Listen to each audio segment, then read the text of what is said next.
A little slow to load today, but let's get back into it. Got our Goblin Gulag producing Koboldite. Don't know why Hobgoblins produce Koboldite, but I suppose that's not a question we should be asking. What happened there? That was weird.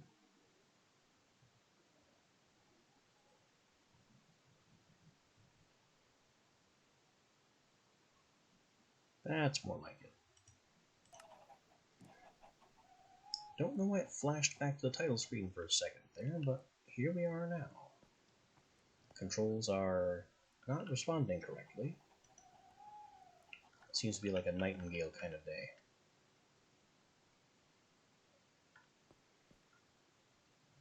Slowly, though, slowly we are coming back together to proper function.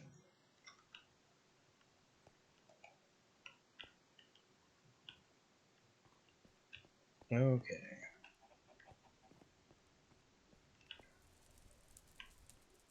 If the client would just stop freezing on me momentarily.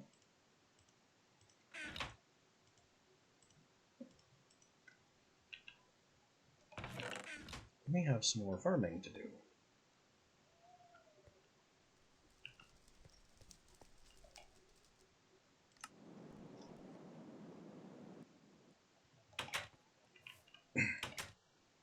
Unfortunately, it seems the freezing will continue.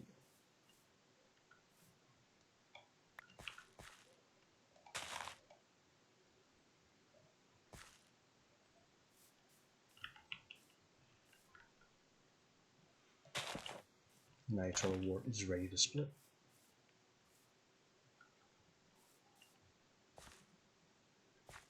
These things are all ready for harvest.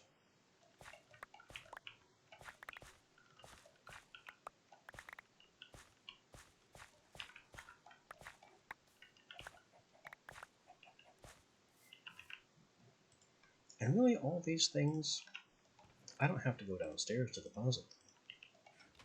They go right in the storage system and automatically get taken care of.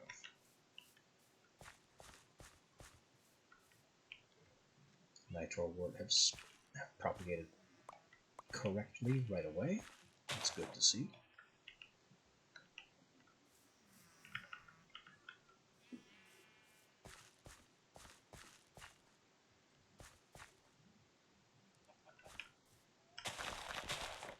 Let's start right off with some seed analysis.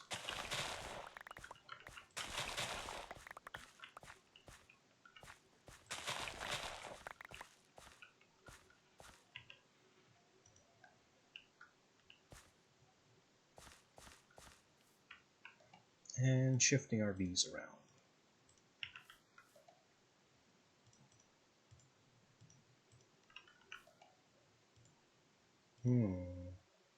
Why are these not stacking? This must be an experiment.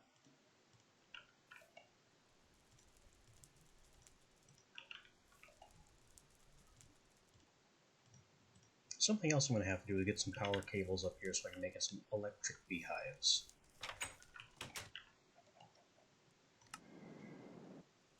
It's not exactly a priority, but it is something I want to get into at some point.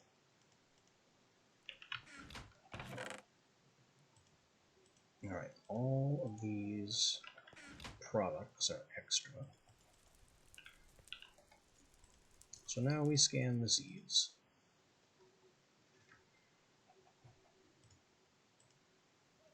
Wormwood and Wolfsbane are in bad shape because Wormwood is new, and Wolfsbane we had to recreate because I threw away the good ones by mistake.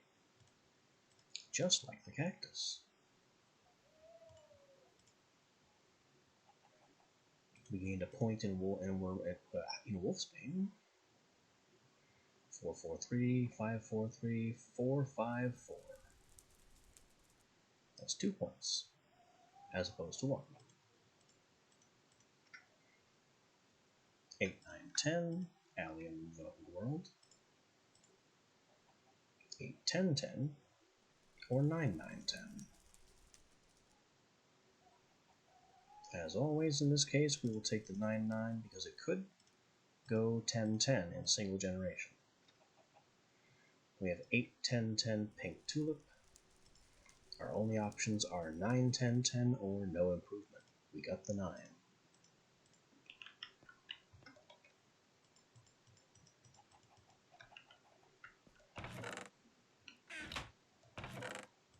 Now, about these mystery bees. You are a Meadows Forest. Looks like we lost the common or cultivated hybrid. Nope, the cultivated still exists. So we try to preserve that. Meaning we don't need the Meadows Forest to do it.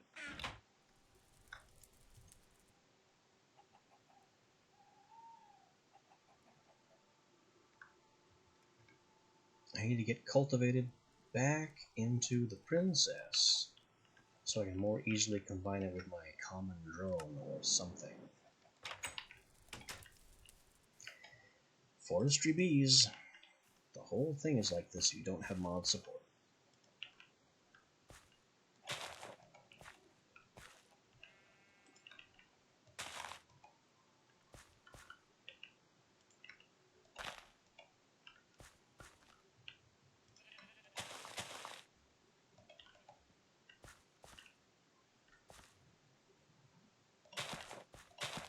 The Diamalias are ready to sprout. Our Nitor wort also needs to be analyzed.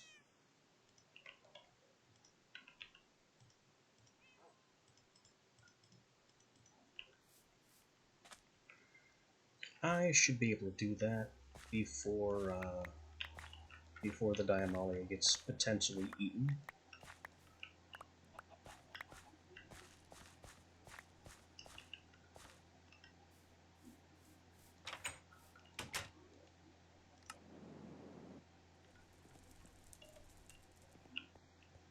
It's only one plant. 3, 4, 5. Strong start. Strong start for a plant. 4, 4, 6. 2 points. 4, 5, 5. We'll take the strength point.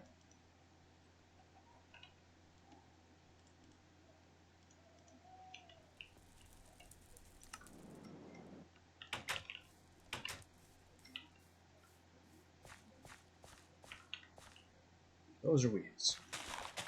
Not allowed.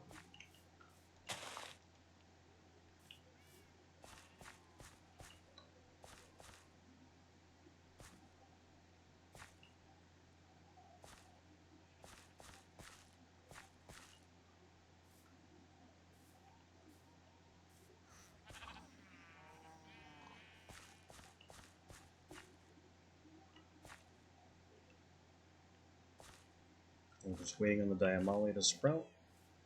And most of my bees are asleep because it's nighttime.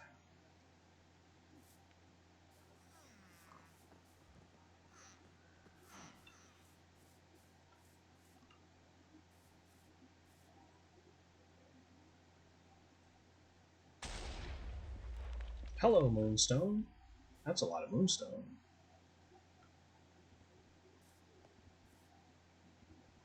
That's a lot of Moonstone. Wow.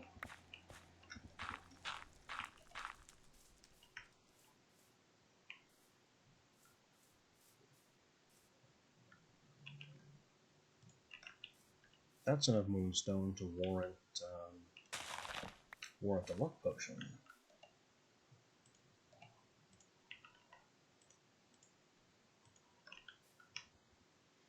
And without luck, without fortune, this is 4 Moonstone.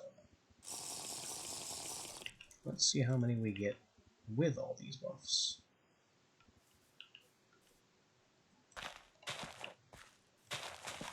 And without those weeds need to stop.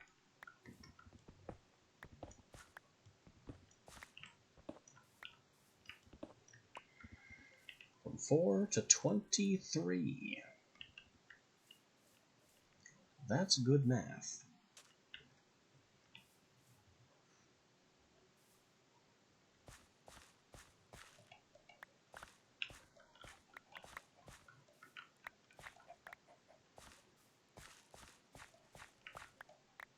That is incredibly good math.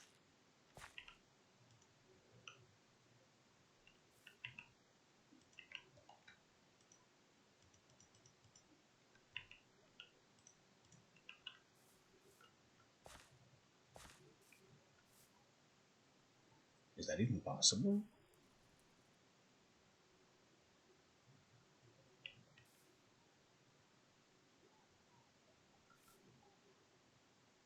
And what's the maximum from Fortune 3 plus Luck 3? It's one base. Fortune is an additional reroll per level. Isn't that like a max of 4? And then 5, 6, 7, so maybe a maximum of 7 per block?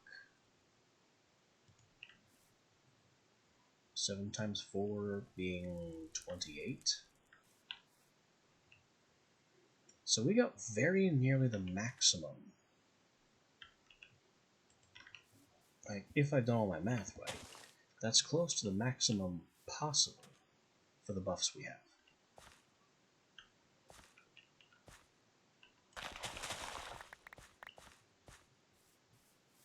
Pretty damn good for one potion that's made of clay. That I forgot to remove the particle effects from.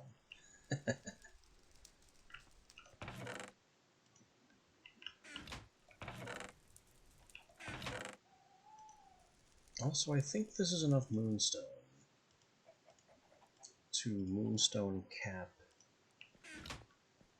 one of our Light Nexus things. So we can have light mana being produced round the clock instead of only during the day.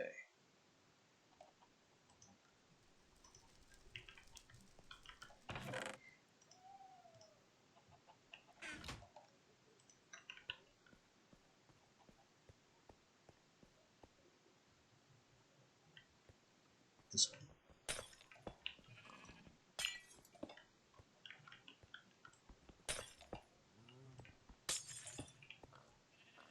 This means our light mana production will be significantly stronger during the night than during the day, because glass is a lesser upgrade. But it's good enough. The alternative would be gold blocks. And I just barely have enough. But we kind of want more gold before I start blowing it on something like that.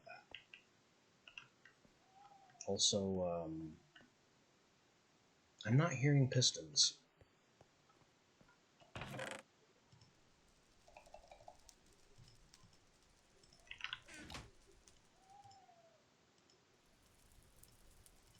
I'm not hearing pistons.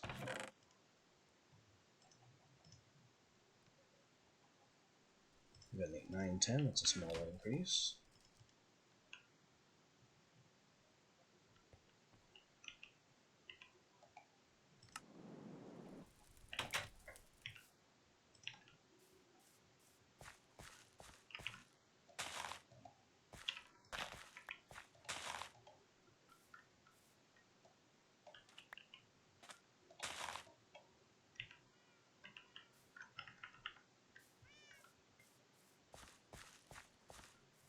Is our goblin suddenly unemployed or suddenly dead?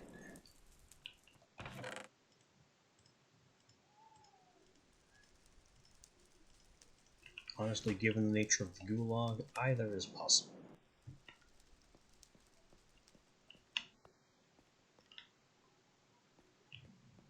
I don't hear him herming in here.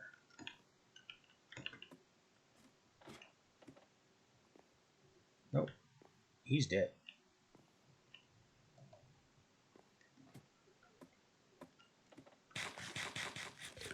Well, he did his job valiantly for a long time.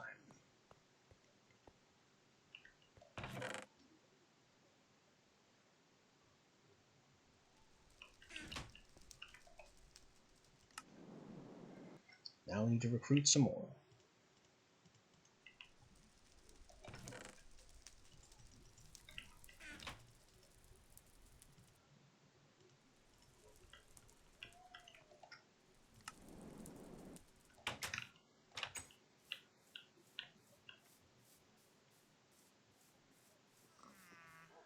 Alright, boys, I'm looking for dumb, misguided traders.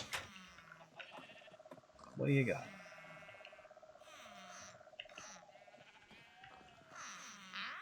You're a valuable smith. You buy coal. You can live for now.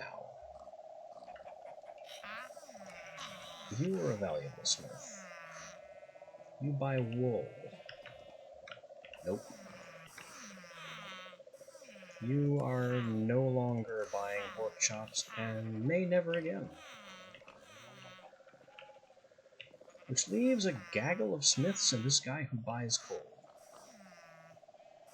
This is a new smith. He hasn't yet learned the more advanced methods. He can go. I should come back and sell coal to the other guy.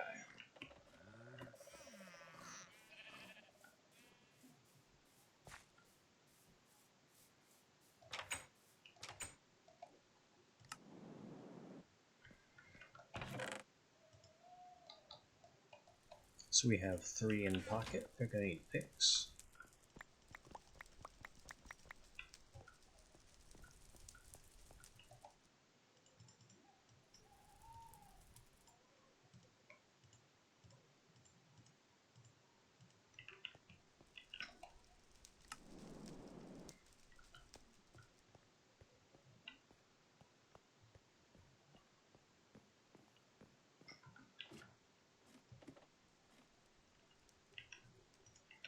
Welcome to your new home, boys.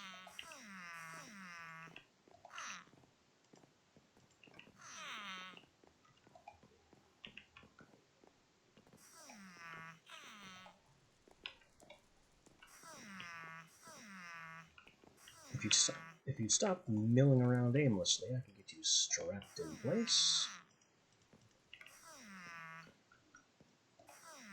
And then you need your work tools. Especially that guy in the back who's holding a block and doesn't need to be. Take your pick. Thank you.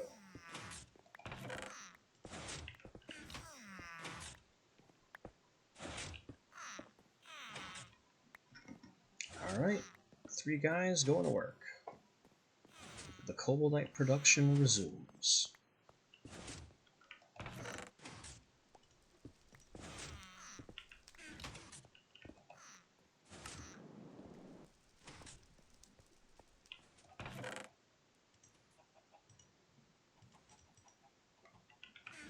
Let's see how long it takes them to die.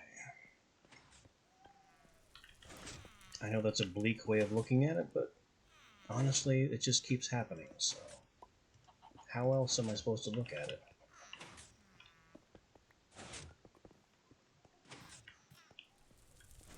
That's the sound of one already committing suicide.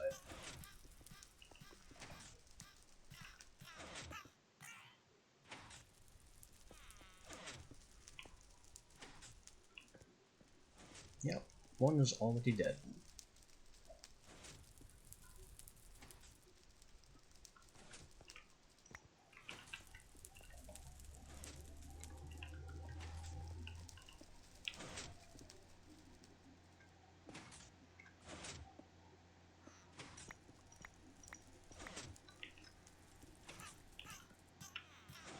The second one already going.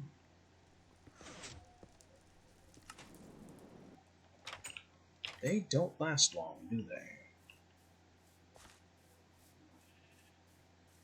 Done my very best to give them a safe place to work, and they just go and stand under crusher pistons. It's not bright. It's not bright at all.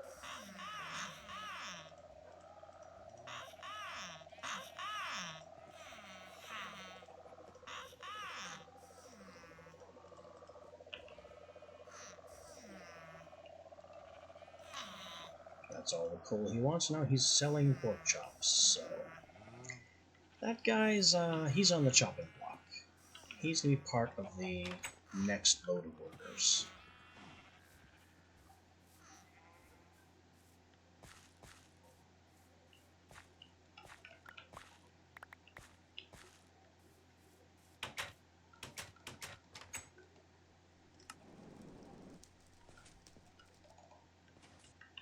We need to keep the Diamalia going.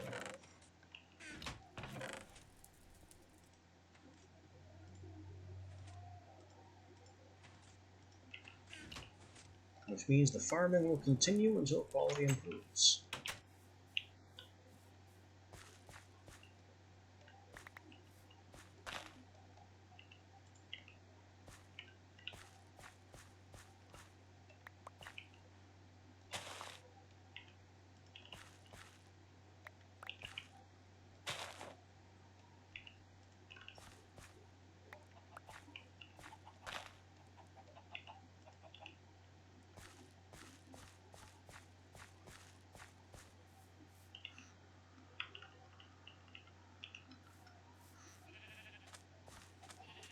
How about the dark wood crops?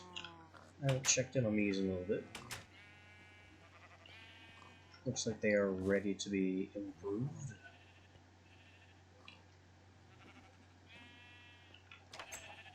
And yet I won't. They are not exactly high priority crops. We don't need them.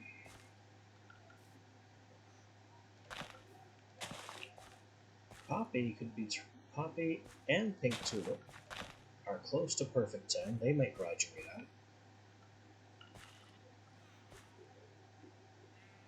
Dandelion looks like it could be on its way. We'll have to check that one soon.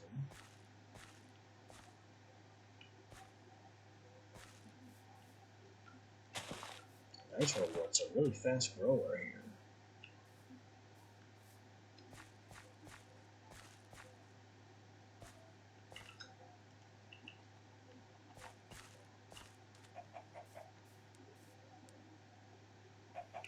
And I definitely have to get a void upgrade over here. The eggs are coming so much faster than I can handle them.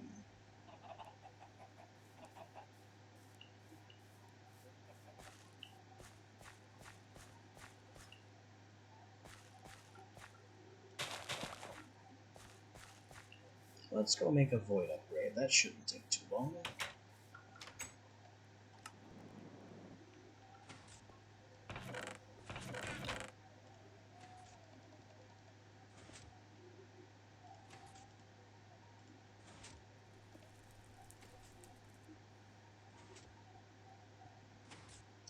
I stand corrected. I don't have the upgrades or the wood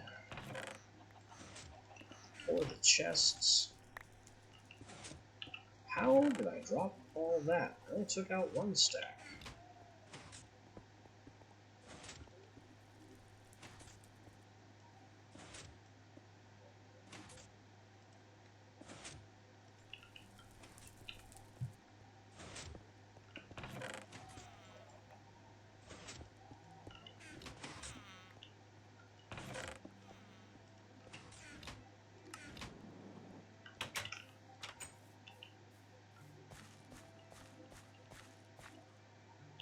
Still sprouting, sprouted.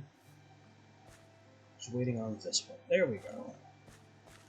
Now everything's fine. I don't have to worry about weeds.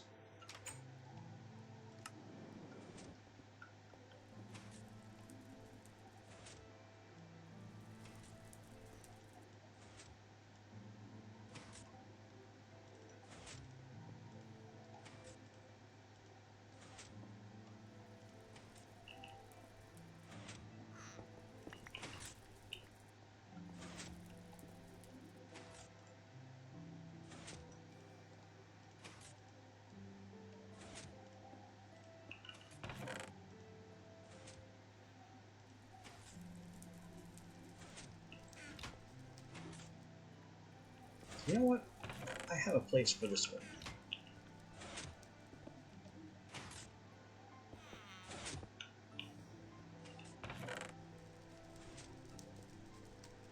And while you're showing me the state of my obsidian stock,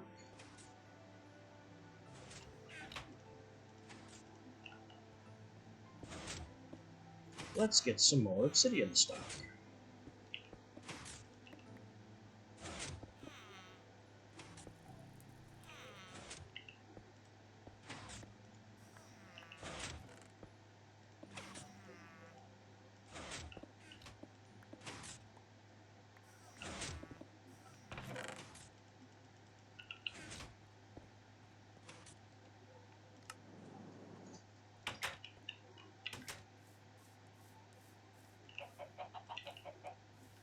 There. Enough eggs is too much.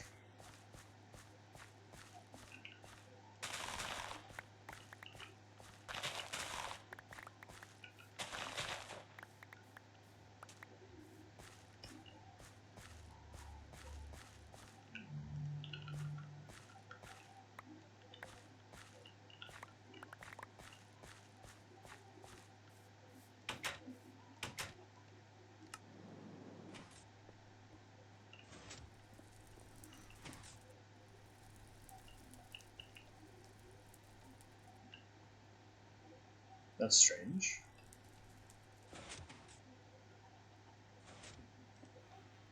Just had a bit of strong lag here in my single player world. Don't know what that delay could have been about.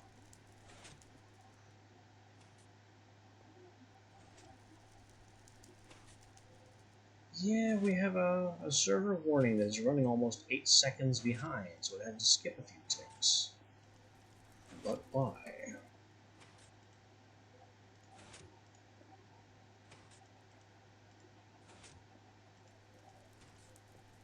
Perfect 10 pink tulips. Poppy couldn't manage. Nitro board from 446. It's a complicated late stage seed, so it takes a while. 456. 457. Always take the strength.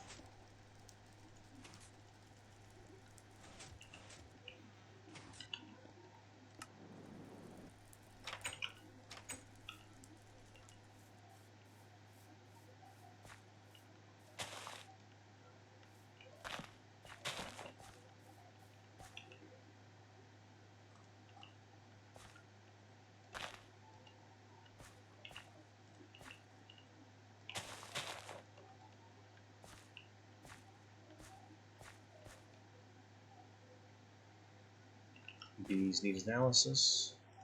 Other bees just need to be swapped over. What?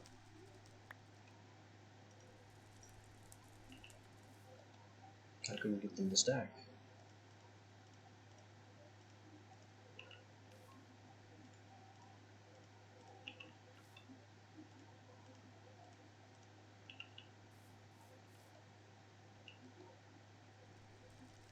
Yep, bees need to be studied.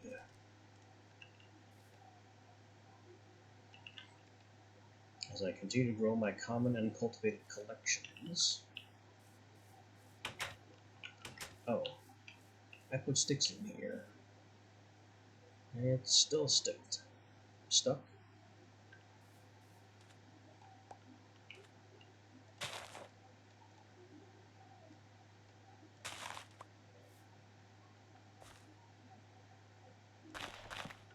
Can't have those weeds happening. Not allowed.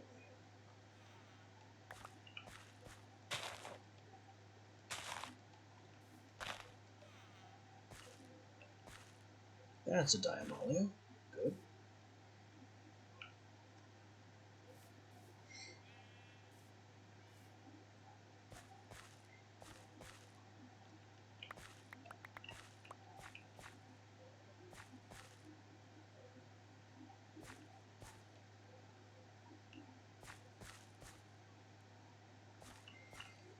I'm gonna have to grab some spare Valiants and see if I can extract the Nocturnal trait.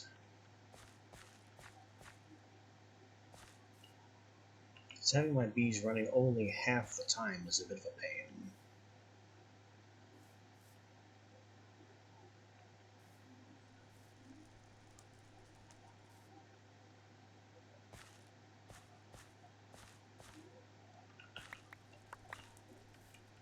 Eventually I'll have what I call a standard upgrade template, which I just apply to every bee as it is produced.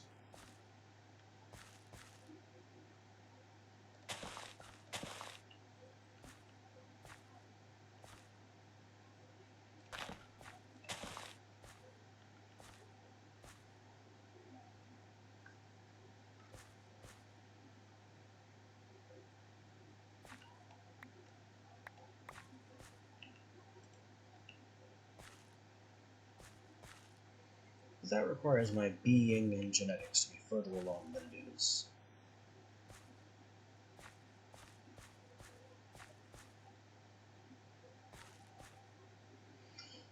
Speaking of being, I looked into the sinister bee that we mentioned on Monday, and how I'm accustomed to it just being a naturally occurring bee in the nether. Turns out, without the extra bees mod installed, you can't just have sinister bees happen. They have to be created. And they can only be created in the nether.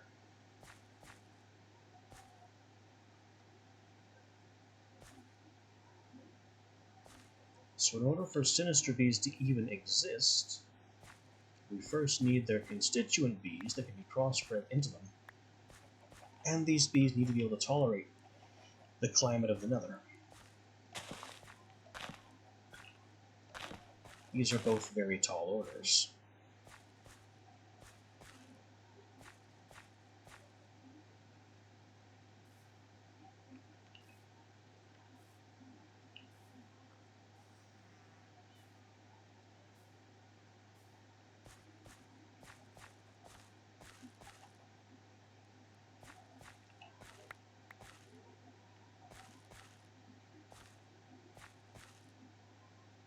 Oh, would you just hurry up already?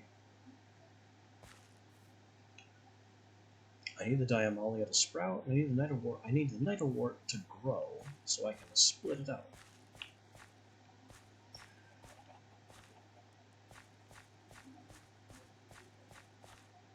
There. Diamolia is ready.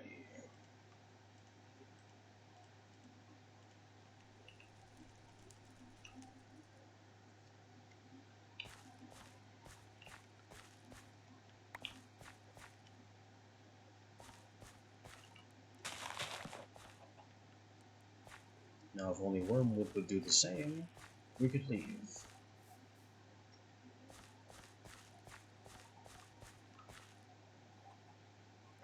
I can scan Diamolia before the Wormwood gets destroyed.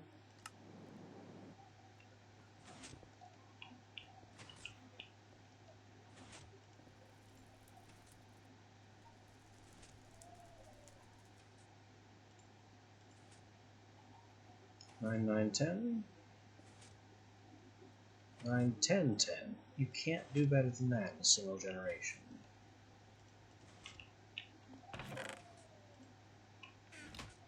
Let me grab the Beealizer.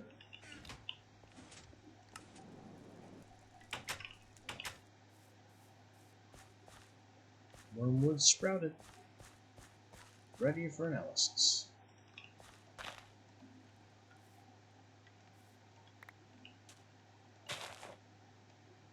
Nitterwort finally cross-planted.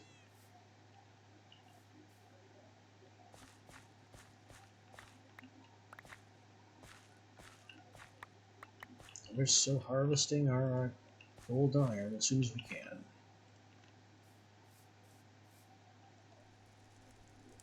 Alright, this is a forest meadows.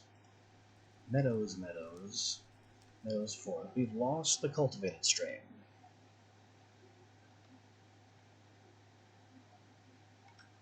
Well, that means forest meadows and meadows forest have to be combined. And maybe we can get common or cultivated back. In the meantime, this pure meadows with strange stats is junk.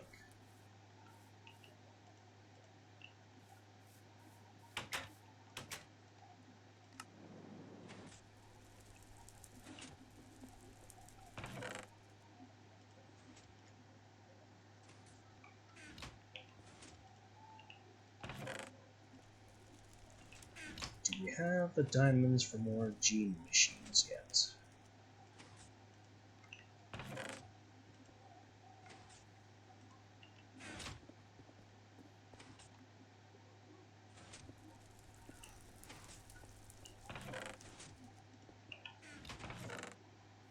Oh, that's more than 8, so it's something.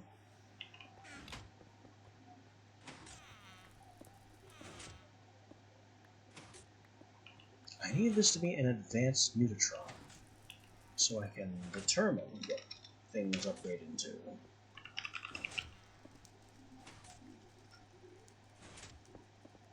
That is the regular Mutatron, 2 genetics processors.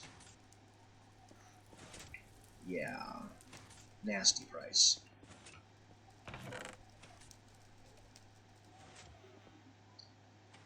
And more bronze gears, can't forget that part.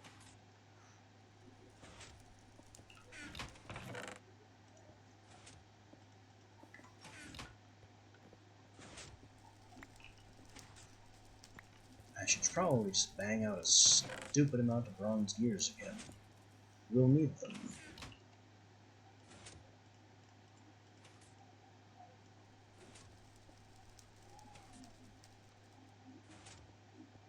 Ah, it nuggeted again because I shift-clicked. Give me that back.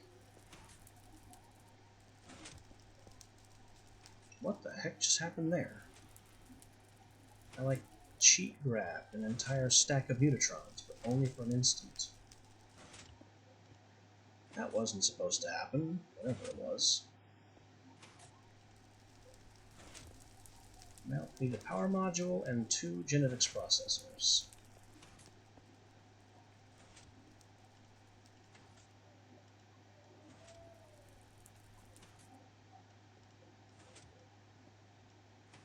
There's the processors. The power module is 2 pistons and 2 gold.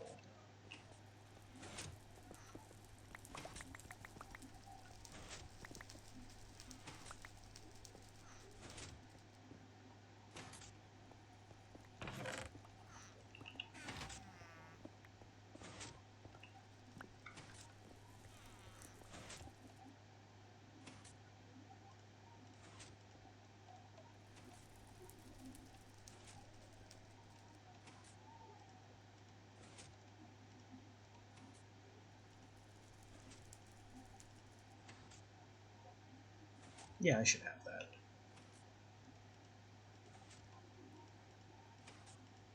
Pistons, bronze gears.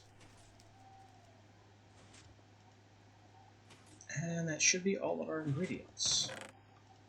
So let me just grab the Mutatron that we have. Hopefully this won't destroy the tank of mutagen. It didn't. Not yet, anyway.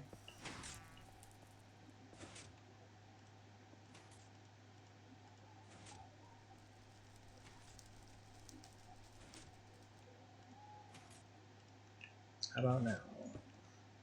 Oh yeah, emptied it out of power and mutagen.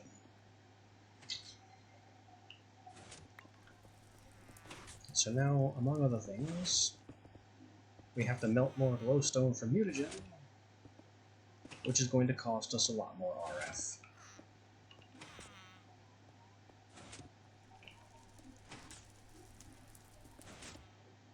And we don't have a lot of glowstone.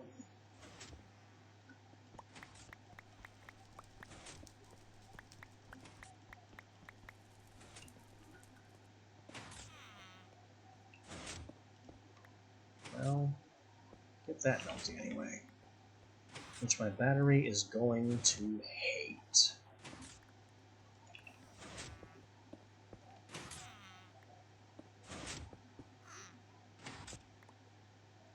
Oh yeah, it only costs 1,000,000 power to melt a block of glowstone. Of course, it also costs 1,000,000 power to melt a single piece of glowstone, so I'm better off having done the block.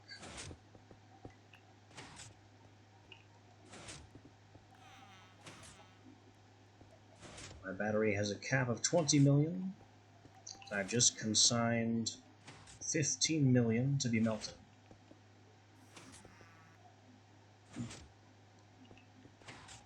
It's a little ridiculous.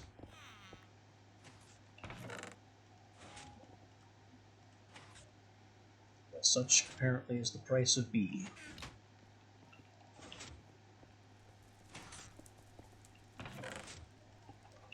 And that's not all. We still need more diamonds, more generics, more everything to do with every part of this.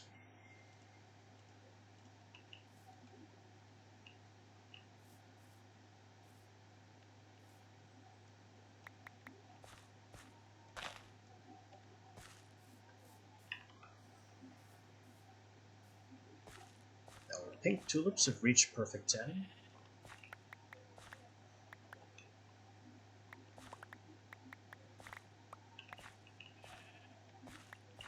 So we grab a ton of clippings,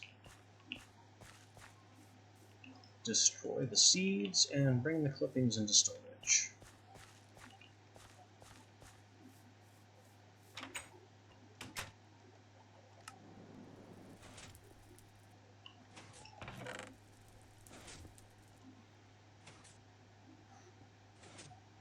Now we have an open plot.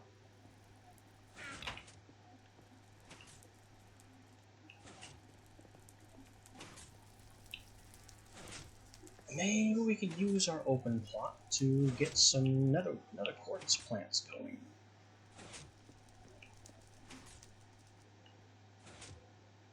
Or maybe I could get copper or silver plants going. I suppose if I want to get silver or like lead going, I will need to have a compacting drawer for them. Uh-oh. Our last worker is trying to kill himself. It really doesn't take long for those guys, does it? They are maniacs.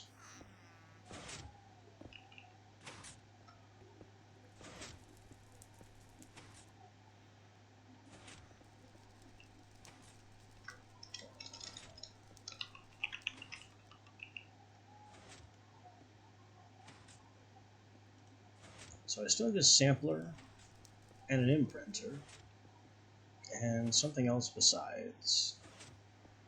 The transposer, the replicator, liquefier, and the replicator, extractor, and protein liquefier are kind of an afterthought. I don't need those as badly. But it looks like we could do an industrial apiary. These are actually really good machines. Very helpful.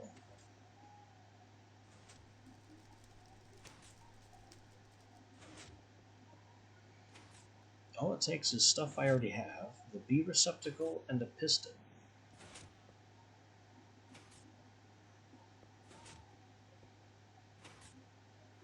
Maybe I should just make all the bee receptacles that we need.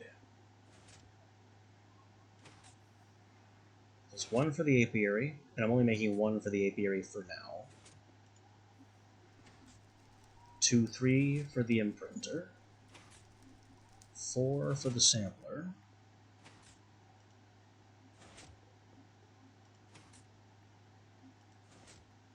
That's it. 4 bee housings, or bee receptacles. We should be able to manage that.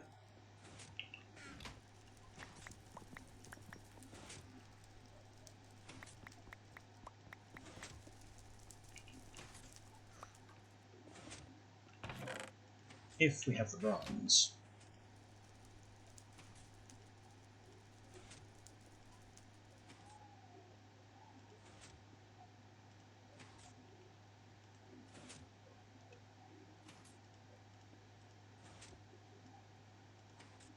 And we do.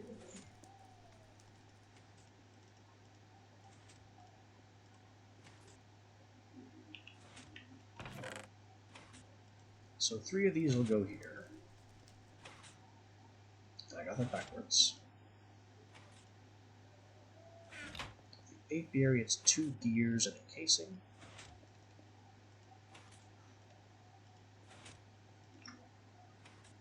And then 4 glass and the piston.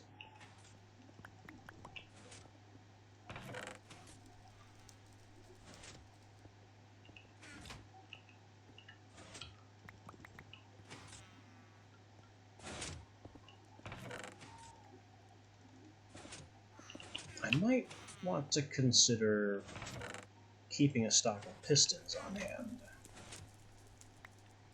because they do seem to be the logistical stand-in for any mechanical object.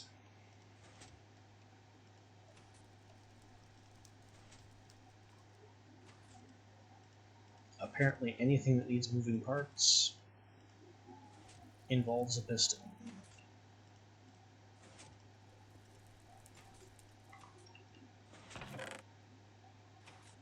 So now I have an industrial apiary, and we have some power cables.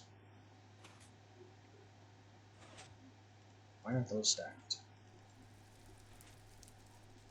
What do you require for power?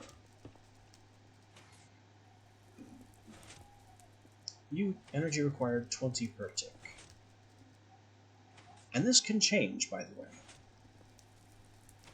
because it takes upgrades, and the upgrades can greatly influence how much power it requires. We can emulate biomes, we can emulate light, so it's always effectively daytime.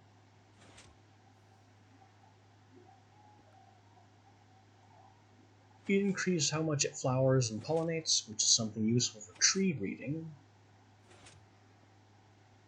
We can pretend it's winter, which I could do this and get some wintry bees going. Reduce humidity. Combining that with increasing heat might get me to, I think to actually emulate desert, I need desert emulation, and also drier, and also hotter.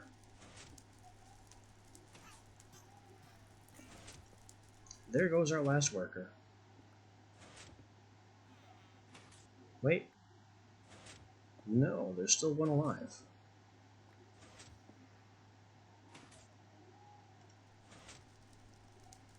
We have open sky simulation, so we can have bees underground that think they're outdoors. Considering how inexpensive this looks, this would allow us to do some bees in-house, literally in-house, without having to go up to the surface. And that would save on power cables. And it only costs basically this to make the upgrade piece. Because we have infinite lapis, we have infinite glass.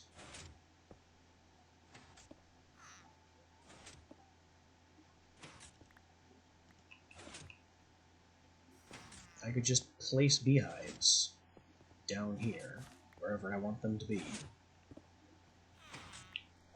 Pull them off of my main power here. Which it looks like is ready.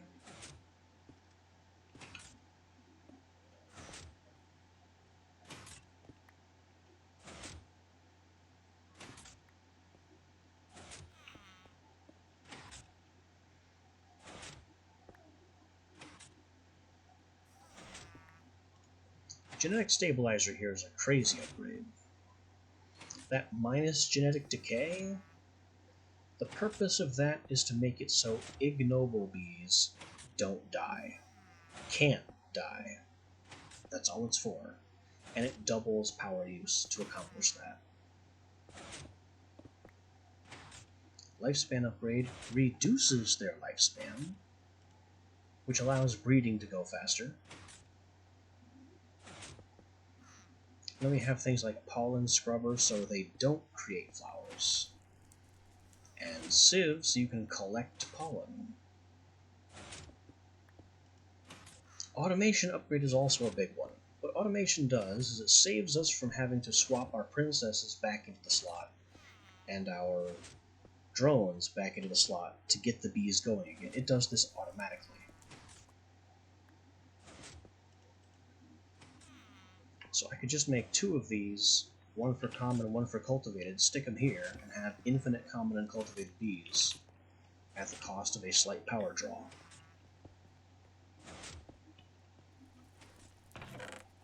And honestly, that's really not a bad idea.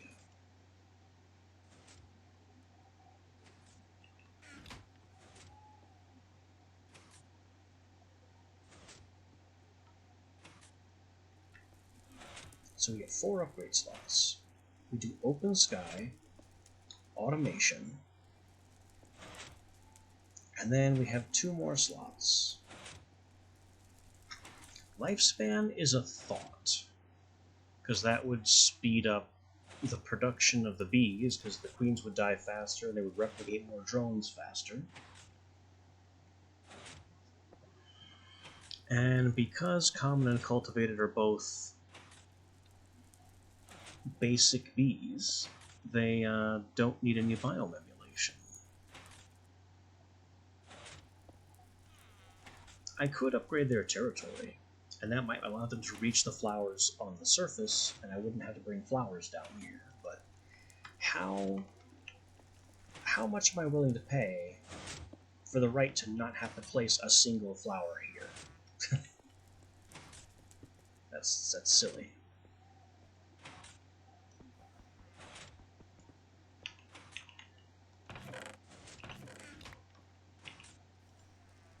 Alright, so I think that's the plan.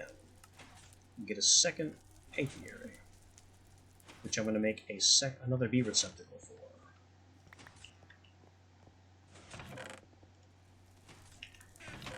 And it looks like I need to be producing some more bronze.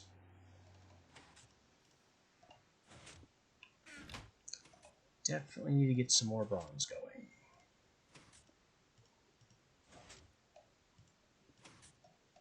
Because we are functionally out of bronze. Alright, the piston.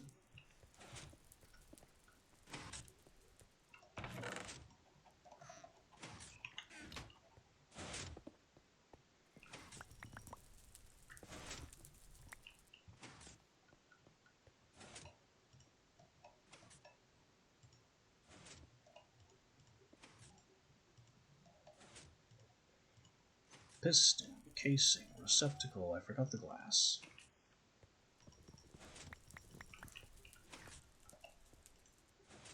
Glass, piston, casing, receptacle, gears.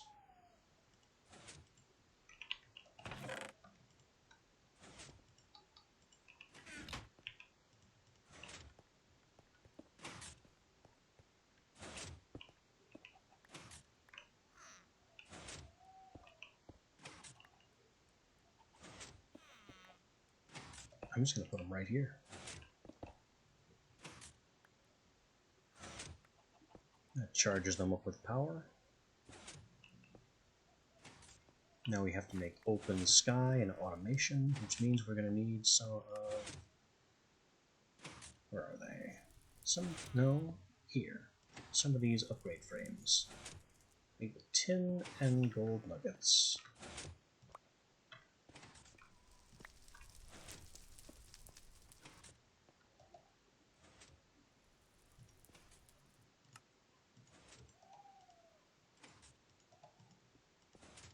Probably not going to need this many. 4 for our immediate needs. And then I plan to need eventually at least 6 more. Make it an even 8.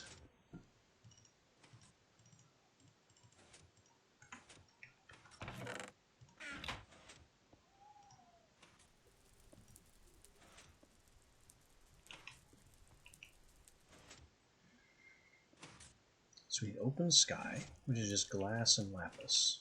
Or blue. We don't have any base blue.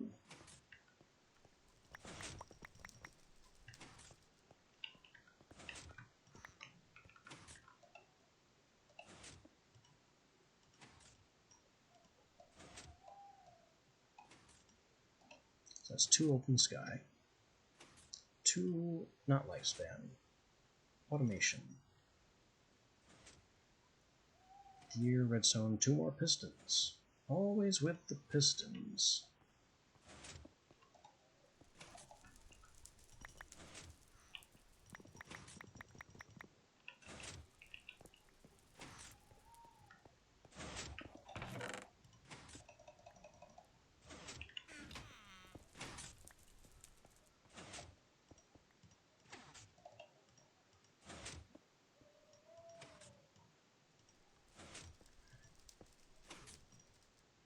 redstone, and gears.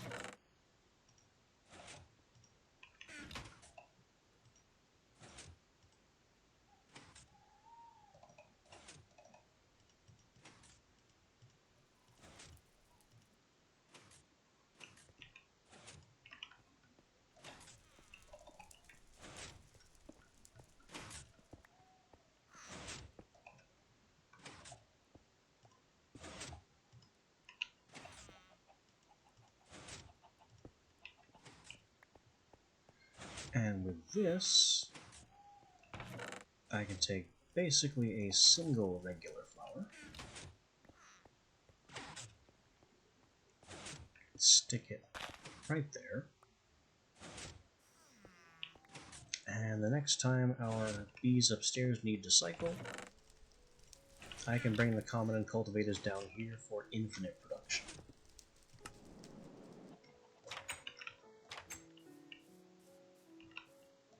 Which they are ready to do.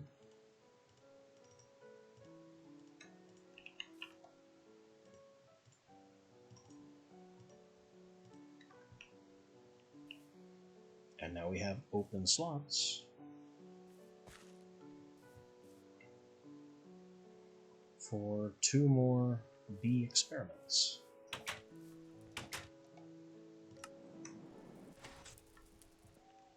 In fact, if I add light upgrades,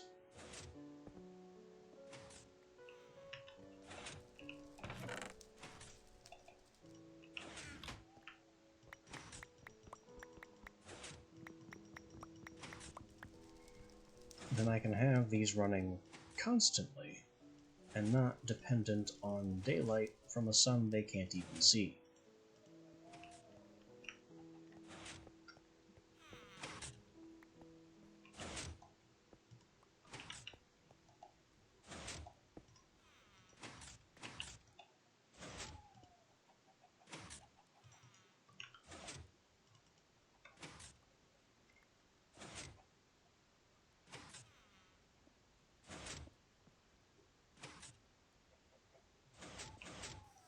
And it's bee time. Temperature and humidity normal.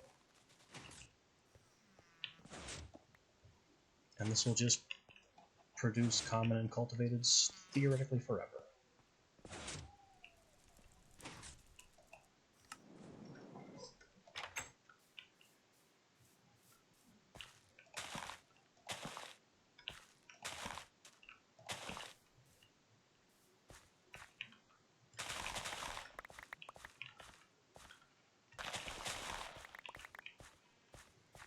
Let's see if these other dye plants are ready to graduate. Although it's not looking good on the weed side of things.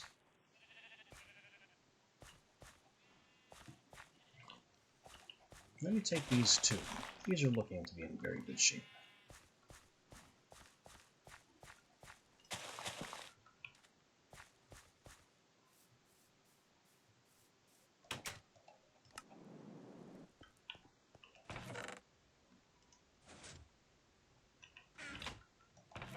The dyes we are full of. Still.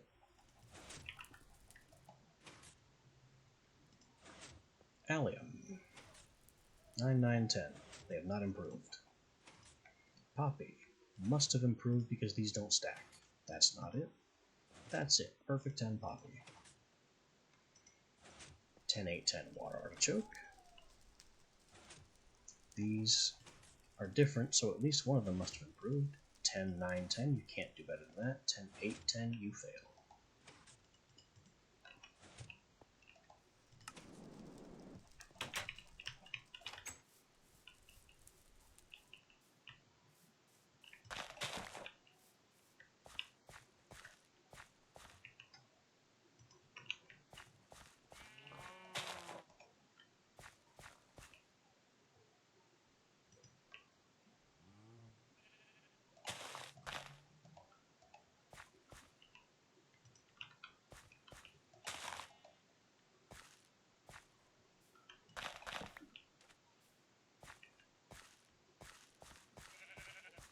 So I guess while we're waiting for these other crops to do something useful, I can come in here and try cultivating these.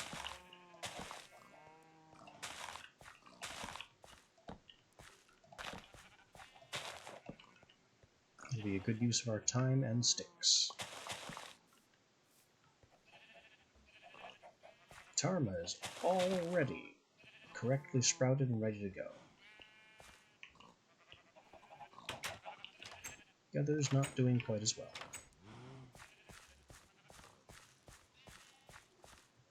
Diamalia is ready. Nitor wort, we're still waiting.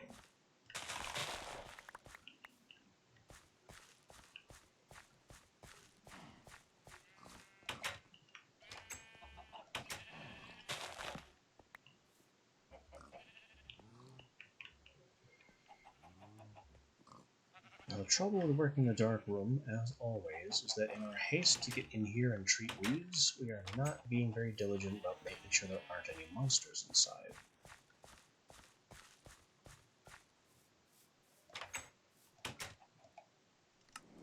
So that could surprise us at some point.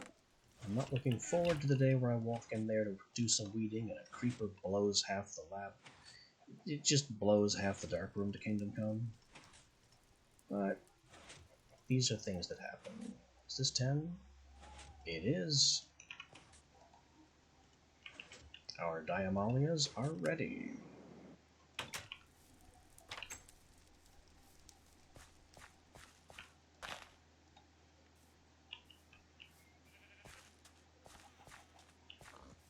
This means once we can crop spread those out, we can place them on even more plots, give them more space to grow, and collect as many diamonds as we please. Which, I've actually had some ideas about that.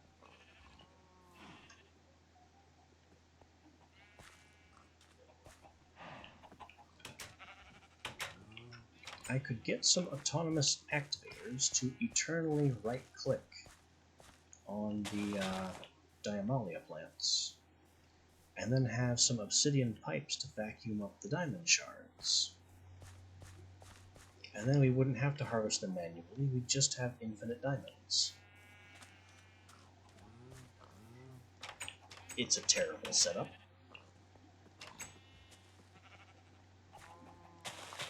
Because it requires like one single block to have dirt below it, diamond ore below that, access to the sprinklers above,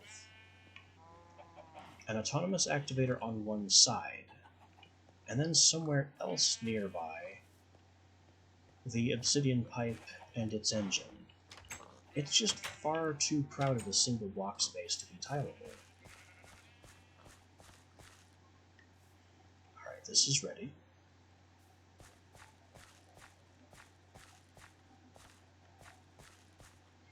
And I'm going to need to step away for a few moments, which I really can't do while our plants are at risk of going to seed and destroying themselves.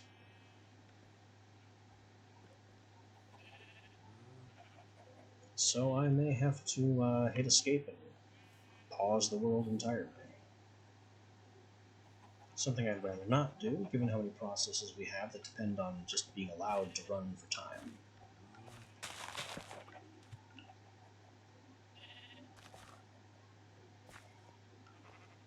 I simply can't leave this and then come back to weeds.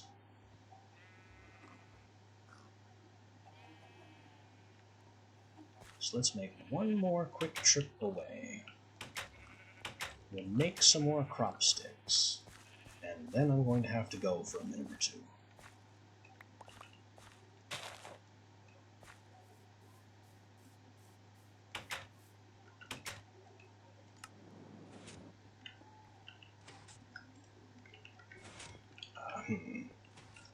I guess cancel that. I need to go immediately.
Okay. Well, I know that was rather abrupt and awkward, but some things refuse to wait. I will spare you from going into any more detail than that.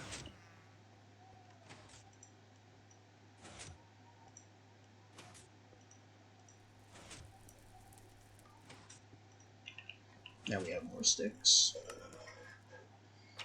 And our crops up here, especially in the dark rooms, still need to be monitored.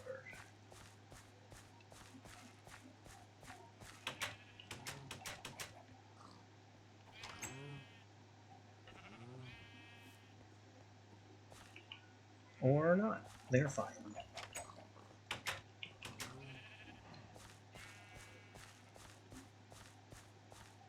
Why did I put these in this arrangement? They are perfect 10s and no longer need to be improved.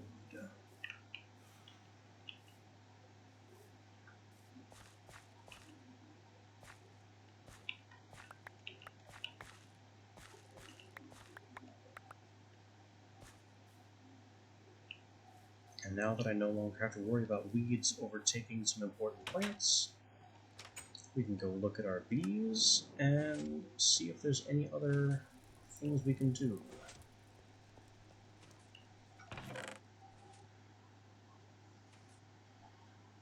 Like, I have these tropicals. Tropicals are a bit hazardous, though. They poison everything in their territory. They also require a jungle climate, which I don't have. At least not within easy reach. I've got these modest, which they kind of have a similar problem, but worse. They require a desert climate, which I also don't have easy access to. But as the modest bee breeds, in particular as it begins the frugal and then austere line, it has a tendency to explode.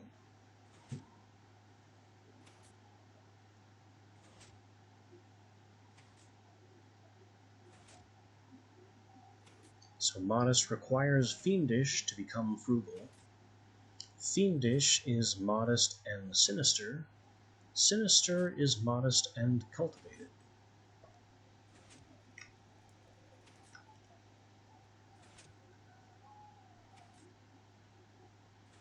So I have modest princesses, and I have cultivated drones. So theoretically we could make some sinisters.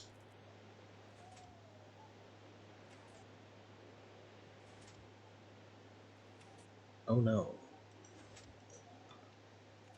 I'm just realizing that in addition to wiping out the power and mutagen stock, we wiped out our labware stock. I didn't remove the labware from Mutatron before upgrading it.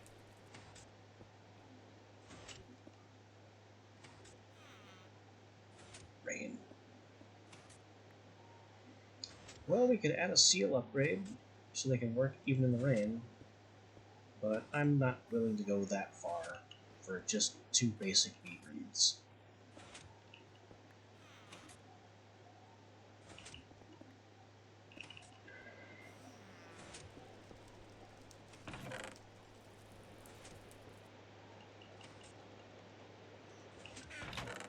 We have 1 diamond left. I'm going to use it for labware.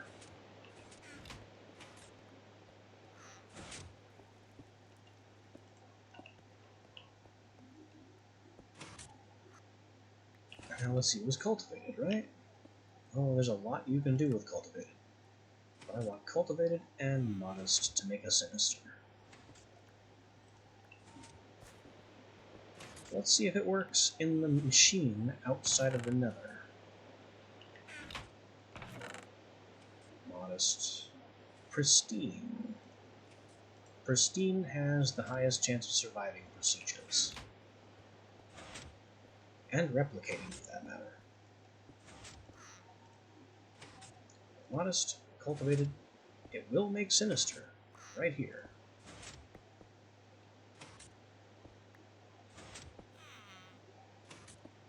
Alright, so we don't have to build a small bee place in the nether and try and get these bees to behave.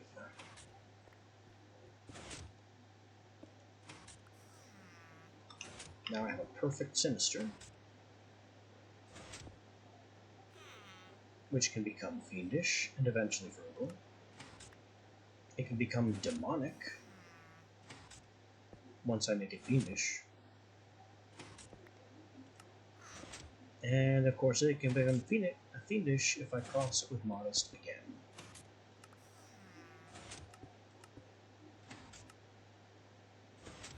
Yeah, modest and sinister to frugal, sinister and fiendish to demonic.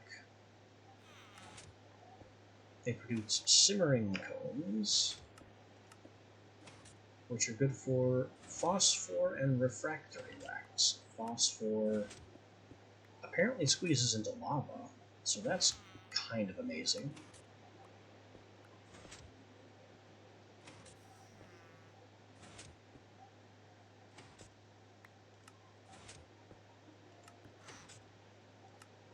I guess I'll worry more about that later.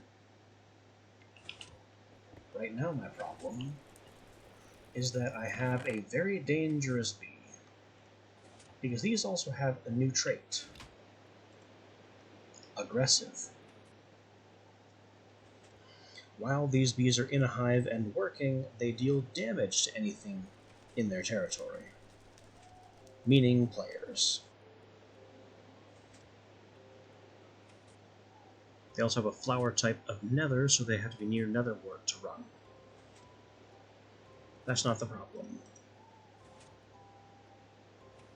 The problem is that they will only tolerate an arid climate. That is, of the hellish temperature, but they're willing to have some wiggle room on the temperature.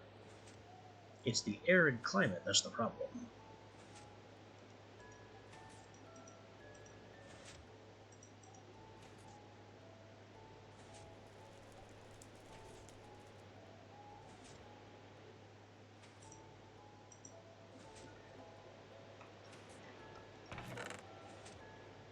There are a couple of ways to solve this problem. Some may be wiser than others. The easy way would be to make an industrial apiary somewhere out of the way that doesn't have the automation upgrade, but does have hell emulation. It requires climate control and an environmental processor, which is 4 more diamonds and some chips. Well, it looks like we're not done with the chip writer. Maybe I didn't waste those 10 diamonds after all. And this is a ton more bronze. We need more bronze. And lots of it.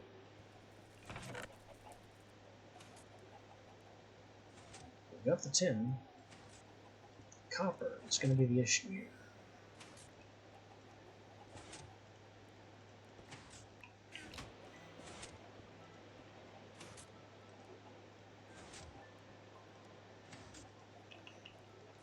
Let's cook that bronze.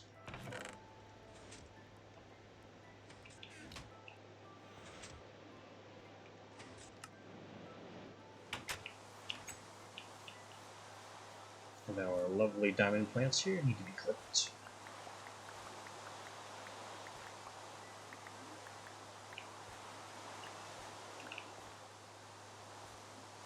Clipped and put in storage.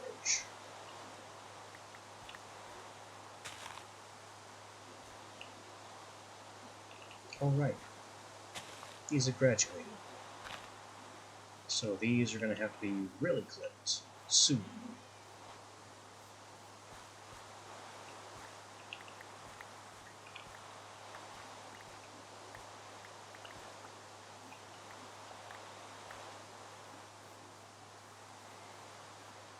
So between the options of just making a larger field of Dimalia and harvesting 4 diamonds worth manually, or trying to automate the harvesting of Dymalia. I think our preparations for a bigger field is the better play.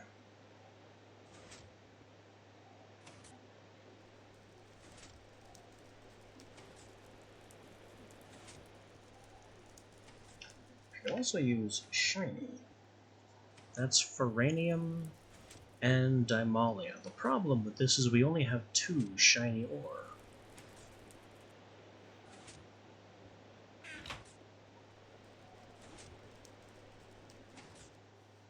And it appears from 7 to 32 with very, very low probability. 0.04 is, I think, the lowest probability I've ever seen of any ore.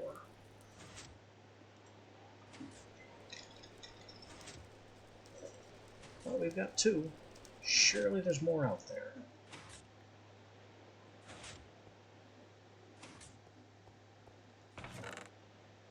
Anyway, our Hellbee is going to have to wait for them. Because there's one other way to emulate the Hell biome. And that's very, very dangerous and unwise. Because it's to go into Witch's Brews and come up here to like effect level 8. And this changes the biome. And if I create a small patch of Hell, the Hell biome, here in the overworld, then we're going to start seeing zombie pigmen and possibly ghasts appearing here at home.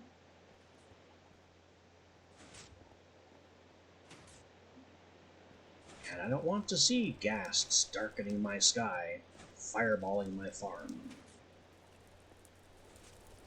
That is not an ideal situation.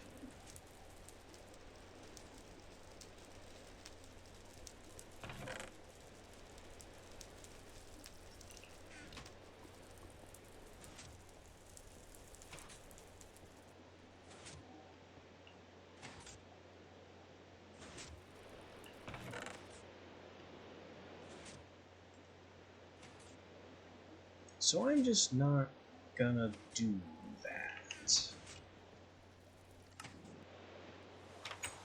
Oh.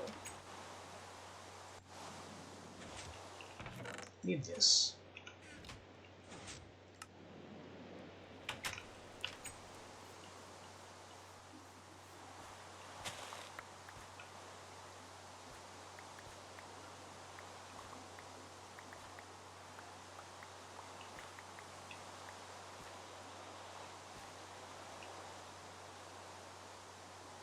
These are regular wormwood seeds, we don't need them.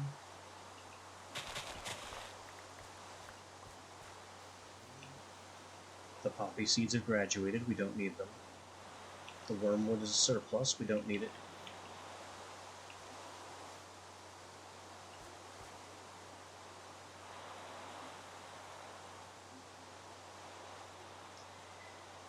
I think I should move these.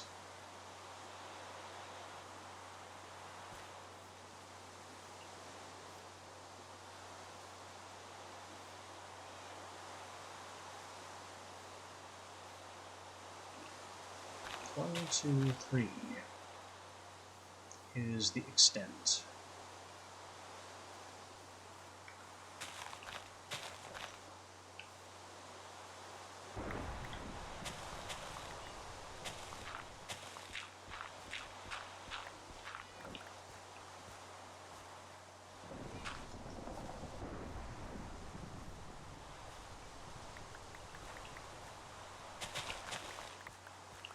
And I'm going to keep the seeds for a minute, as I plan to replant immediately.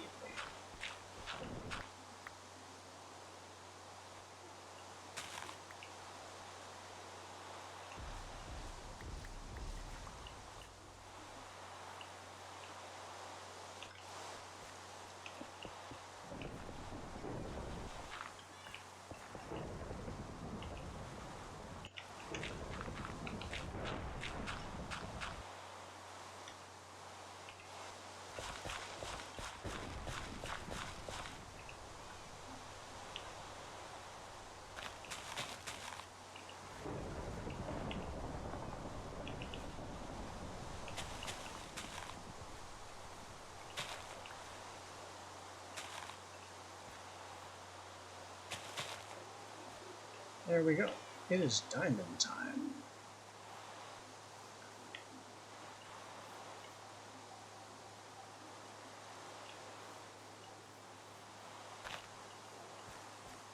And I'm ready to see what new and interesting crop we can breed in that location.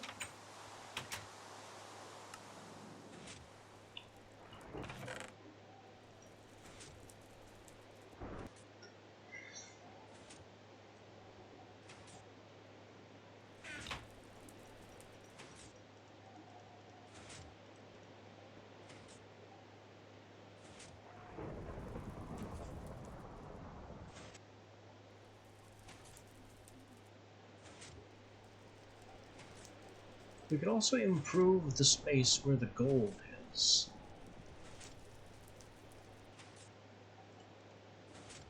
That might be a good idea.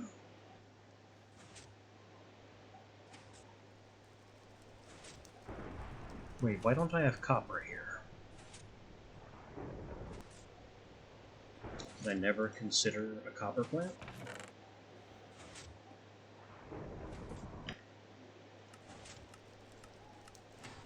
Apparently this version of copper's it's the forestry copper that we have to use.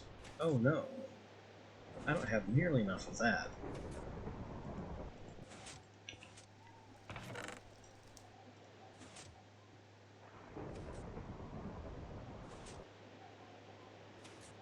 Alright, well how about ferrous? Aurigold and dandelion makes the ferrous type that needs ferrous below it.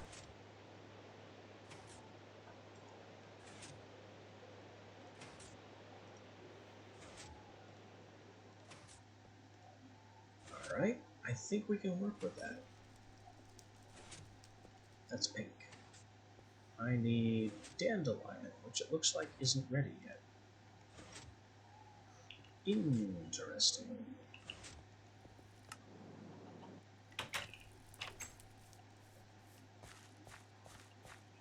Yeah, dandelion's close though.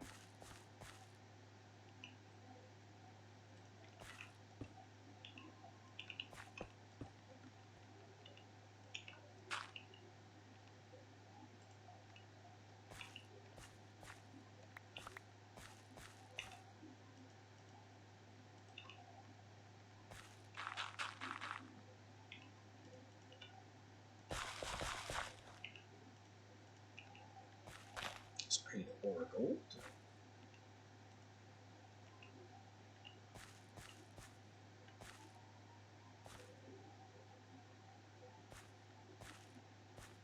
And we can even go ahead and plant some Marigold.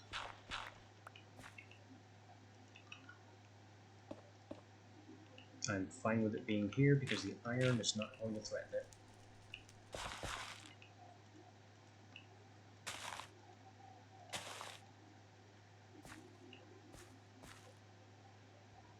Eight, 10, 10 dandelion is a pretty good start. And maybe it can do better.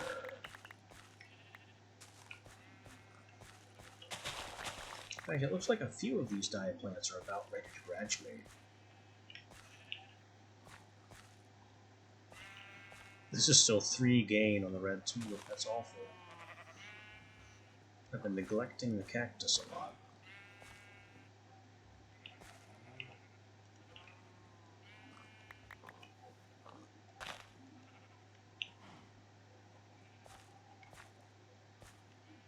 Yeah, a few of these crops simply need more attention than I'm giving them. But we're busy. I'm focusing on my gold and diamonds.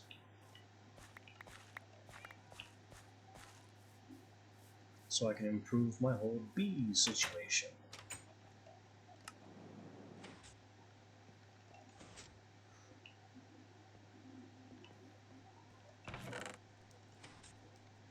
Like, look at that. That's another 3 diamonds right there.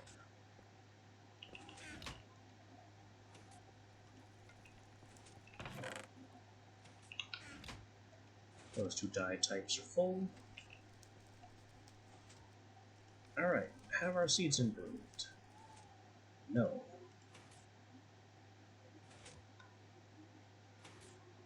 And also no. But it refused.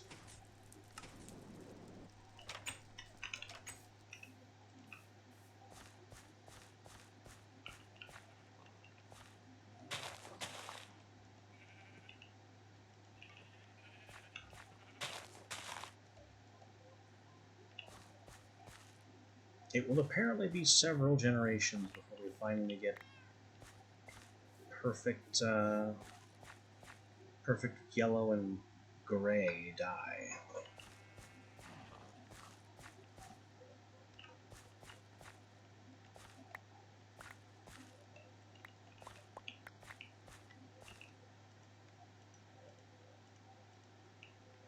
But it looks like right now it seems we can try to breed Ferris.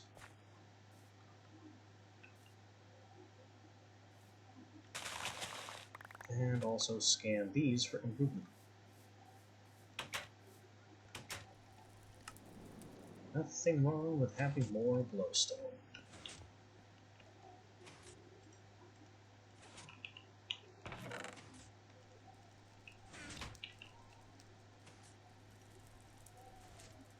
That's 2 points. 4, 6, 8. 4, 5, 8. You fail.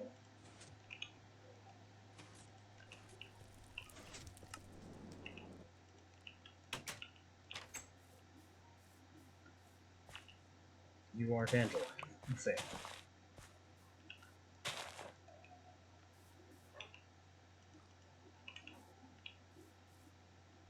We're looking for a plant called Narcissus, which you are again not.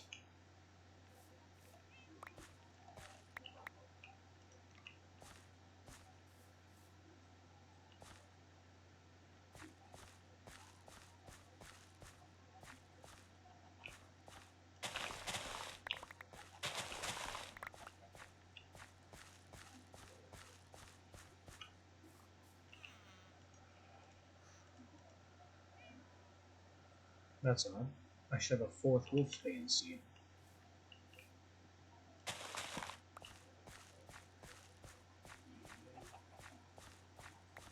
There it is.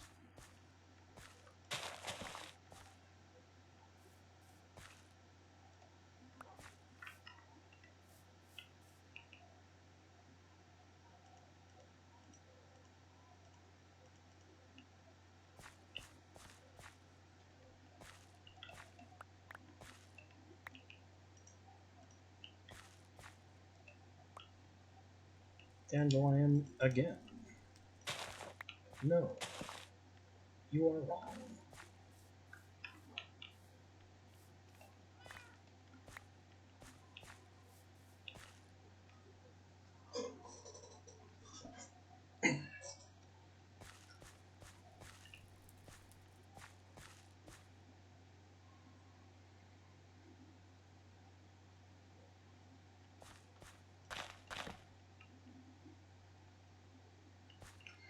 You know, making small patches of taiga or desert for some bees would not be a bad idea.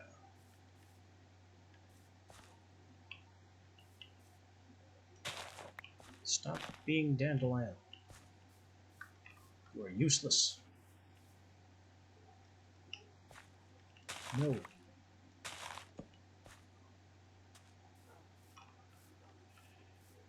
This is a perfect 10 and an 8, 10, 10. You can do this. Not that.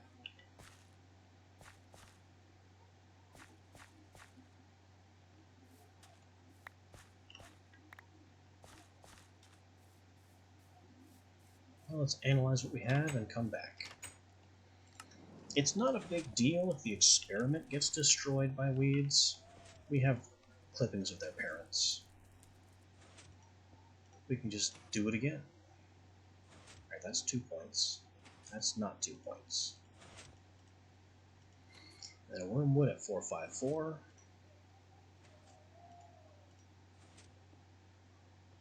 564. 464.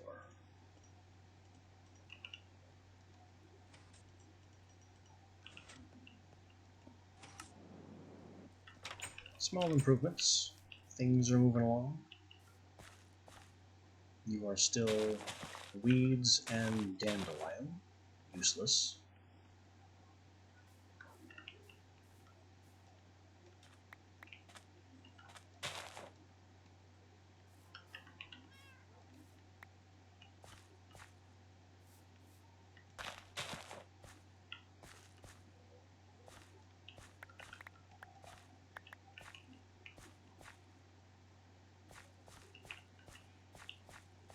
I think that's what I'm gonna go ahead and do. Gonna make some brew of shifting seasons and create false patches of desert and taiga for the bees that need those climates.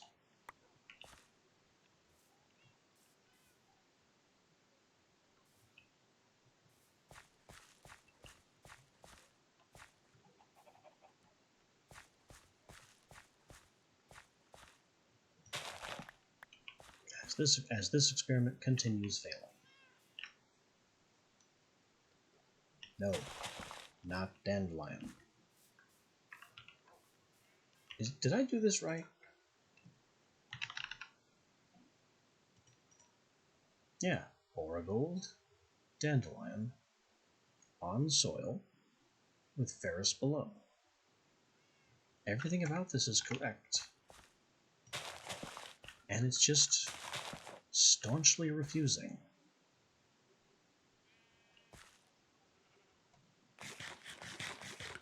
Even if the lighting conditions were wrong, it would still sprout the correct plant and then just complain that it couldn't grow.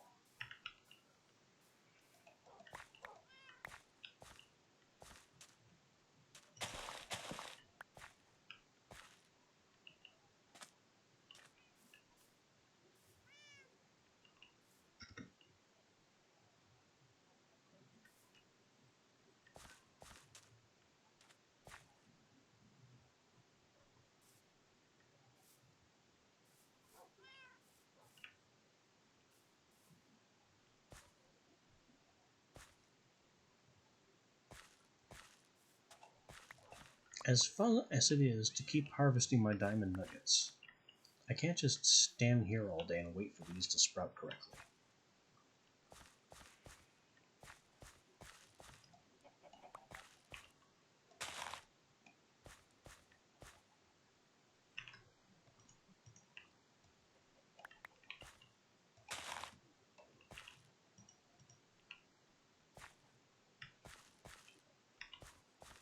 Still no.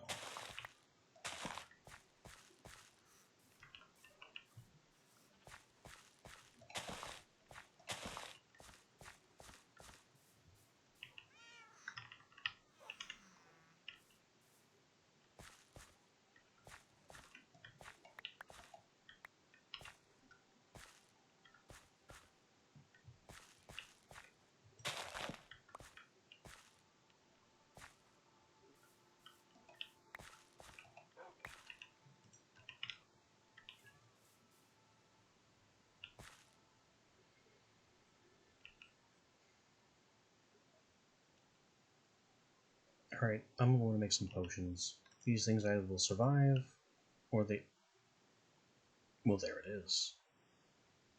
That's what I need.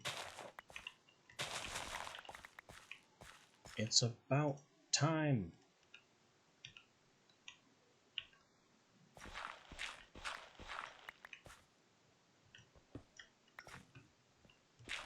Now we dig up the parent blocks and go to replace it with more ferrous. Oh. And you aren't allowed to weed. You're actually kind of important.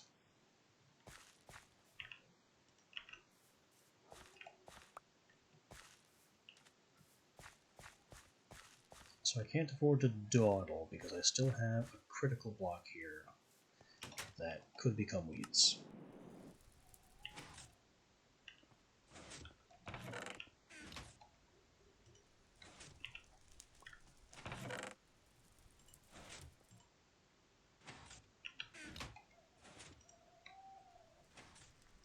This dandelion and ortigold are garbage. They are parrots. And we don't care.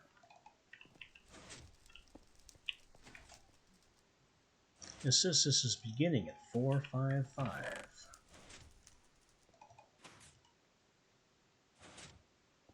Pretty strong start. And I put the dirt away.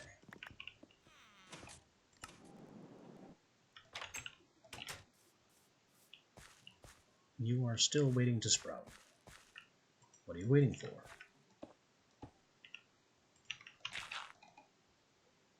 I didn't bring enough dirt.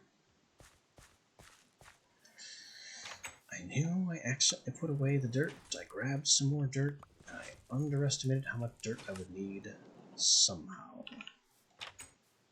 Don't know how. Can't tell you that. It defies even my own understanding. Ah, good. Correct sprouts, no more weed threat.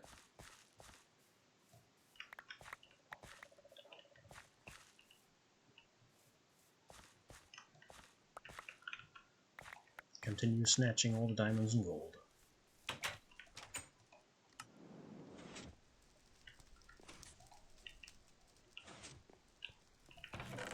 And I guess we're all cropped out for the minute.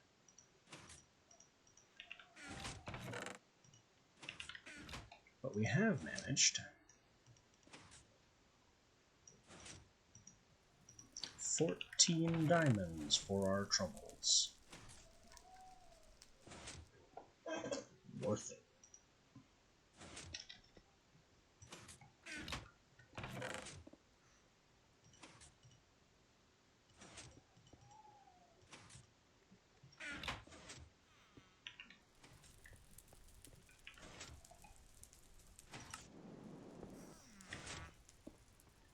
The Gulag has brought us now to 30 Koboldite dust.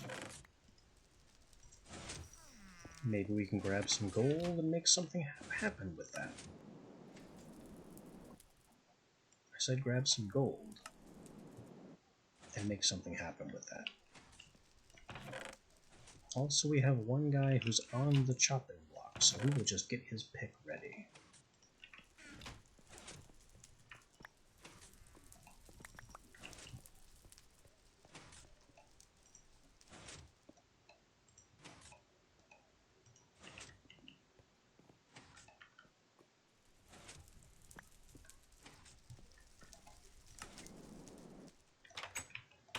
$53 gold.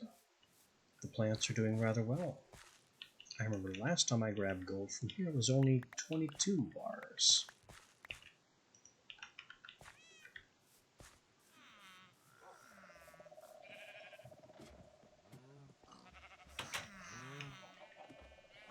Alright, boys.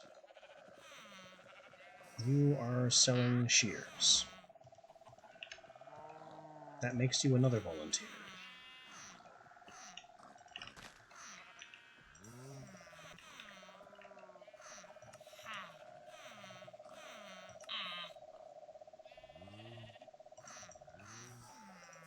$16 and the bar, and thank you. And if we brought emeralds, we'd have enough for our first ingot.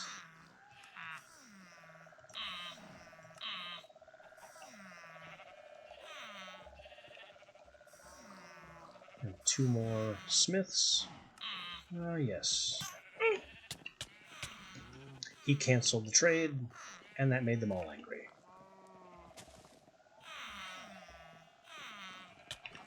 It is really not my fault. But here we are.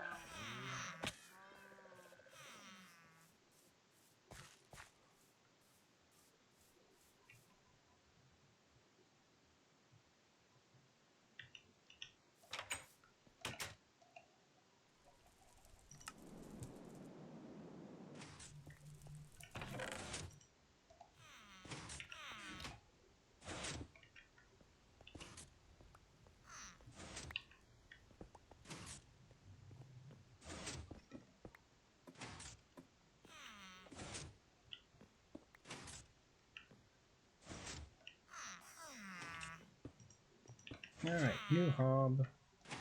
Strap him in place. Uh-oh. The other guy has lost his lead. So now I have to go get it again.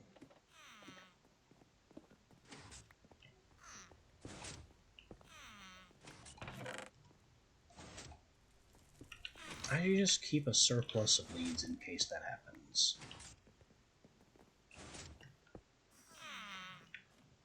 Alright, you! Wait, not you?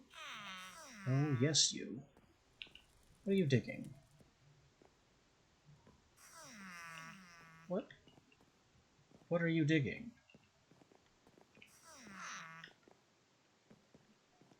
It's this guy that I want to tie to that post. Okay, we're back in action.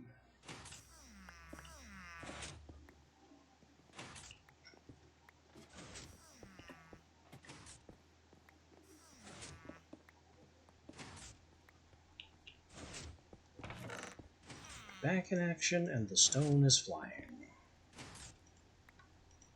10 nuggets.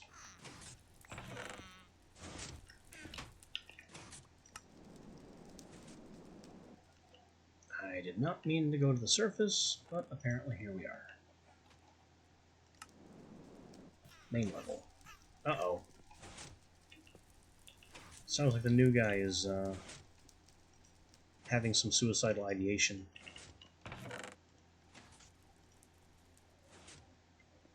Oh well. The important thing for the minute is that we have enough diamonds now to consider some other genetics machines.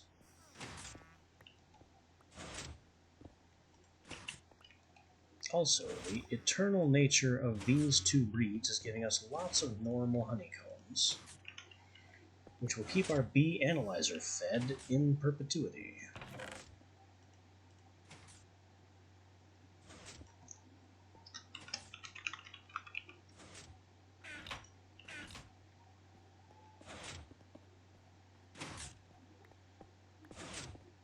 I might want a third apiary so I can move the Valiants down, because they're going to be important. But I'll think about that in a minute. Right now we're going to need the sampler and imprinter. And possibly the transposer. In fact, probably the transposer.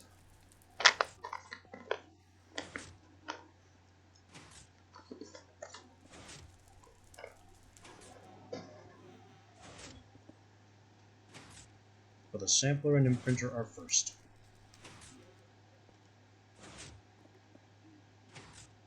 So that is 1 processor, 2 processor, 3 B receptacles.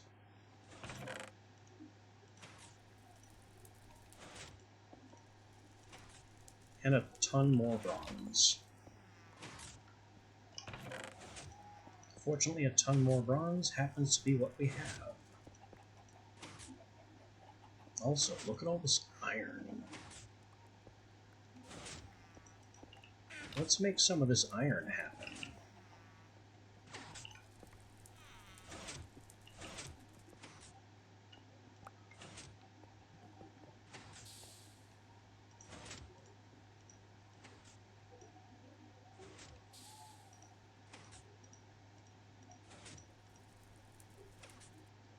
Alright, so sampler first. Power module, so 2 pistons, 2 gold. 4 pistons, 4 gold.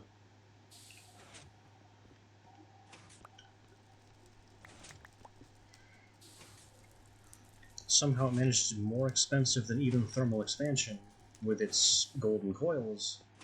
The power modules require twice as much gold. It's a little stupid.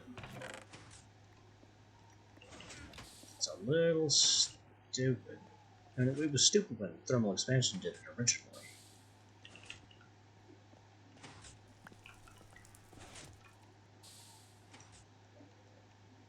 But here Bidu is with Gendustry, following in thermal expansion's footsteps and doing it badly. I really shouldn't knock it. I mean, he's done some fantastic mods. I'm just grousing because it's a little expensive. Oh yeah. Right, the two of these. Which is two of these.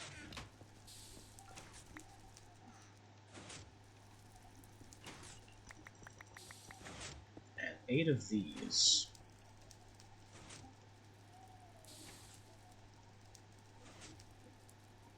What was the other part?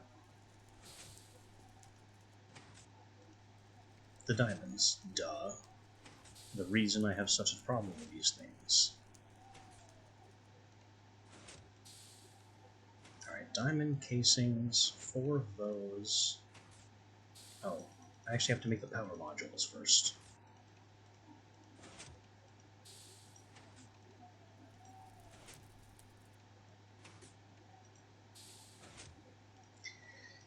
Are we ready yet? I think so. Processor, casing, power, diamond, B, gears. There's the sampler. This is followed up by the imprinter, which is similar but twice as expensive on diamonds. Or twice as expensive on B receptacles. B-septacles. Sampler and imprinter. Can we also make the transposer? Because that's also an important part of this. No, that would be 8 diamonds, and I have 5.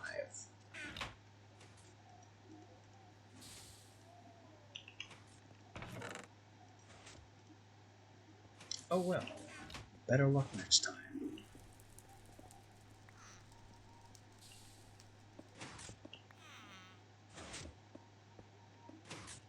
So we have a sampler. We have an imprinter. And the transposer goes in the middle.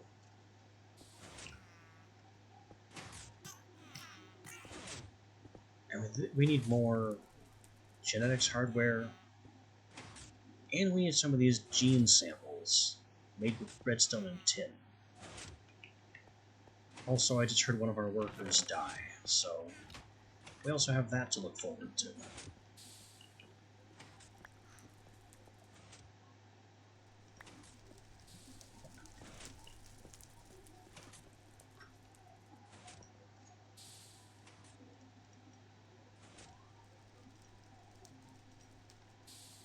We're gonna need a lot of these.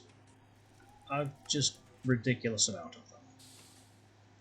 Also, some of these, which is even more diamonds. I don't have enough tin to make another 16 of these, so we need to make more tin. So how this works is you insert a B, gene samples, genetics labware, and the bee gets killed, and one of its genes is extracted.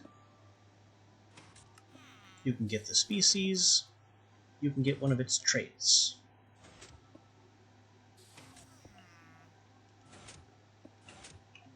That's it. That's how this works. I'm going to put a double chest here so I can keep a library of available genetic traits. That's going to be even more wood and even more chests. I really should do something with all that sawdust.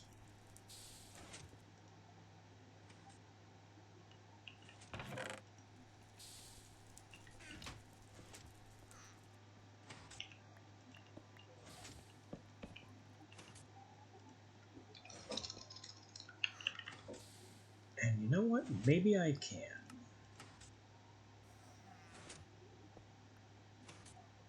Maybe I can.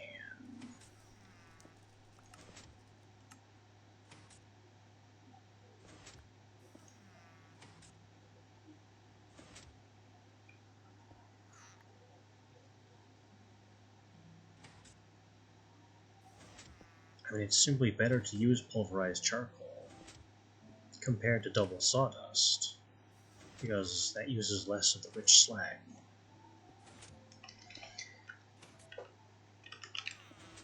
We're going to need a phytogen. The tricky part of that is the Lumium gear. Lumium is made with energized glowstone, so we need to melt some glowstone.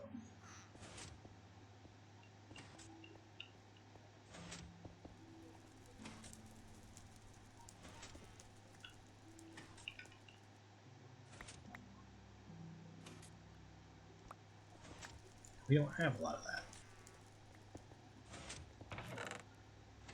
It's also made with pulverized silver and tin, and while I have pulverized tin, I don't see any silver in here.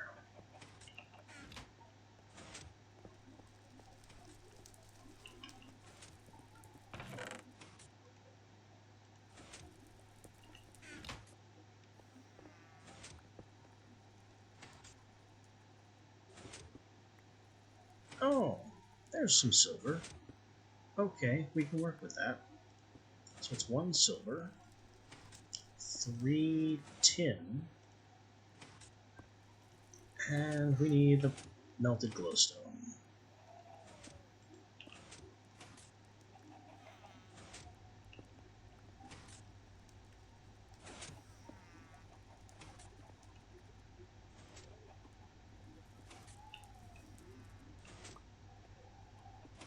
Why is this tank here? I don't remember why this tank is here.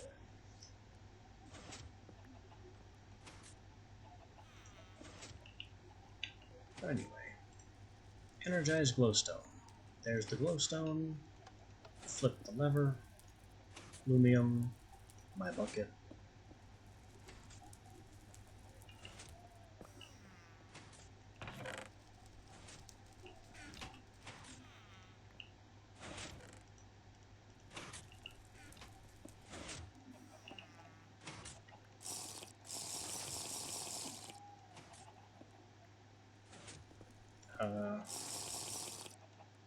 So that doesn't work. Does this? It does. And now I can stick that in this can. I'm pulverizing the additional silver anyway. And we can just make a little more lumium. 2, I think, so we keep the glowstone in there.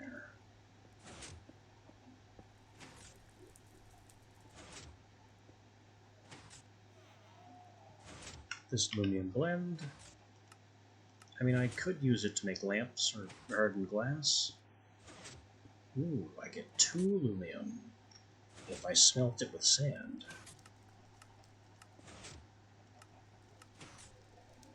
Why don't more things work that way? Alright, double lumium. Please and thank you.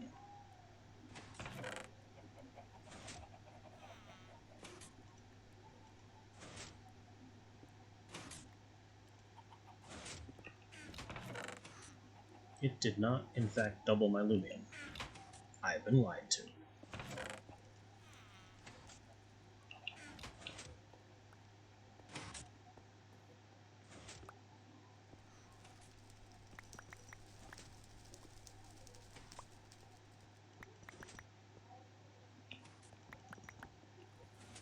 Alright, let's get some pieces together.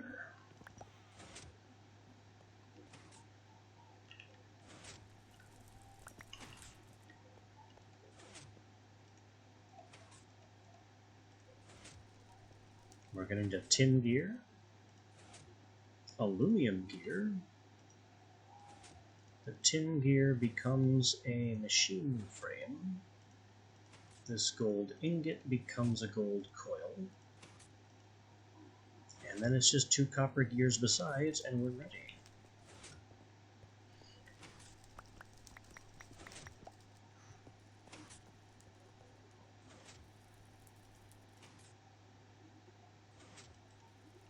Oh, need the iron for those gears.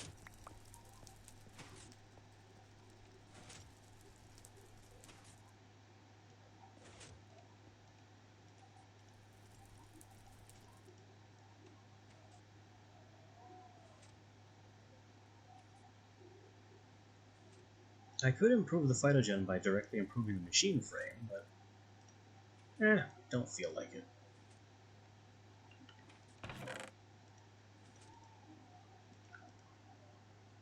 And this will need some water too, I believe.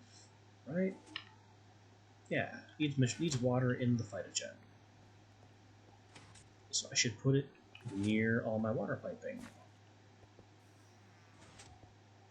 I mean, I can't do better than this, can I? Power and water in one easy package.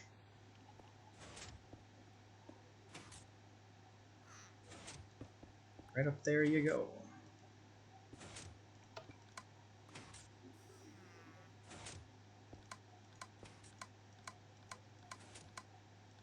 Why aren't you connecting to the water? Because that's not water, that's charcoal.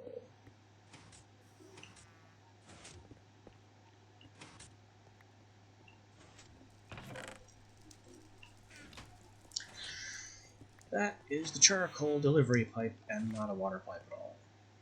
This is the water pipe, which is not conveniently accessible from anywhere power is. But I could extend it.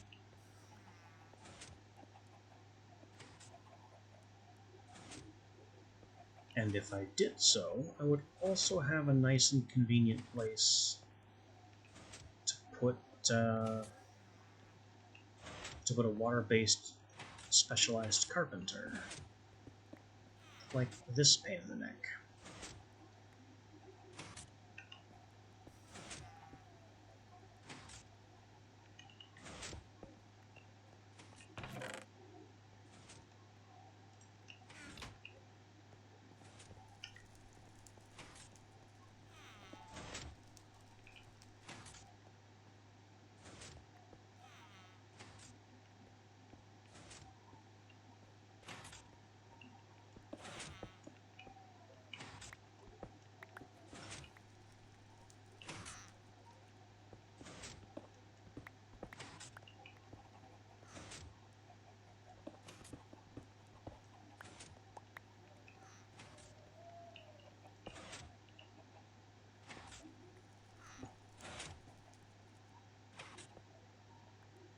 There's also that pipe over there, and the fact that I have an underpipe here that runs down here somewhere. Could work with that. Don't really care to, not right now anyway.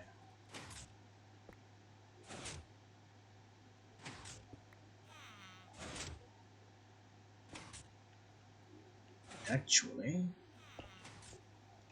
that may in fact be the better option.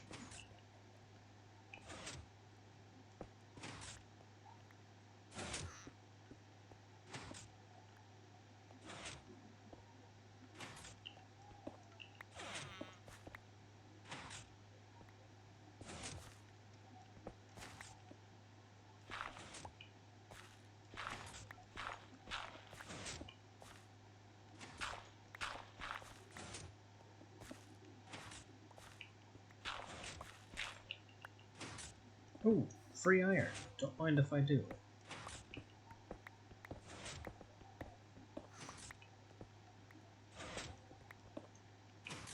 Now where is that water pipe? It's supposed to be down here.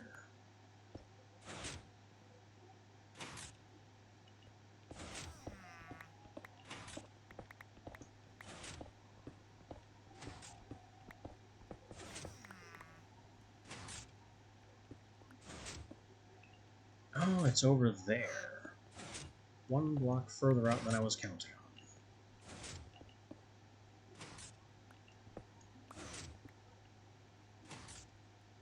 Well, we can change that a bit by pulling off of it right here. That's not the right block.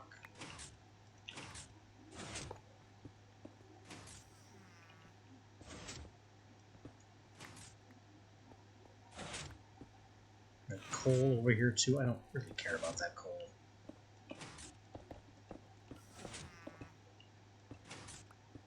coal is not currently on my to-do list.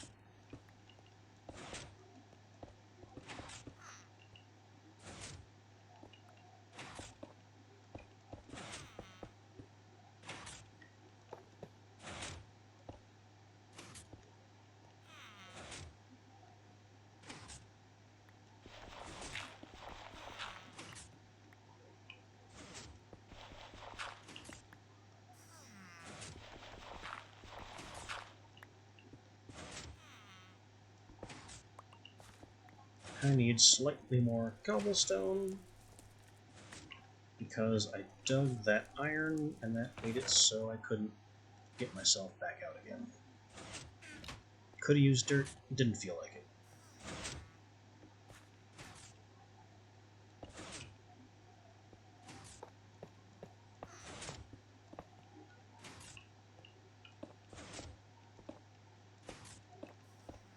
I'm just packing all of my weird machines into this back area here.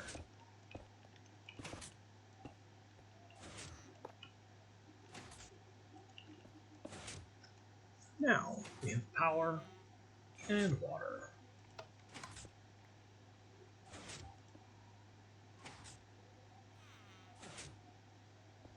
We need some rich phytogrow, which will involve pulverizing some charcoal, which will involve making some charcoal.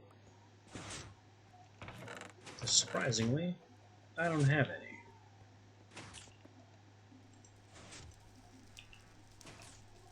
This is not as big a deal as it may seem.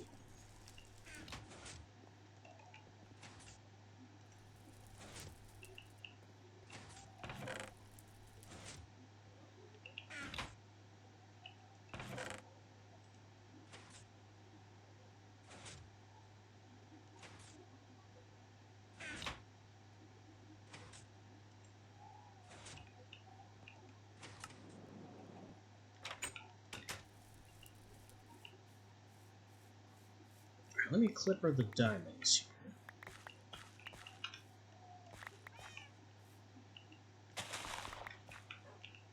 And we're going to rip up the seeds and replant from clippings.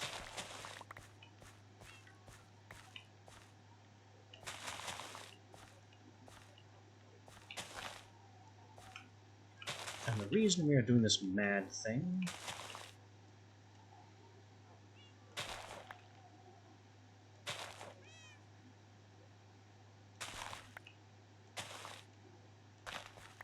is because the phytogen doesn't work with clippings. So I'm just converting as many clippings as I can tolerate into seeds.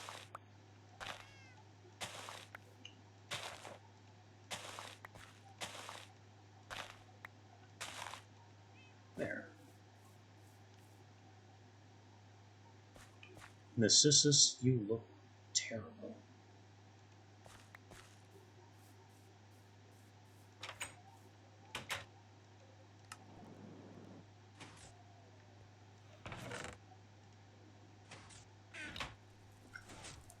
But you harvest for free ferrous metal nuggets, and I can't turn that down.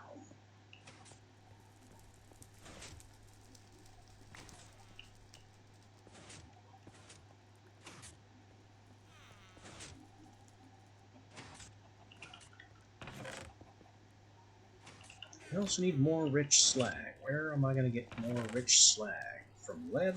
From lead, I think.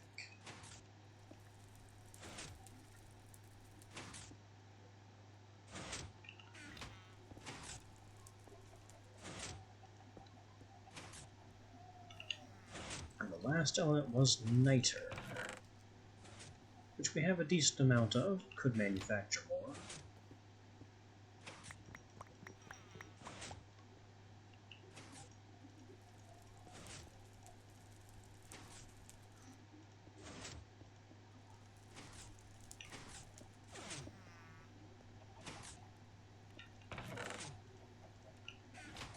Pulverize the charcoal first, then we'll worry about some sandstone for possible niter.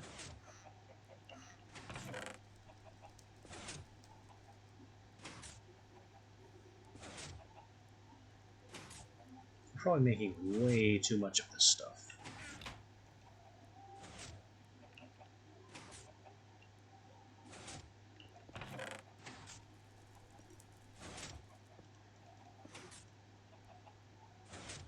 if that's what rich slag is mostly for.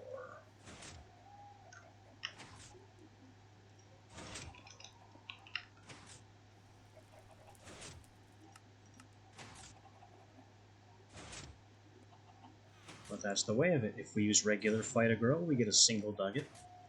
If we use rich Fight Grow, we get triple nuggets. And I don't think the Phytogen cares what grade the seeds are. I mean, these are perfect 10 seeds, but I don't think the Phytogen knows that.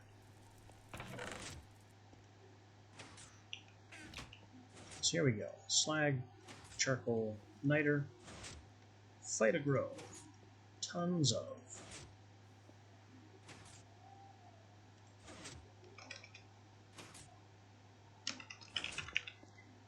Which means we will need storage and another input for it. Here, the cache. 4 tin.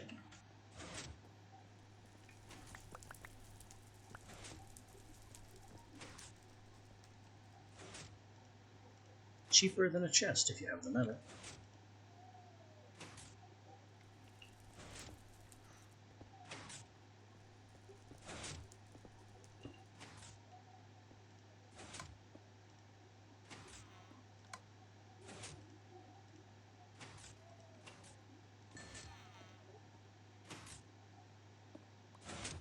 And we're off to the races.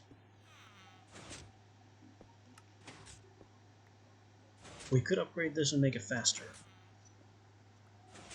We could also secondary sieve, so it's likely to get even more seeds.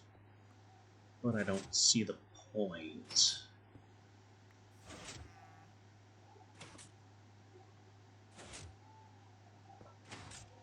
Yeah, it gives us Demalia seeds that aren't even graded.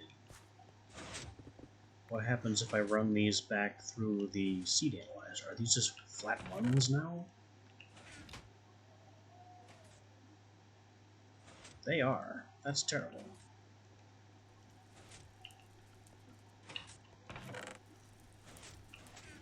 But no matter. Okay, I have no diamond ore. That's what I'm missing. The Phytogen doesn't care, so neither do we.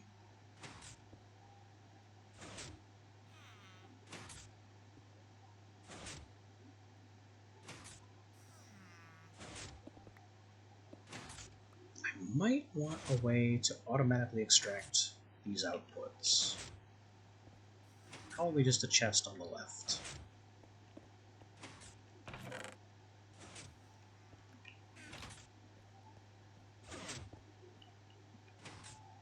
It would be nice to automatically input the seeds again.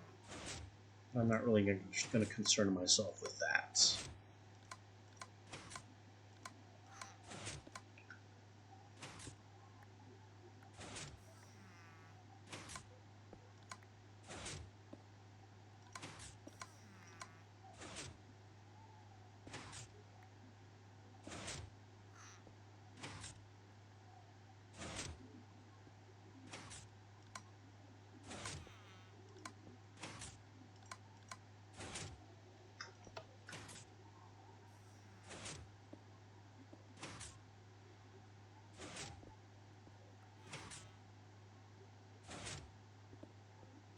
So yeah, we'll just let this run.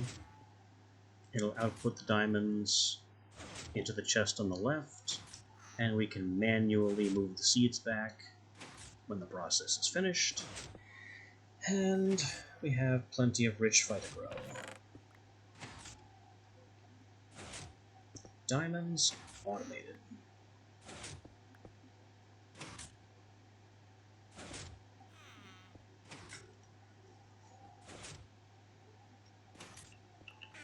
Some upgrades to the Phytogen might be in order, but I don't really consider that to be important. Since if we need a bunch of diamonds as an injection, I can just come here and 4 diamonds worth immediately.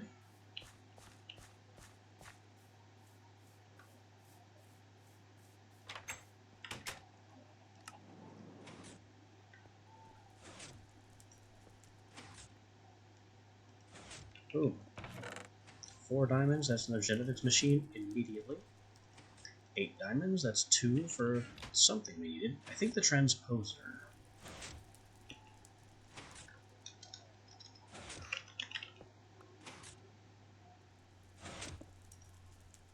Yes, the transposer, exactly.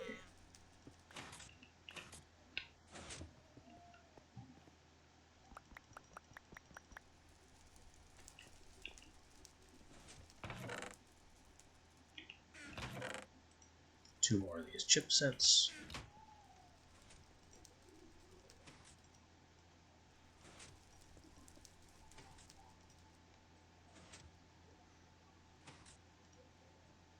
That is bronze, bronze gears, casing, and power module, which is, of course, 2 more gold and 2 more pistons.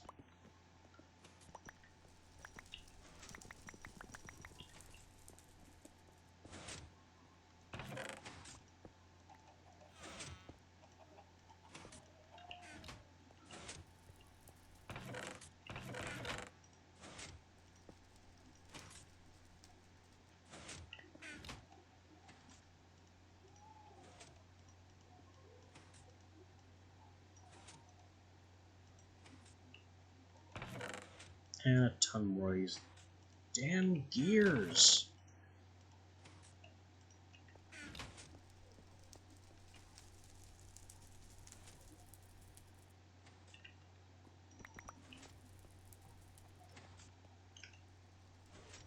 That's okay, though. I think we're getting to the end of needing tons of bronze gears.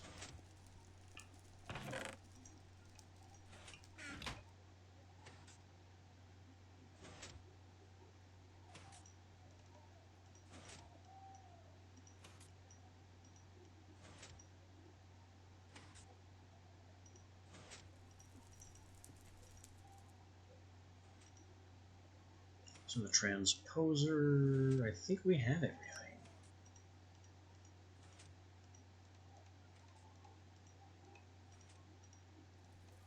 Bingo.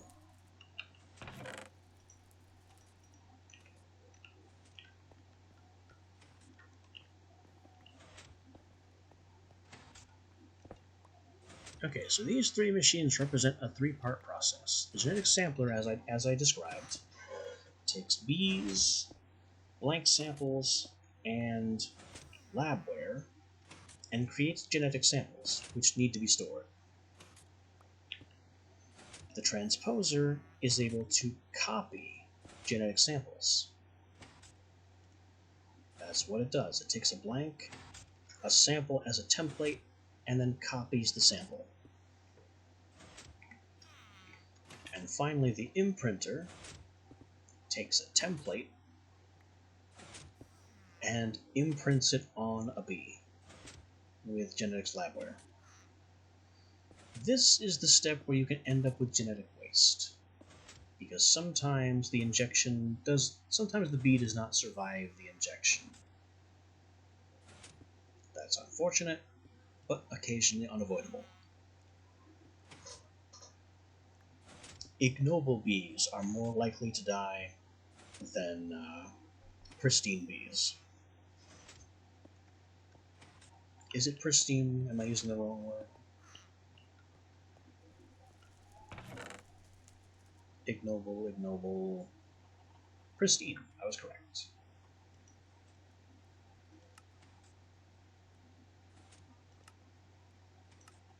I also need to get those false biomes going, so let's work on that.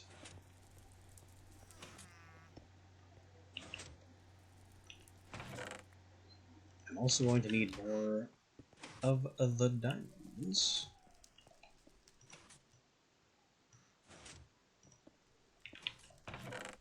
So I can make some more genetics labware. You know what else we could do?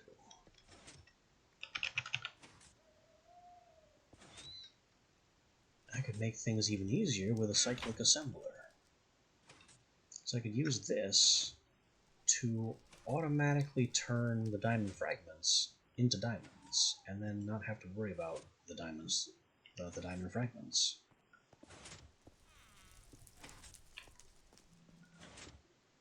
I'll even make another cache. so it just outputs... Oh, this stopped. It processed all the seeds. And it's not pulling Phytogrow. You are supposed to be automatically pulling Phytogrow from the cache. But you are not doing this. That's the whole reason I made it a cache, and not a chest with a hopper. But I guess this part isn't up to me.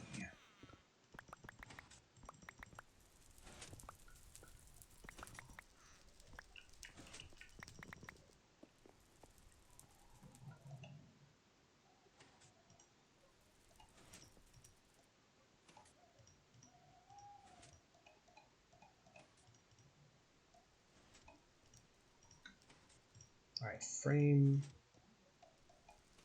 hopper,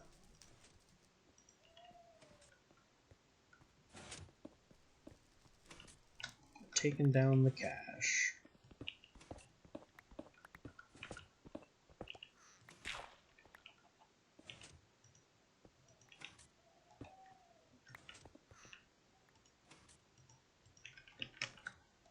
Now you go here.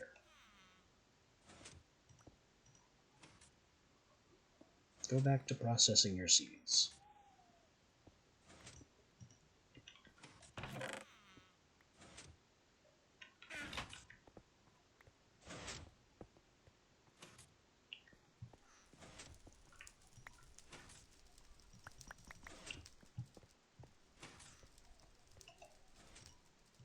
We're getting really low on tin.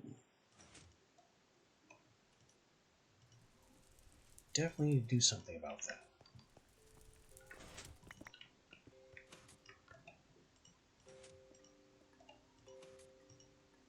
Probably smelt some of the tons of tin that we have on in reserve, which is significantly less now, it seems. But hey, look at all this nitro we've collected now.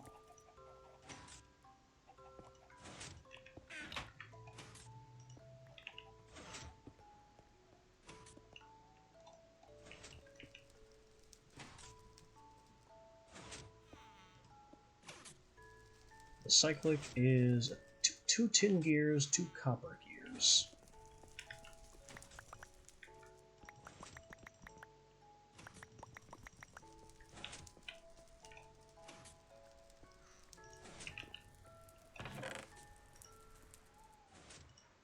Now I have ample niter for any niter-related purpose I could want. Where did this pulverized ferrous come from?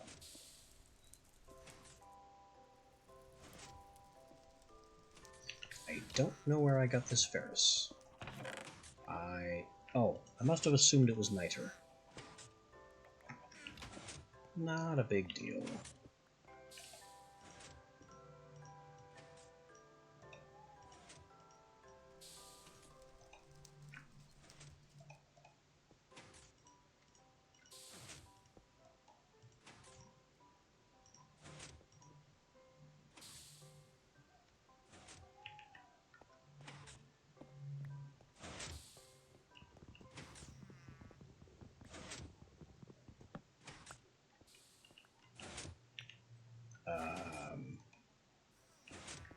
Where did my shards go?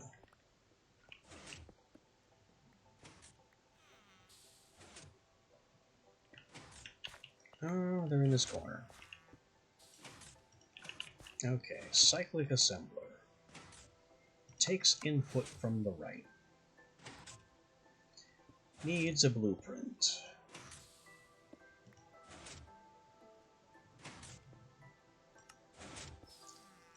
Alright, that's 2 paper and a lapis. Also outputs up. When we get to that part.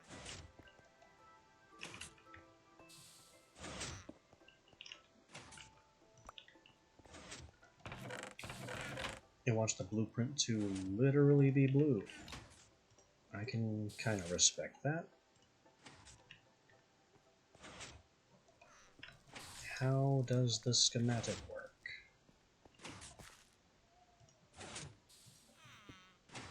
Because this schematic is currently blank.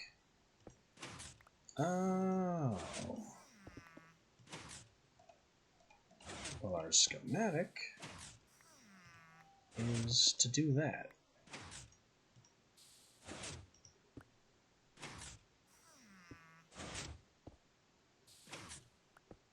Bingo. Now we're making diamonds.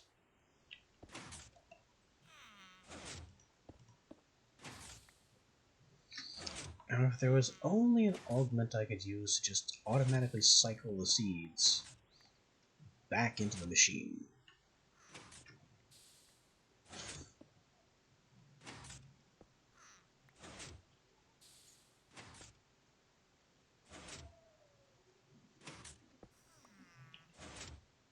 That might be possible, but I'd need there to be another side of the machine.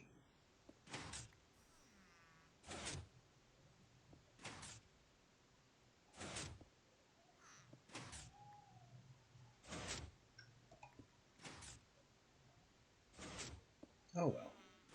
So it goes.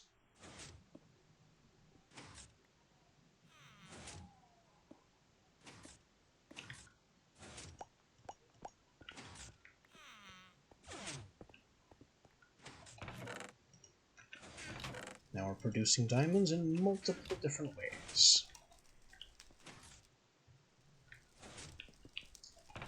So, about those biome potions. Let me get my book, my bottles, my brewing gear.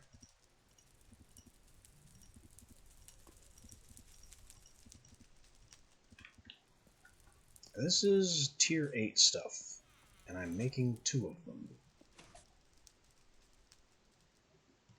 So to get to tier 8 capacity, 2, 4, 6, 8, well, we're using diamonds some more. Netherwart, tier, diamond vapor, diamond.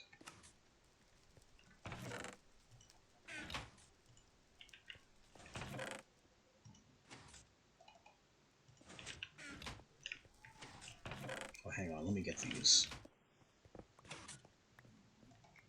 In you go.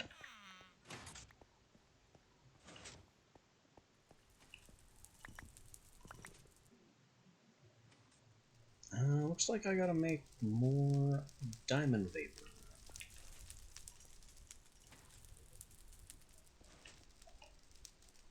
This is doing well, though. Look at all that breath. And we'll just repopulate the clay jars.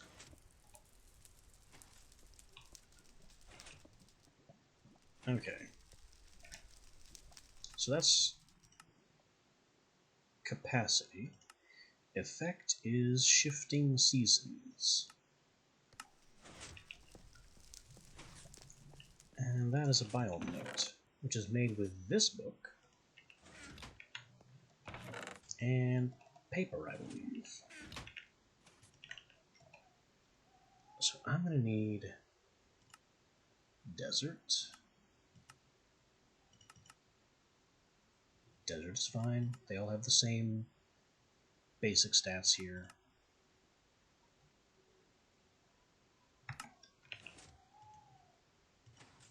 Craft the book with a piece of paper to copy the current biome page.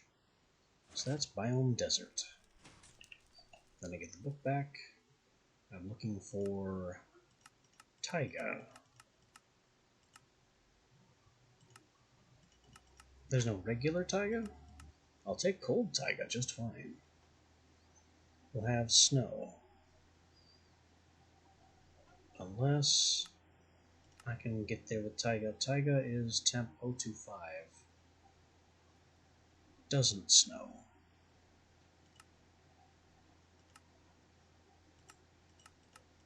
Cold taiga is temp -5.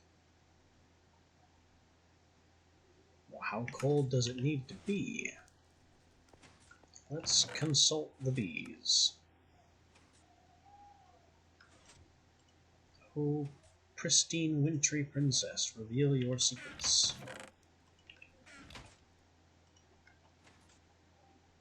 Effect freezing, so it causes snow anyway. It has greater fertility, which I'll want to copy for bee purposes.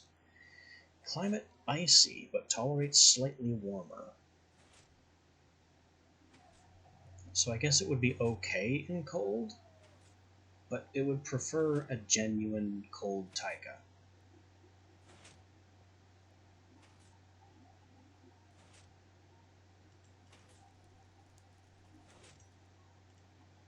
Alright. Duly noted. Cold taiga it is.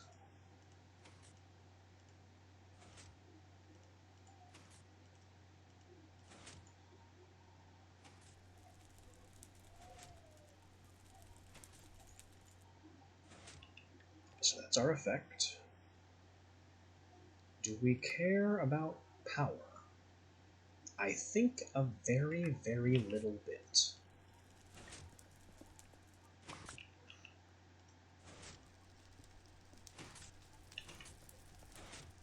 But we don't care about splash radius. Or duration. Duration is permanent. So we just finish it off with a couple of water artichokes.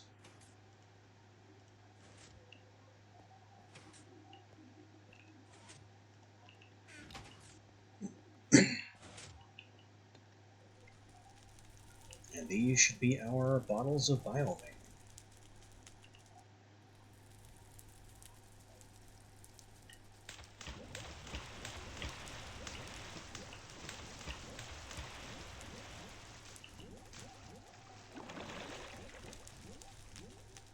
Ooh, that costs a lot of altar power indeed.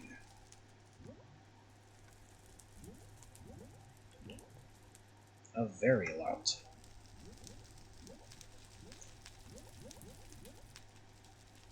We'll have to come back and bottle the rest.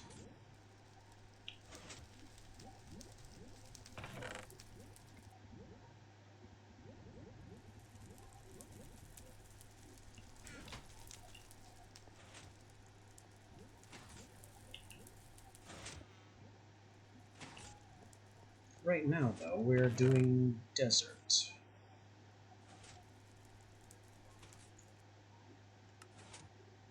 So I'm going to take some ignoble modest. And we have to have some modest drones somewhere. Yep, modest drones.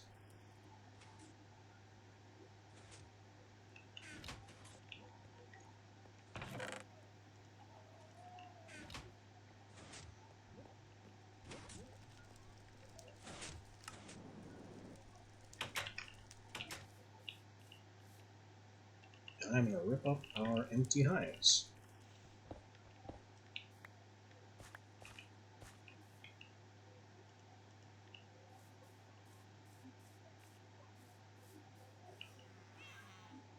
I'll put one of these bottles right here.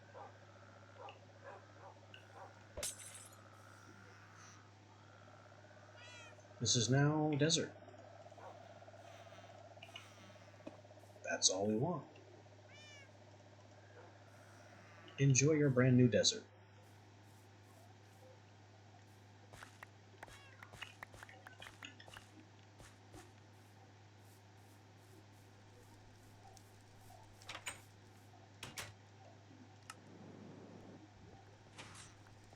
And I will continue to enjoy my free diamonds.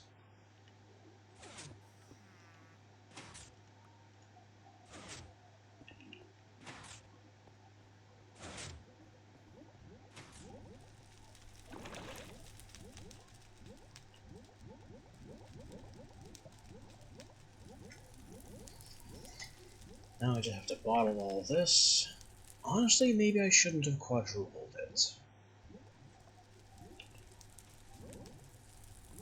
Because it's hefty in terms of power cost. And that one bottle, I think, is all I'm going to need to use, ever? Uh-oh. We're about to have another goblin casualty.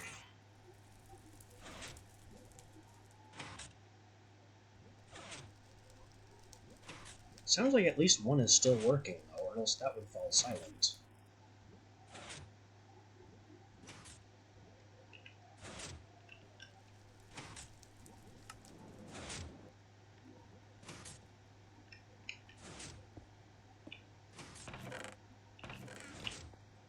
We're up to 19 dust from 14. How's my survivor?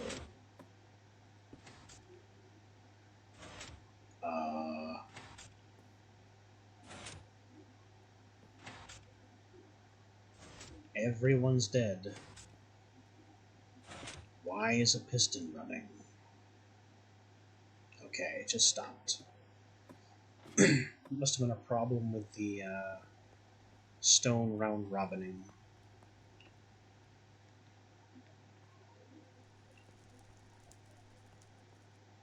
Which means I need more cobblestone in here.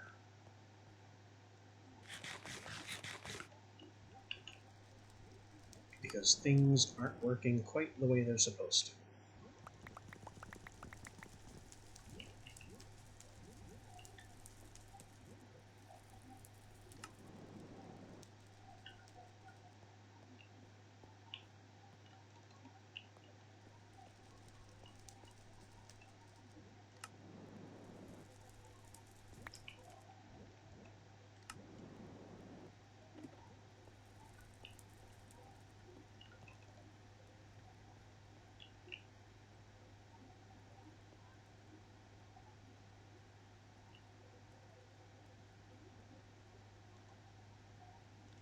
Let's bring you down to 1. That probably won't make a difference. It pulls too fast.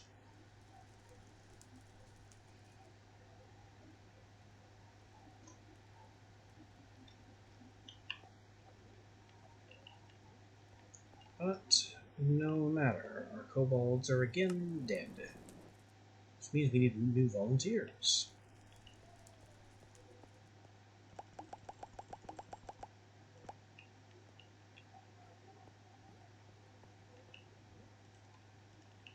The good news is we have many, many more diamonds now.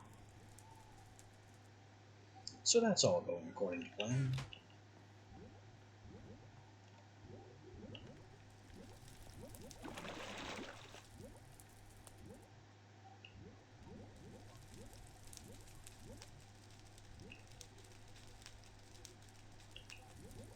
I guess what I'm going to do here for the wintry is just double them.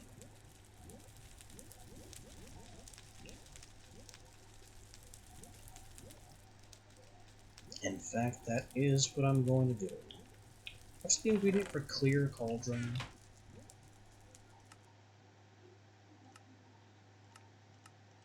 Capacity.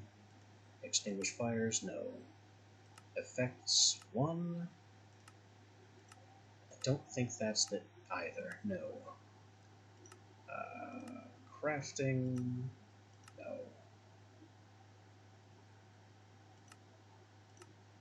Introduction. There. Clear cauldron, gypsum.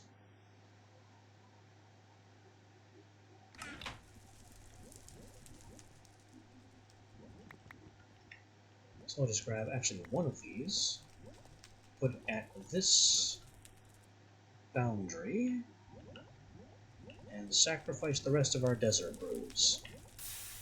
Foof.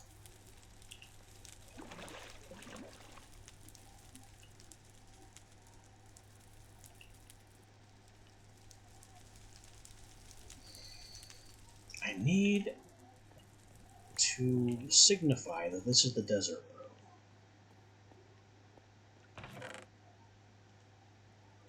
Shifting seasons, sand for desert.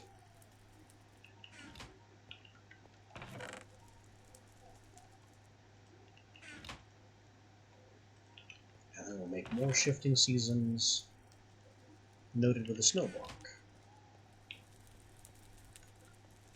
We'll just stand here, so we're only doubling, not quadrupling.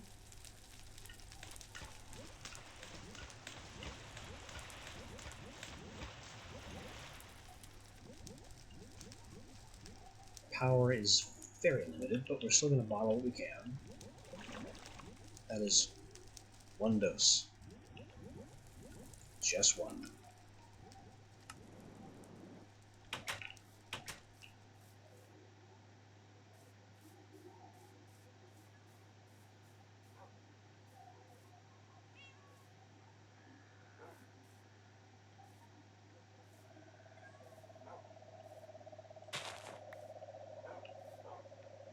Smash that dose right here. And now we have one square of cold taiga.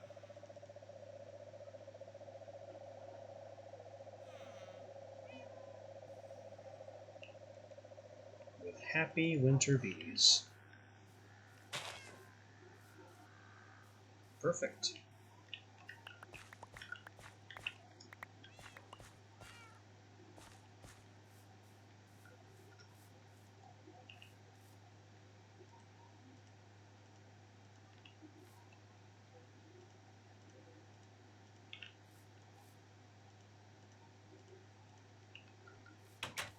Whenever I need new fancy biomes to make this work, other than hell, that's what we're gonna do.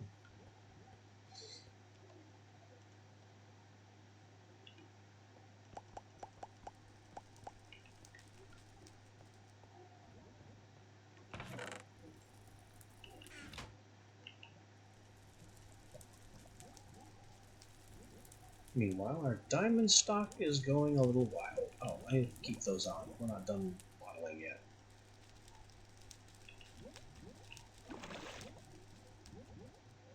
Not yet done with my brews.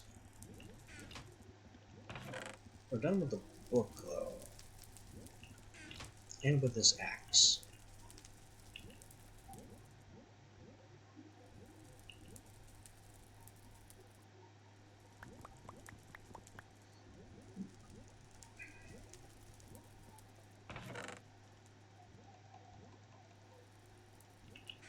We now have enough diamonds to do whatever we want, diamond-wise.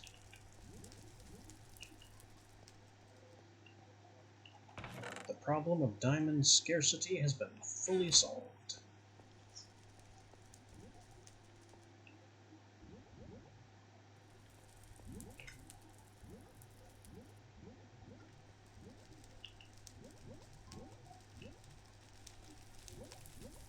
I wonder if our little ruffians upstairs have forgiven us yet.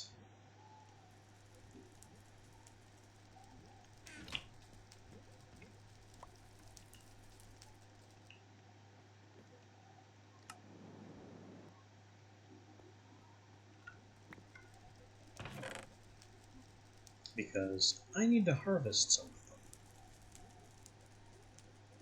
And that's going to be a bit difficult if they want to fight me over it.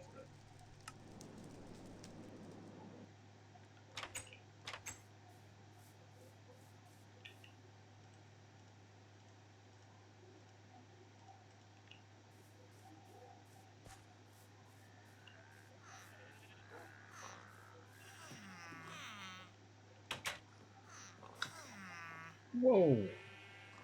They came to the ladder real quick, which suggests to me, yep, they're still mad. And I can't leave.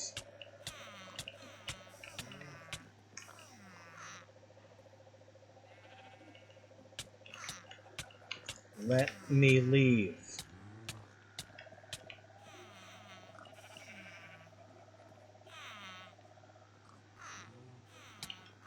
How are they just guarding the ladder? This is ridiculous.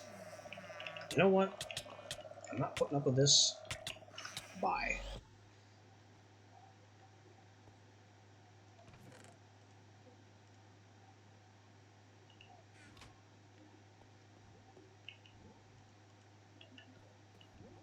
I've never had them guard the exit like that before.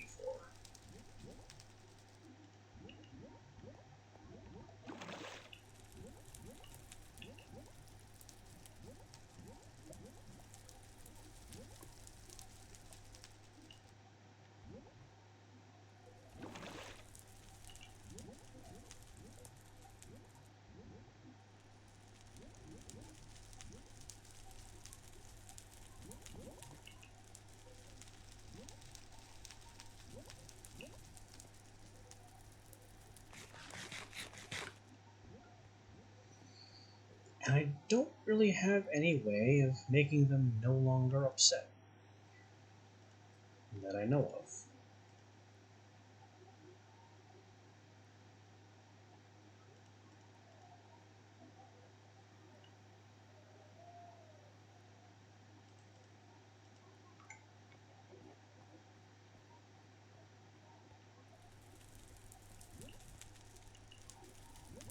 Aside from quitting and coming back. That would work.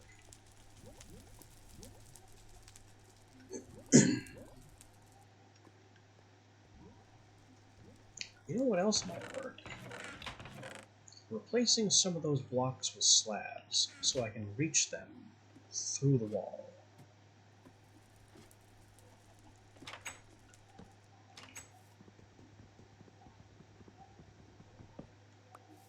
It's risky because I think they're only one block tall and therefore would be able to, get me.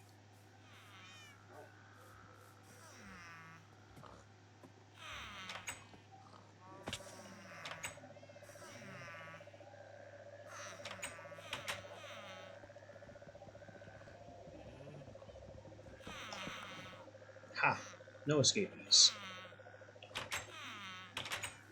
But now they can reach the door, so that'll be annoying.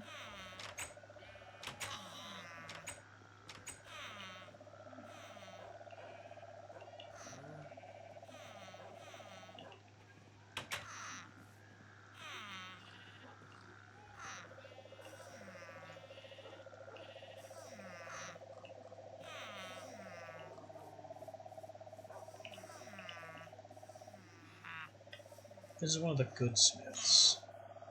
I can't really afford to lose him. He's also not angry, but he is running constantly. Buddy, I have gold. What do you want? Stop running.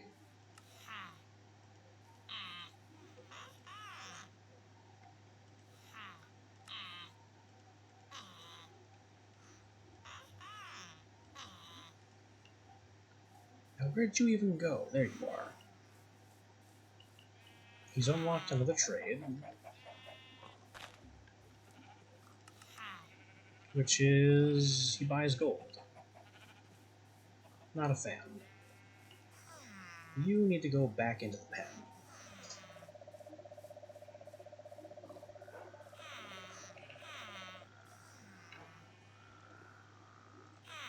Nope, not in the block.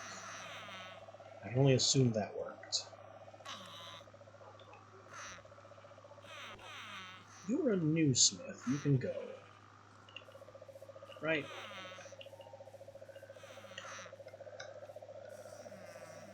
Yeah. You're a new worker.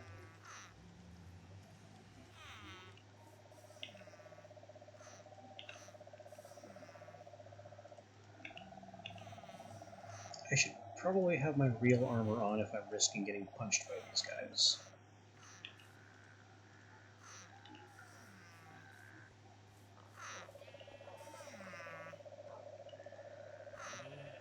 You are a new smith. It seems their aggression is reset when I pick them up and put them down again. Maybe I can use that to soothe their ridiculous enmity. Hello? Is anyone still mad? They're shunning me now. This is the coal guy. He was also on the chopping block. Which leaves my two good smiths. Perfect. You guys can repopulate. These other three are going to camp.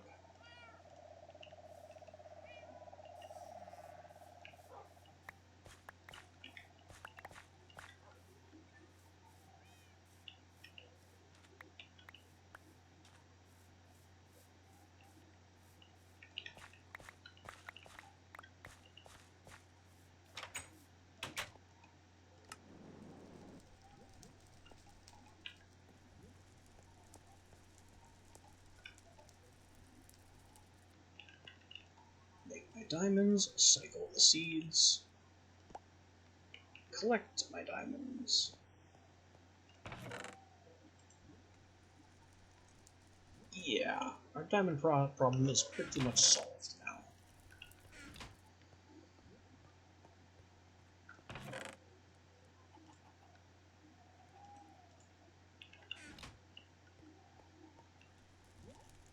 Instead, we have a few other problems that still need work.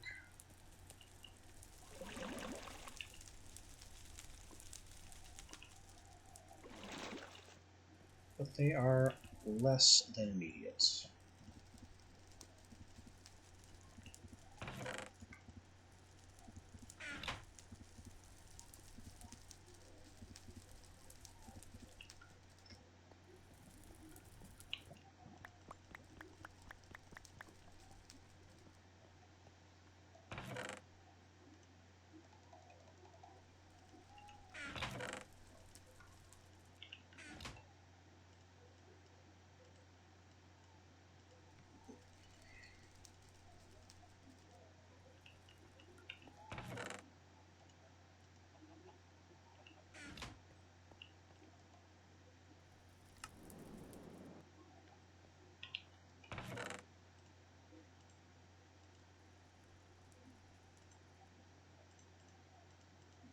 Alright, boys, who's ready to get back to work?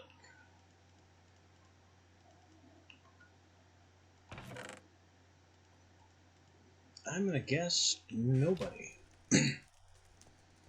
Which is unfortunate because they don't have much choice in the matter.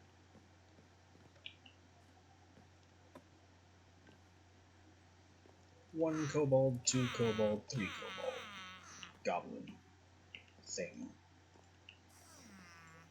Funky little monster.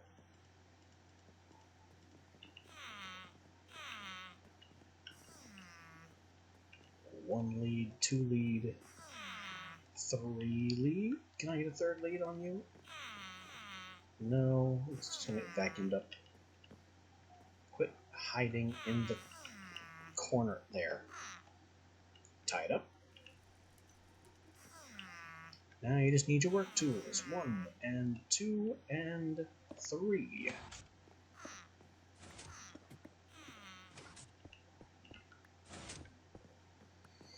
And of course now it's just a matter of time until they all die out again.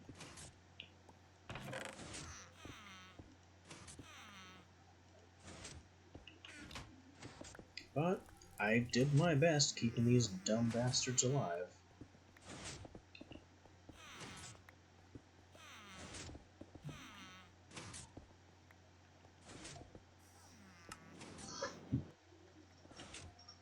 Did all I could for them. Aside from, not enslaving them. That part wasn't negotiable.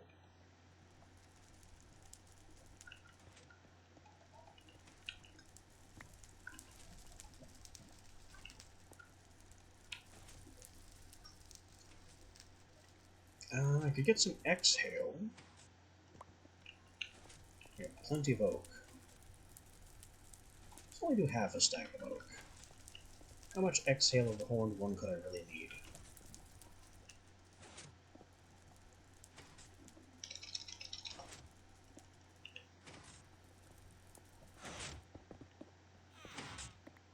And I need to make some labware with all these diamonds we're collecting.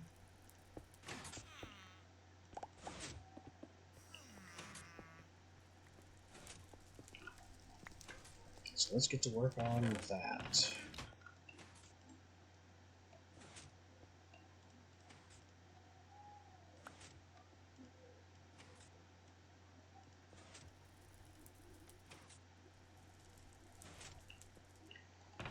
And we will need a lot of it.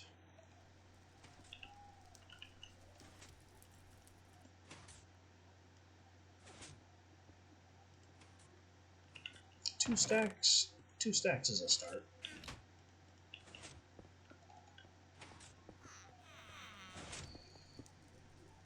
The best thing would be to have an item pipe running underneath that just feeds all these machines and another cache like a cache right here, with an item pipe running down and connecting to all of these to feed them all labware. In fact, why don't we do that? Let's just go right ahead and do that.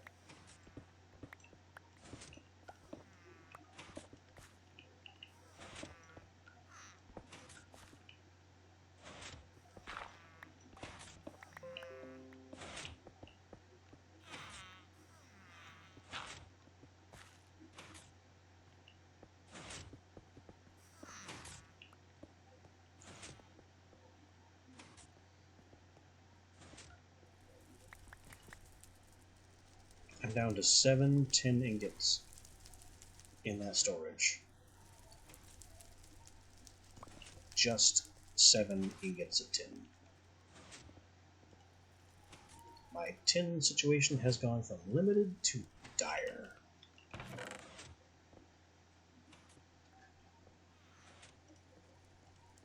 And it's going to get worse because item ducts are made of tin.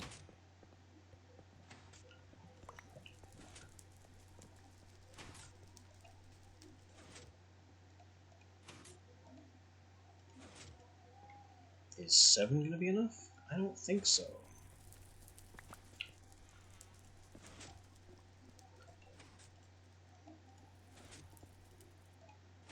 That should be enough. And I'll need a servo, which we don't have, but it doesn't need to be a particularly high-grade servo.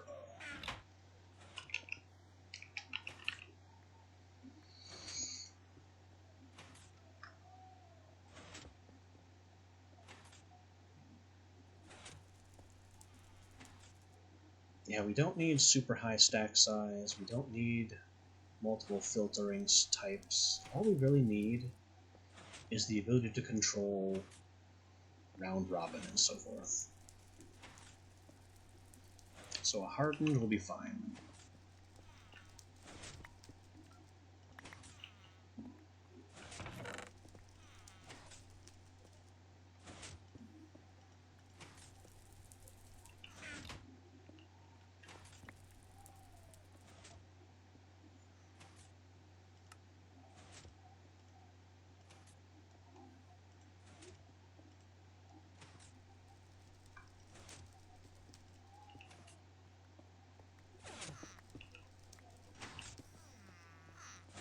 So we put the cache here, and the item ducts. Why did I break that? That makes no sense.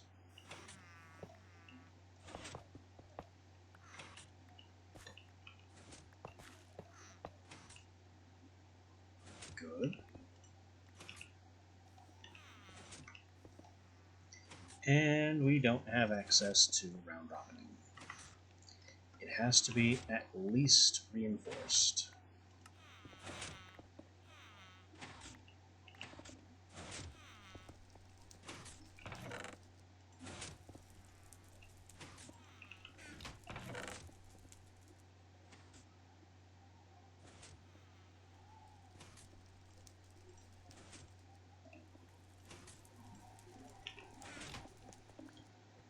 I thought that might happen.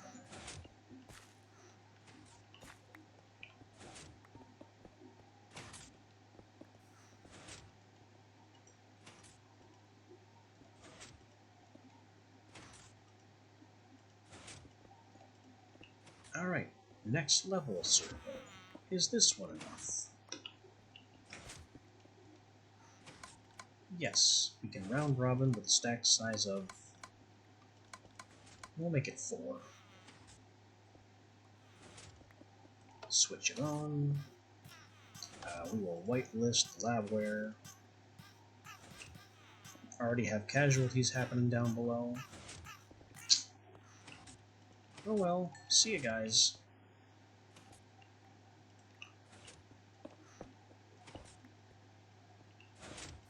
Alright, now all of these machines should be filling up with lab hardware.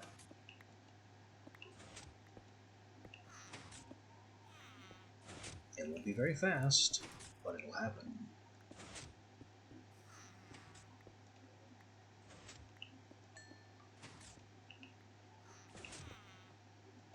this one doesn't need any.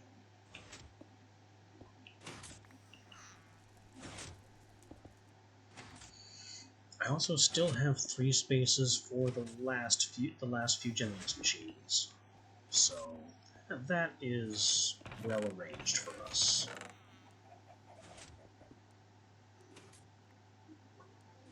Tin, though. Tin is going to be a problem.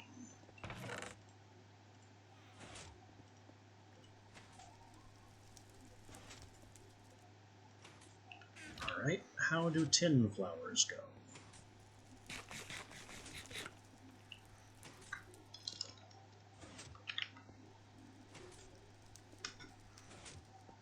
Tin nugget comes from Petinia. We get Petinia by crossing a Lapender with Daisy.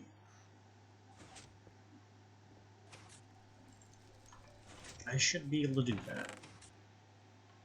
Does this tin ore count? No, I have the wrong tin ore. Only the forestry version counts, just like the previous one.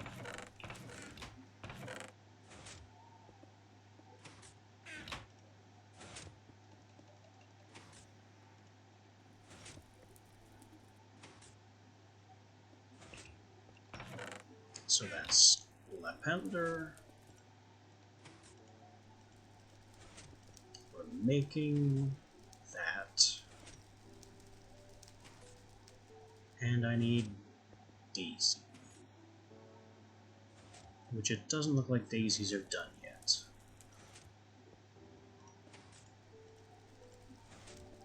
Alright, time to farm some more.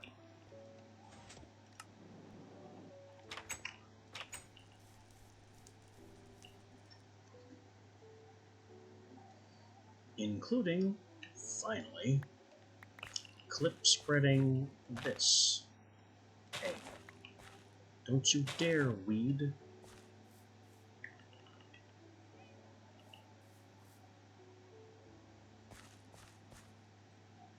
And I can make this metal plant right here. Which means I need the hoe again. Always forgetting that.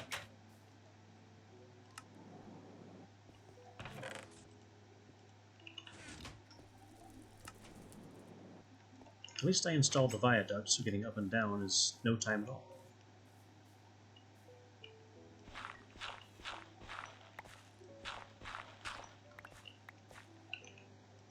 Alright, we are crossing Lapis to get tin.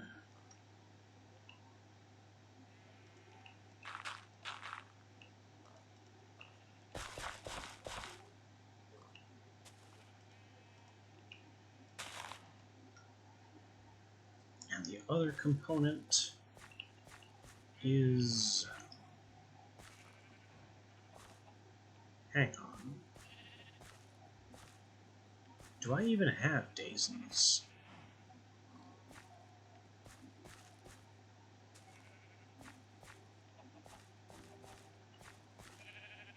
I have every flavor of tulip.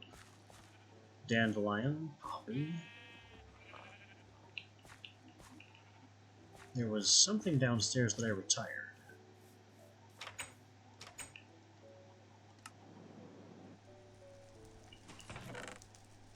Pink dye, that's pink tulip.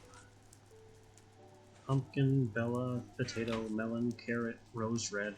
I don't have daisies. Alright, how do we get daisies? Dandelion and blue orchid. That I have.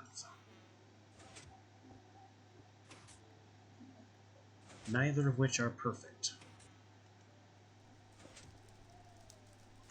That's okay. We'll deal.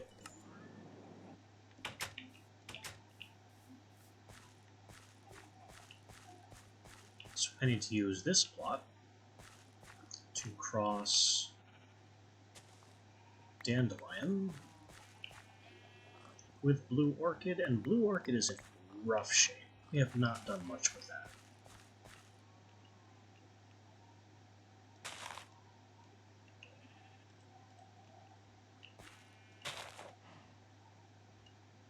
Oh, it was even an effort just to get it to plant.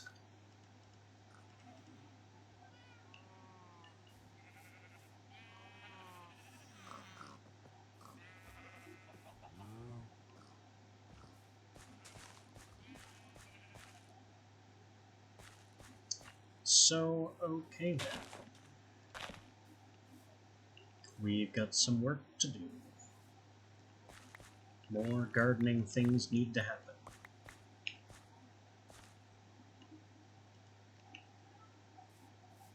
Though it is pretty goofy if you think about it. That we can make ferrous, but tin is off the table because I'm missing a piece. I mean, tin is a far more basic ore type.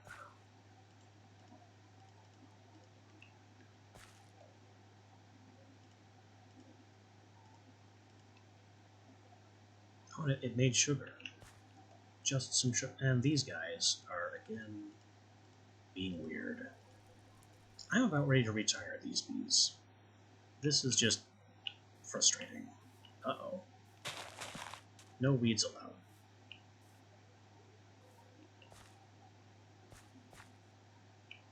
I try to cross one whole crop and it tries to kill itself. Just like my goblins downstairs. Everything I do to try and improve my station and make all my stuff happy and produce resources just tries to commit suicide. You got suicidal goblins, suicidal plants. It's a mess. It's an absolute nightmare.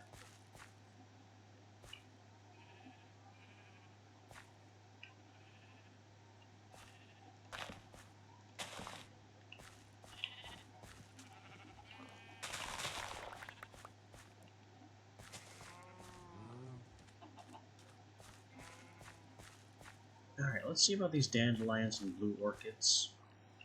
Maybe we can get these to improve and have better parenting stock for this experiment. The blue orchids especially.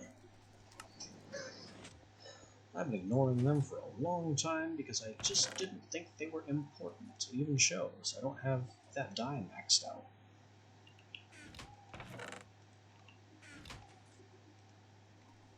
Meadows, meadows. It's purifying as meadows.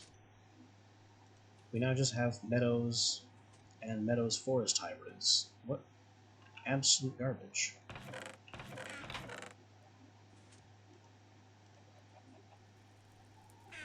Still, a pristine princess is a pristine princess.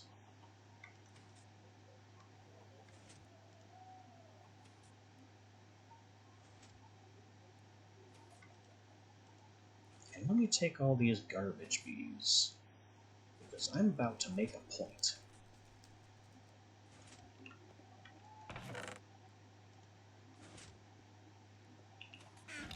Alright, has the dandelion improved? No. Has the blue orchid improved? It has 2 points.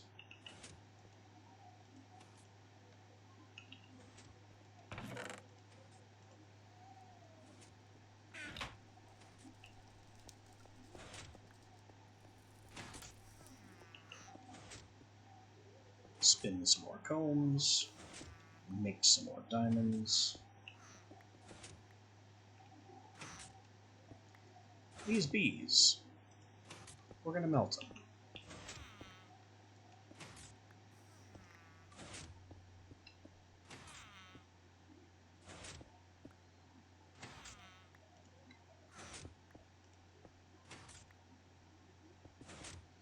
Normally I have a hopper for this, and maybe I should again.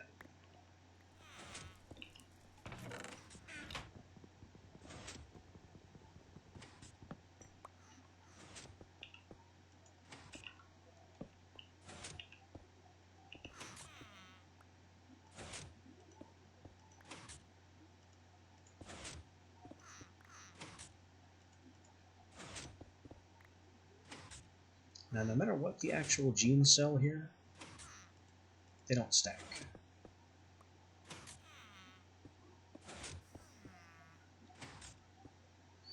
And it looks like all of these genes that I've gotten so far are trash. Tolerant flyer, no.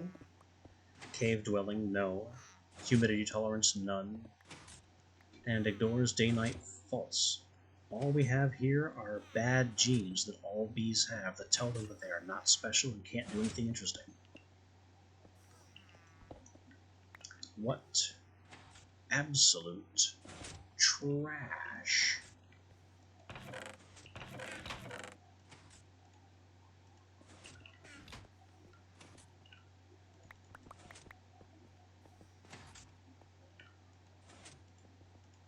That's okay though. These cells are not wasted.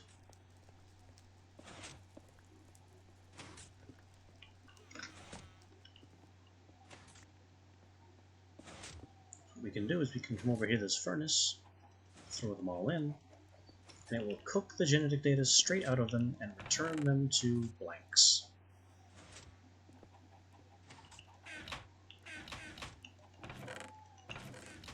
And I can return the blanks to the sampler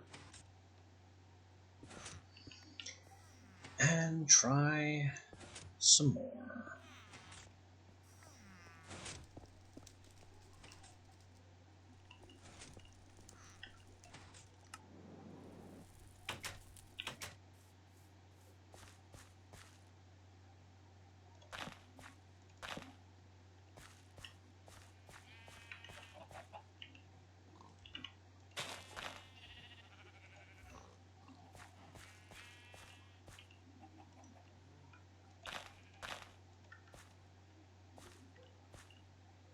Blue Orchid?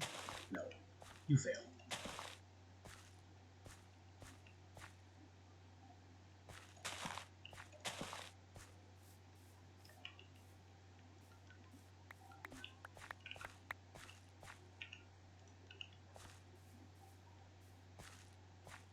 Blue Orchid?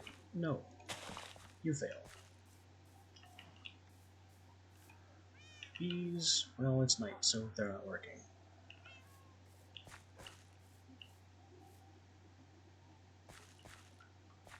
Dandelion? You fail.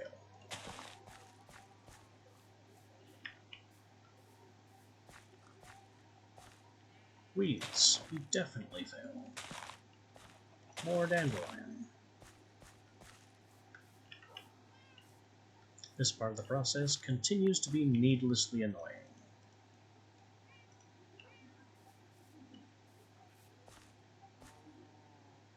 Daisy. Good. We're done here.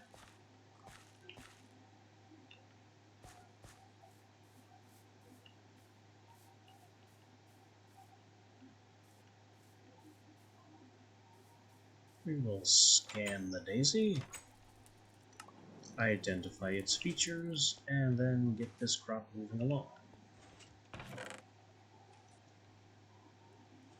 These parents can be destroyed, as can the dandelion yellow. Daisy is all fours. Not great, but about what we expected.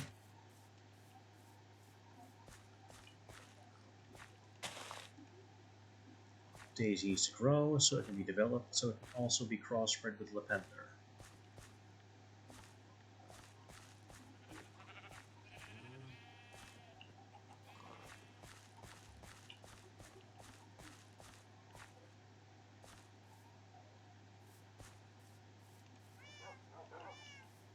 I also wouldn't mind if it stopped being nighttime. Just saying.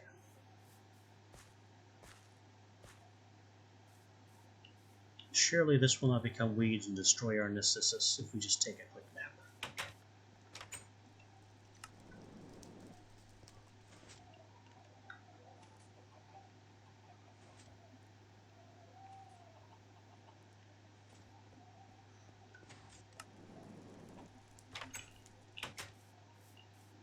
It did not. It's still fine.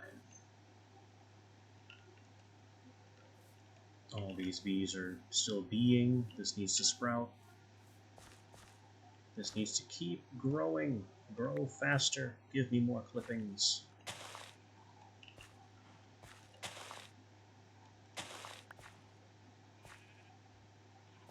More clippings. Mwah.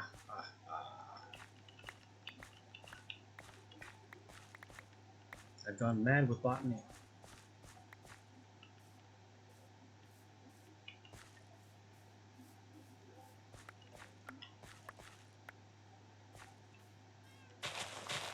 These need to be examined.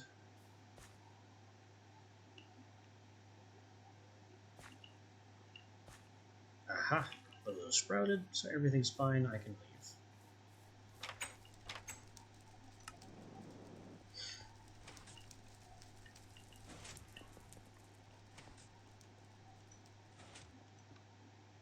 Nitro Ward 468. 569, that's 2 points. 469, that's 1 point.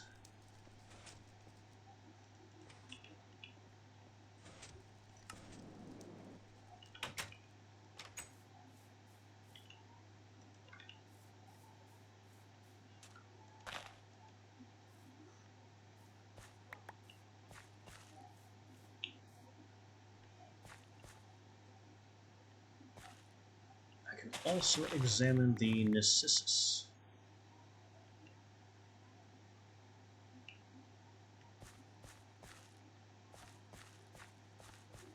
And think about making Quartzanthemum.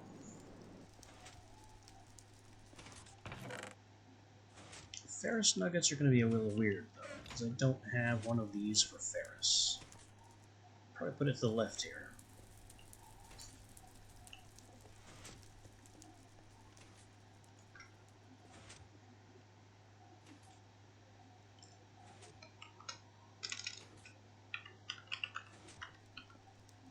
Quartza. 1 point strength. A point of gain and strength. Quartzanthemum is Nitorwort and Lapender. On soul sand with nether quartz below. That's a bit complicated.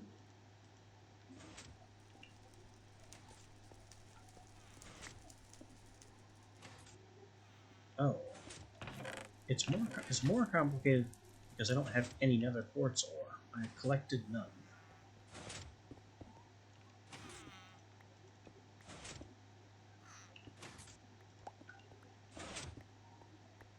Another casual 25 diamonds.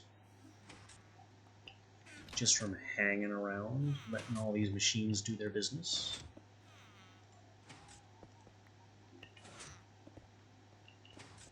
You know what? You can hang out in here too.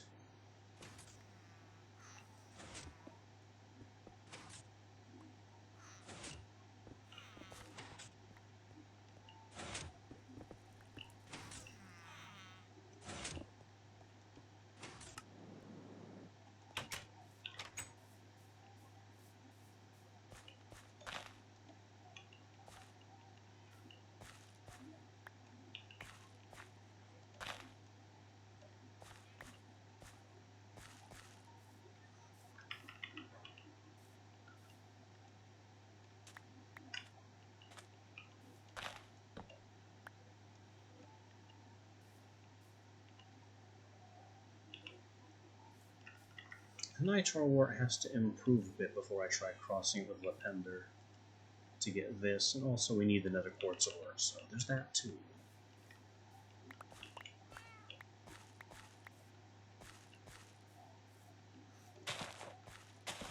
I know our daisies are weak, but I need to get this tin plant. We need to be making tin. My tin reserves are almost gone.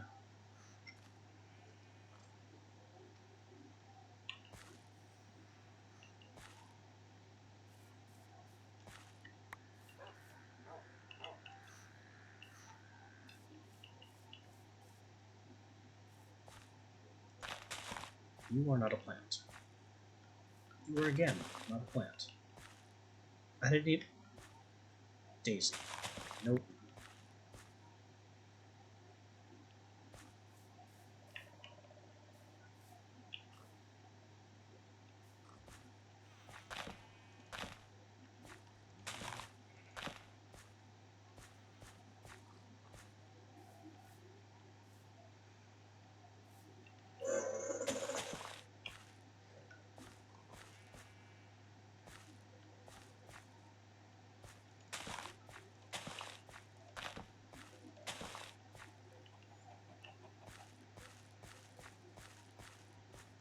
Daisy. Nope. Not the plant we need.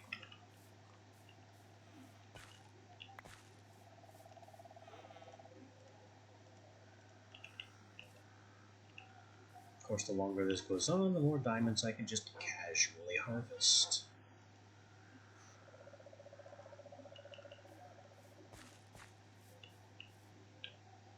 Daisy and Daisy, you failed twice. The same way. At the same grade. The seeds wouldn't stack otherwise.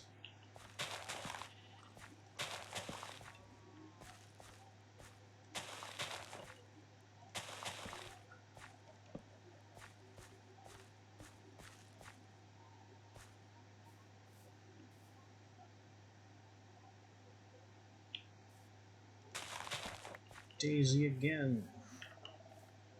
How is the weaker plant overpowering my perfect Lependers? And just creating garbage.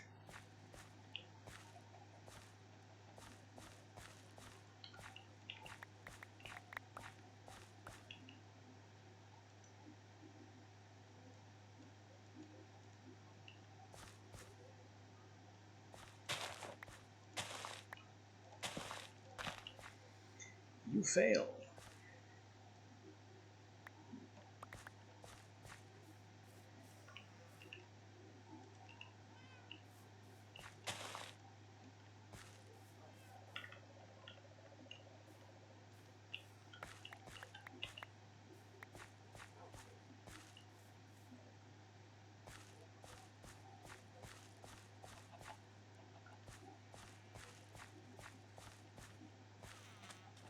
Still waiting on a few things to sprout, but mostly ready, and just about out of sticks, too, which is bad.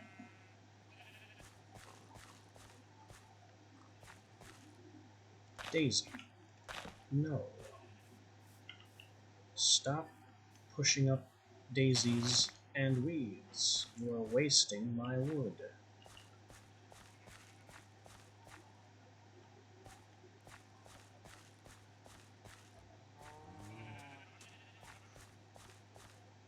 Daisy.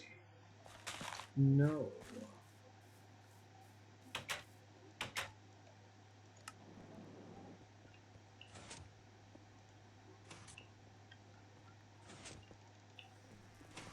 How is it that the weakest plant continues to be the disappointment?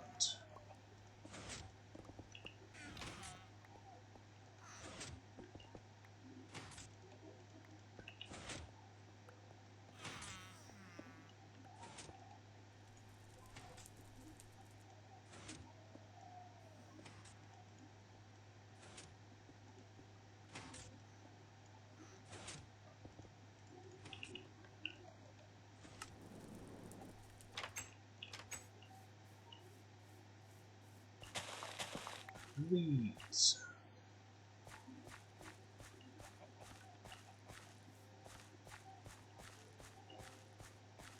Looks like everything else has sprouted correctly. We can get the artichoke seeds going. Maybe they can make their last point at last. Daisy, no, stop it.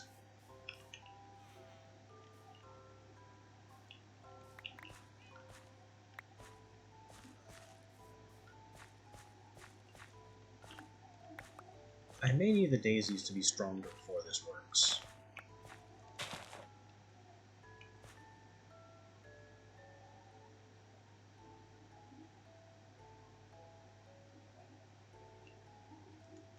I mean, I do have the tin under here, right? Yeah, it's there. This is failing so...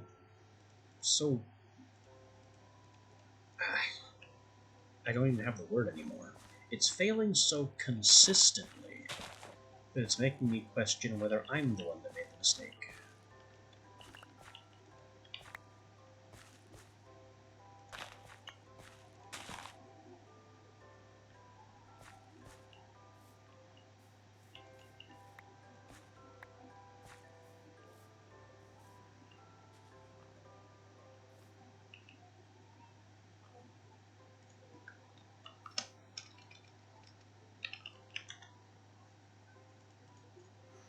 Lavender, Daisy. Over tin. There's really nothing to it that I'm not doing.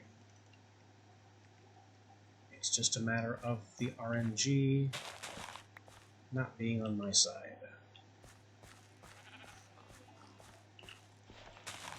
Nice try, weed boy. Nice try.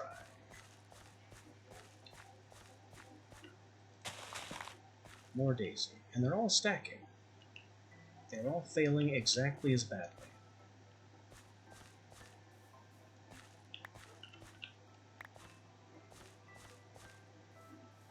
No. No.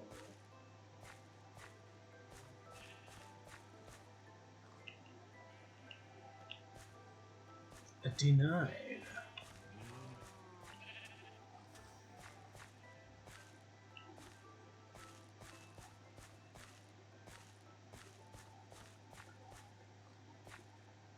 Let's see, we have 444. Let me go ahead and grab this and see if we have any Daisy-related improvements that I can bring back up.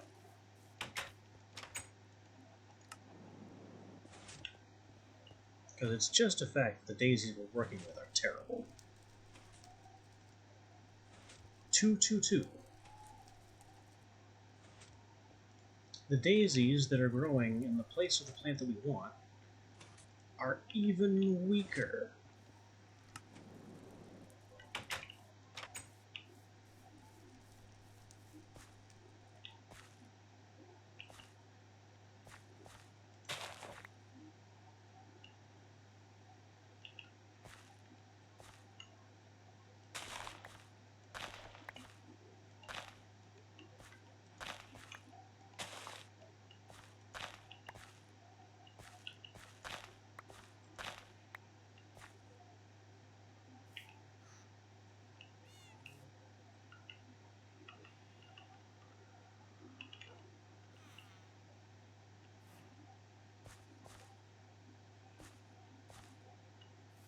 So yeah, they may have to be stronger in order to be allowed to become what I need at all.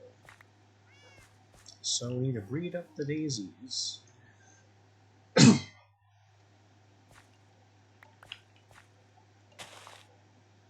So they can be strong enough to mutate.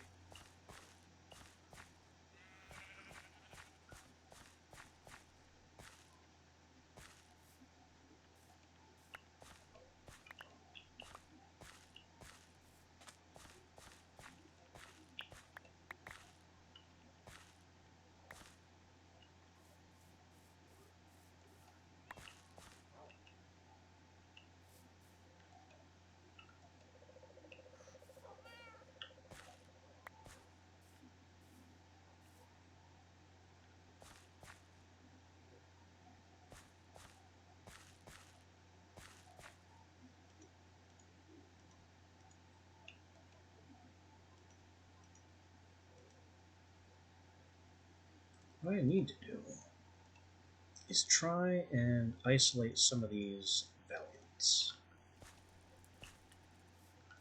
Maybe we can make something happen in the Big Bad Gene Machine with our Valiants. I don't have many of them.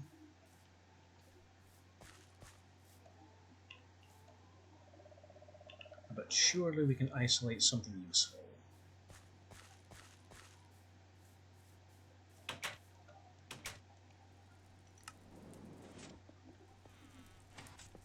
Alright, Valiants, you're going in here. I'll be back periodically to check on you.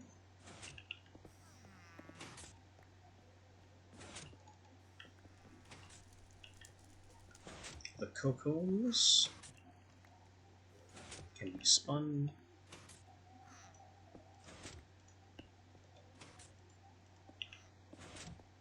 And the sugar is just extra trash. Out it goes.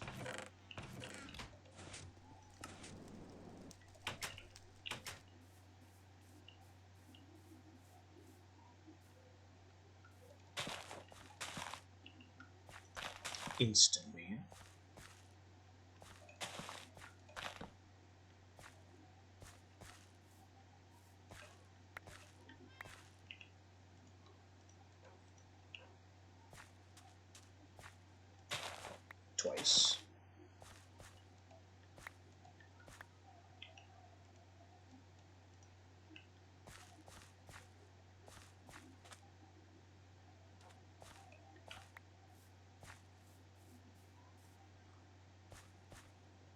Double instant weed.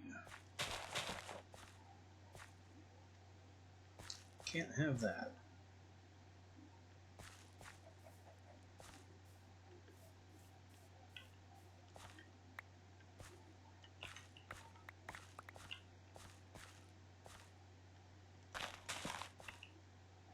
It's funny. One of the taglines for Witchery is basically that a well-tended garden can provide all the materials you need for pretty much any purpose.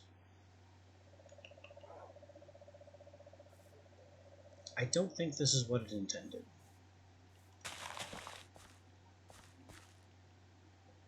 But I'm doing it anyway.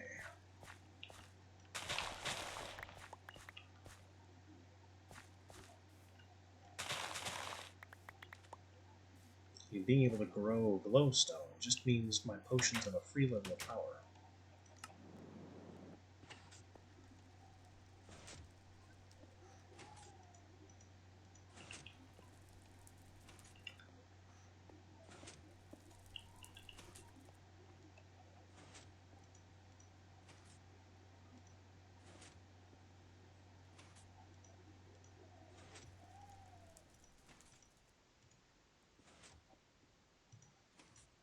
$665, not bad. And then 569 to 669. Okay, that's 1 point. Well, 579. I'll take growth over gain.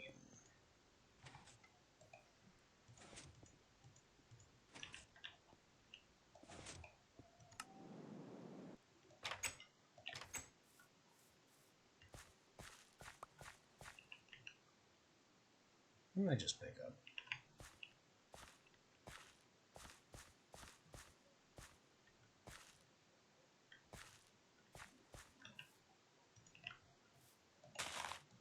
Must have been a nugget.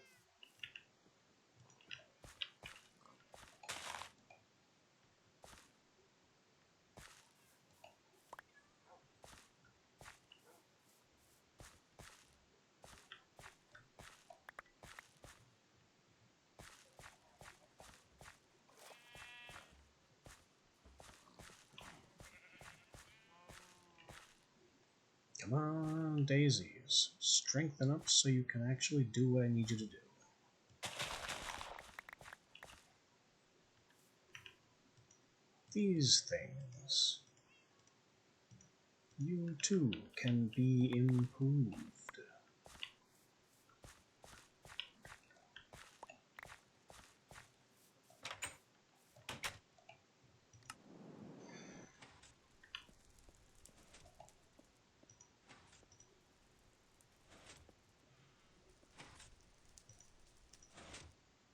$466 to $476, or 467 strength point.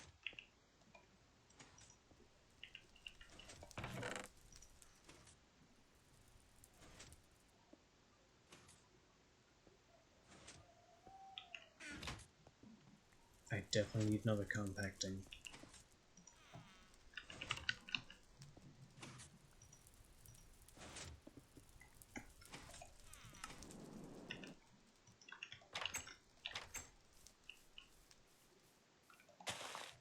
But first we replant the Narcissus, or else we'd just be wasting time.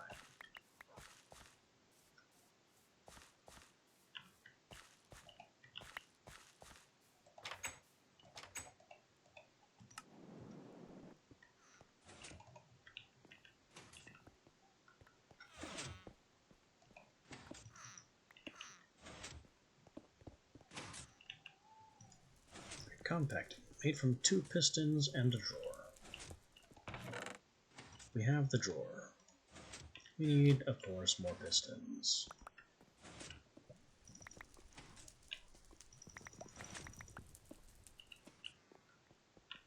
Anything in here? Yes, more tin. Oh, and a soon-to-be corpse.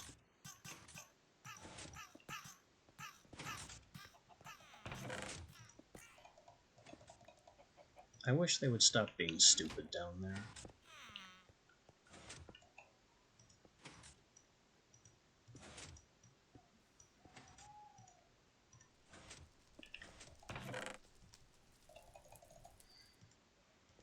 But apparently they have universally reached the conclusion that death is preferable to slavery. Frankly, I don't blame them, but it's terribly inconvenient.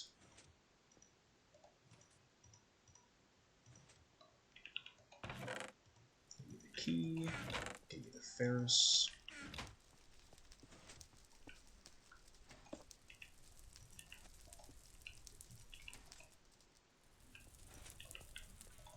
Bingo.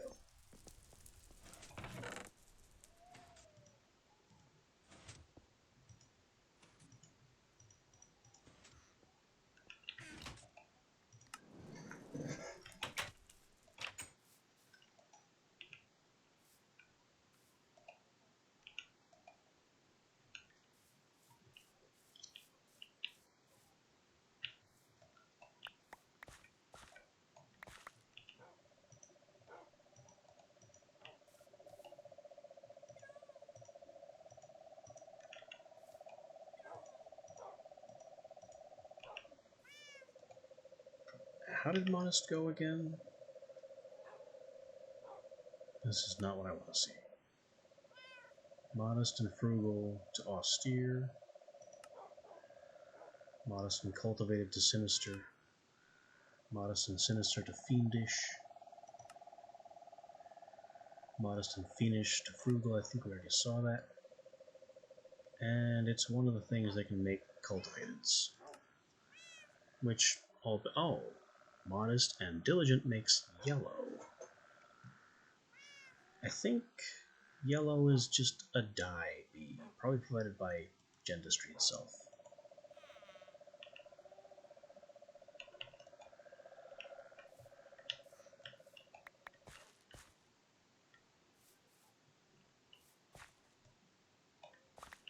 Alright, you daisies. Keep shaping up.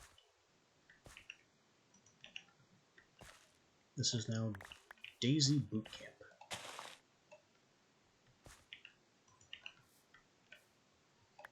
If there were a way to force them to grow even faster, I would try.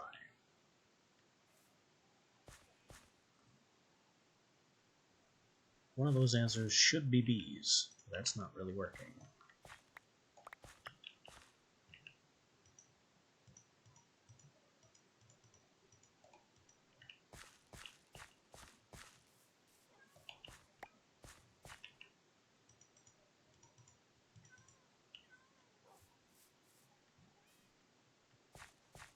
I could also try an Ars Magica growth spell, which I don't have access to yet. But I don't know if that would even work. Still, the fact that I don't have access to it makes that a bit of a foregone conclusion at the moment.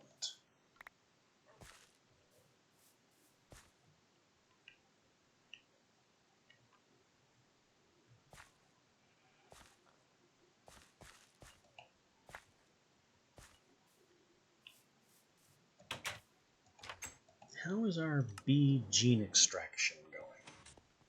Probably jammed. Yeah, a little bit.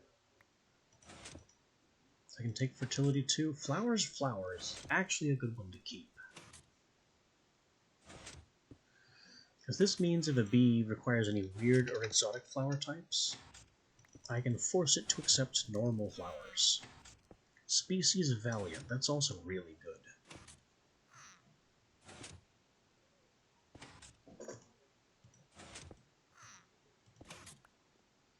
Fertility 2, not so good.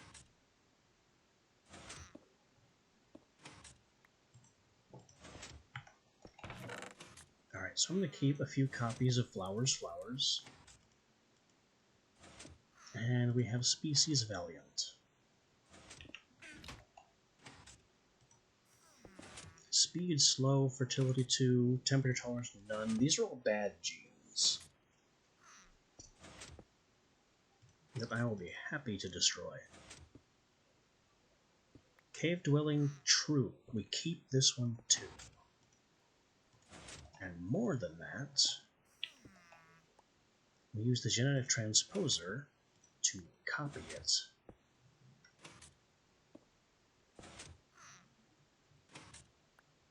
I think I screwed something up there. No, I didn't. That was a blank.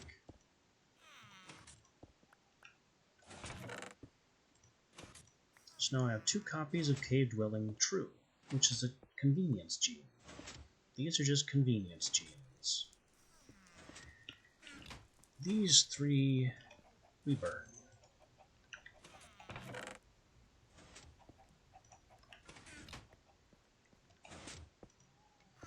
And that's ready for more genetic extraction down the line. Our diamond stock is starting to get out of control. A compacting drawer for diamonds might be in order at this rate. Because, yeah, we're in diamond block territory.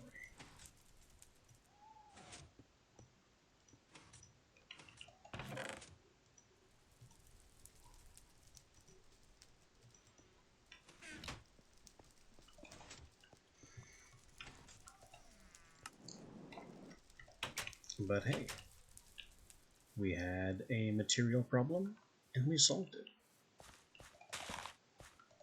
The need for diamonds is now a thing of the past.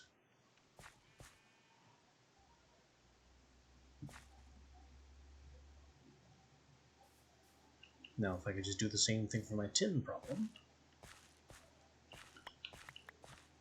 and more aggressively harvest my gold,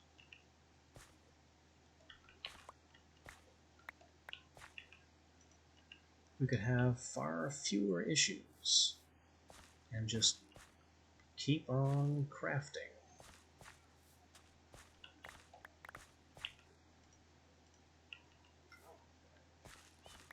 It's funny. You know the game is Minecraft, but I'm always here for the craft and not so much for the mine.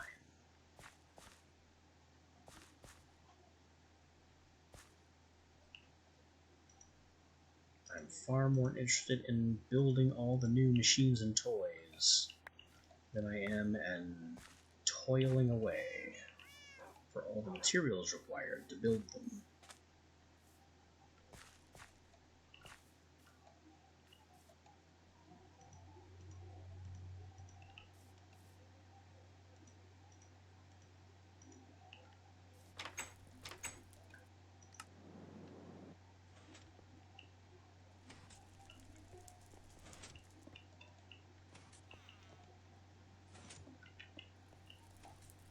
Alright, from 665, what do you got?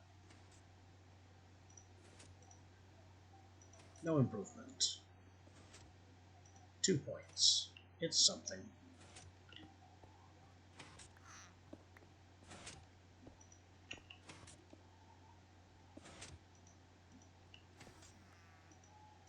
Keep all the seeds multiplying and cycling. The diamonds rolling in. You never know when you'll again need an absolute crap ton of diamonds.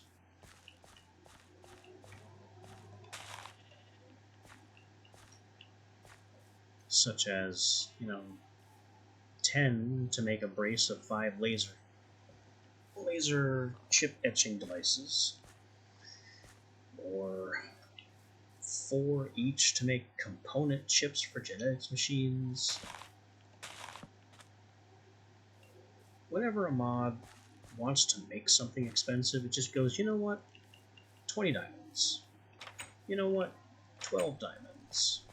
You know what, multiple diamond blocks. Why not?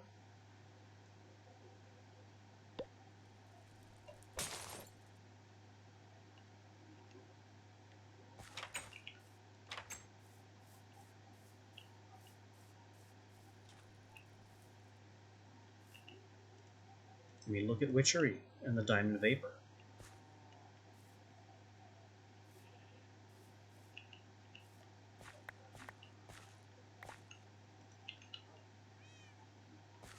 But thanks to AgriCraft, I have made a complete mockery of that. Something else I noticed that drags the topic back to bees. I thought forestry had a bee that could produce more diamond shards. Turns out this is untrue. I was thinking of extra bees again.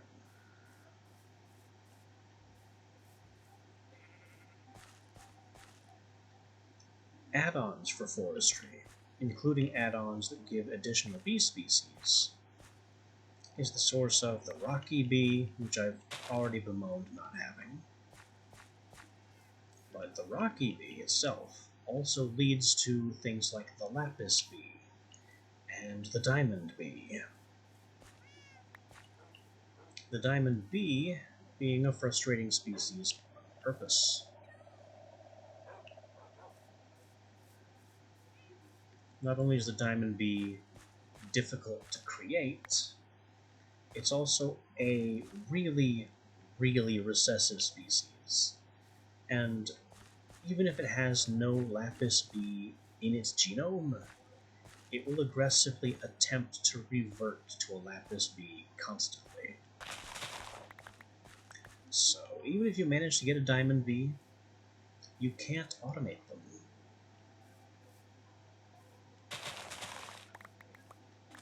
But that is an issue I simply don't have to deal with because I've never installed extra bees. So diamond bees are simply off the table entirely.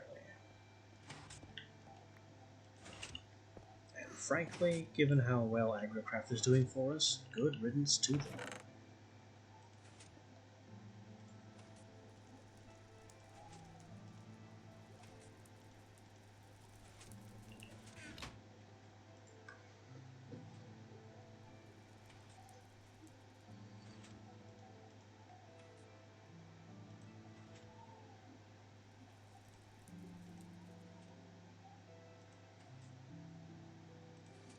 However, as we scan our current crops, it's getting to be a bit on the late side for me. Oh, 467, 567, 577. Or 568. Always take the strength point. And then 669, 2779, or no improvement.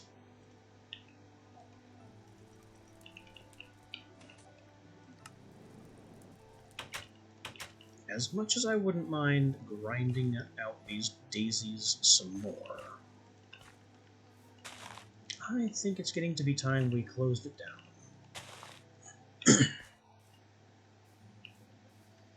We have done wonderful things for our diamond supply, decent things for our gold supply, something for our cobaldite supply, and made it possible to carry on with bee species that shouldn't be able to tolerate our climate. That's a pretty productive day, even though we never left home. That is an incredibly productive day for never leaving home.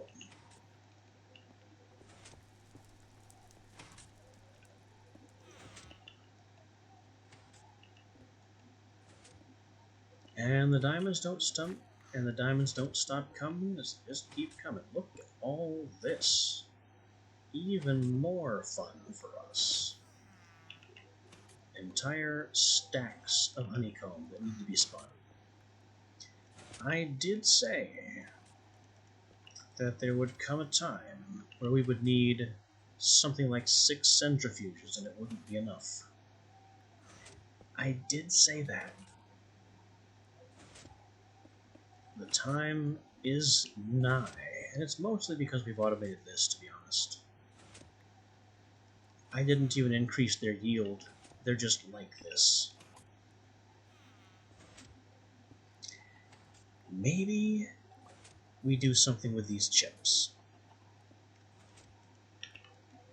In fact, I think that will be the last thing we do today.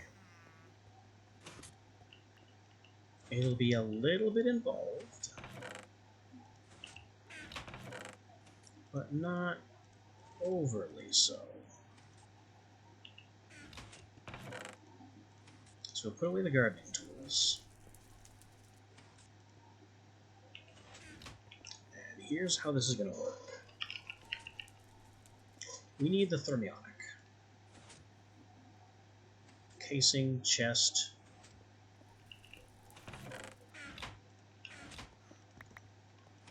Three glass.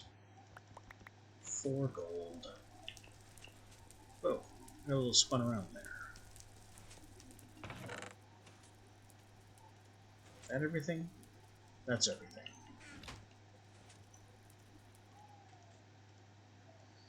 And there's one more component to the thermionic that they don't quite tell you about, unless you pay real close attention to how everything works. A lever. The thermionic fabricator is a frustrating machine, because it never stops drawing power if you let it.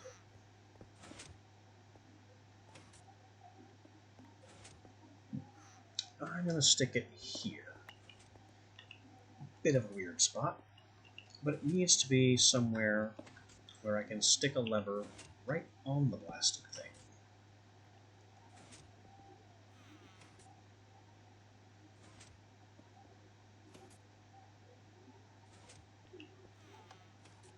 And we'll just turn that lever on. Disabled by redstone. That's what I like to see. Because if you let this thing run, it will draw power. Always. We don't want it to do that.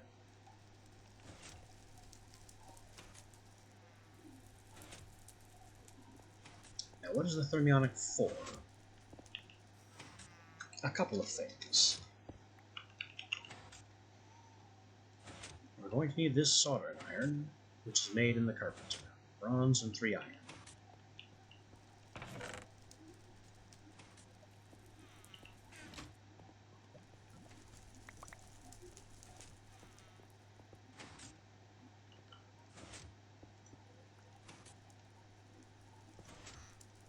So we get the carpenter ready. It's going to need a bucket of water.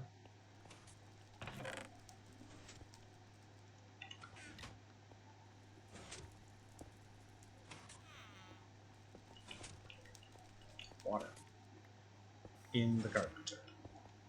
That makes my soldering iron.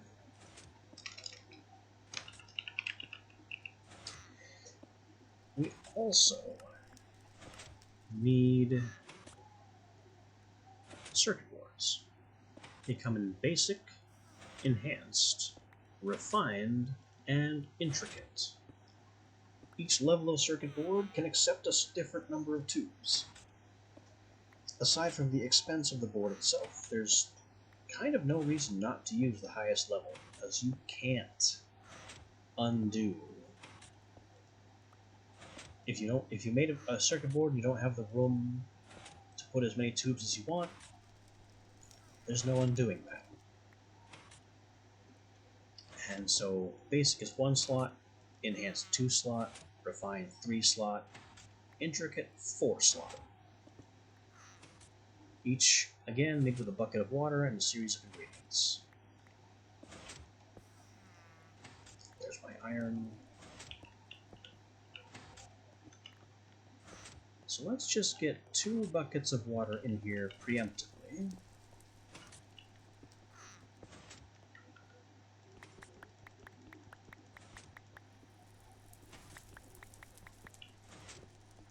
And make 2 of our refined circuit boards.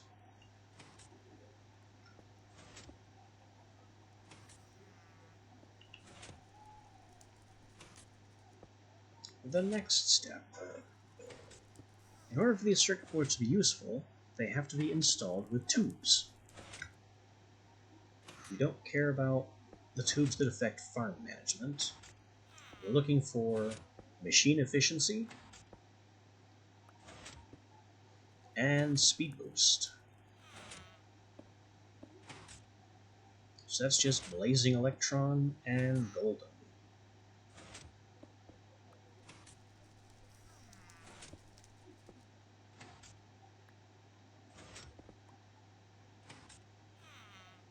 This is a thermionic recipe. Blaze powder, redstone, and sand, which becomes liquid glass.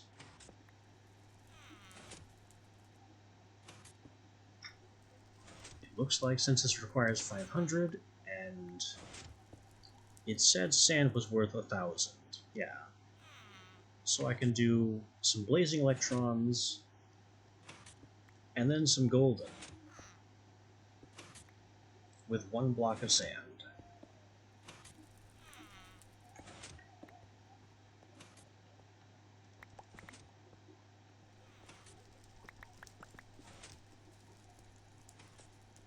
And then 5 of this, and a block of sand. There's my chips, we'll need that later. Not so much later, but more like very soon. Redstone at the ready. That's not the right place for the redstone. Redstone goes here. Gold ingots at the ready. Sand at the ready.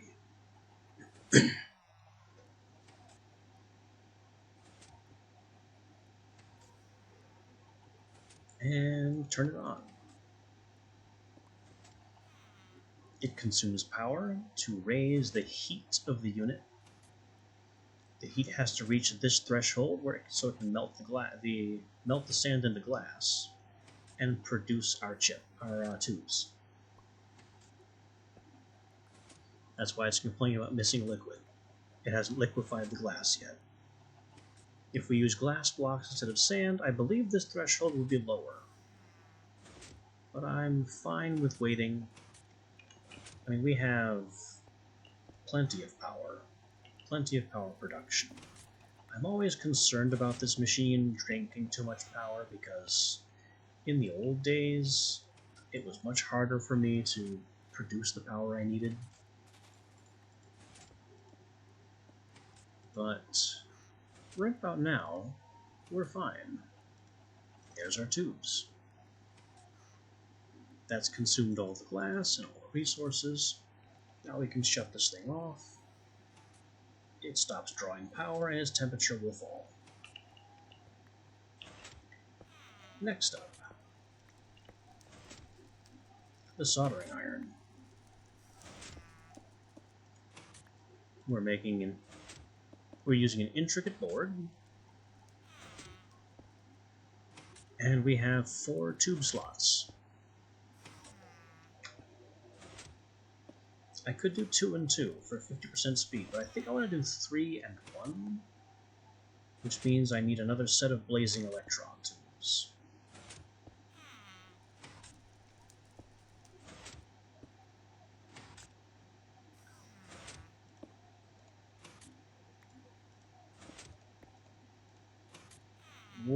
Okay, it instant completed. That's fine.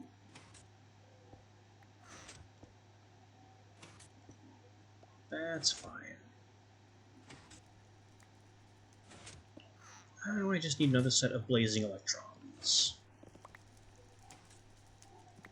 Let's grab a glass block just to see if I'm correct.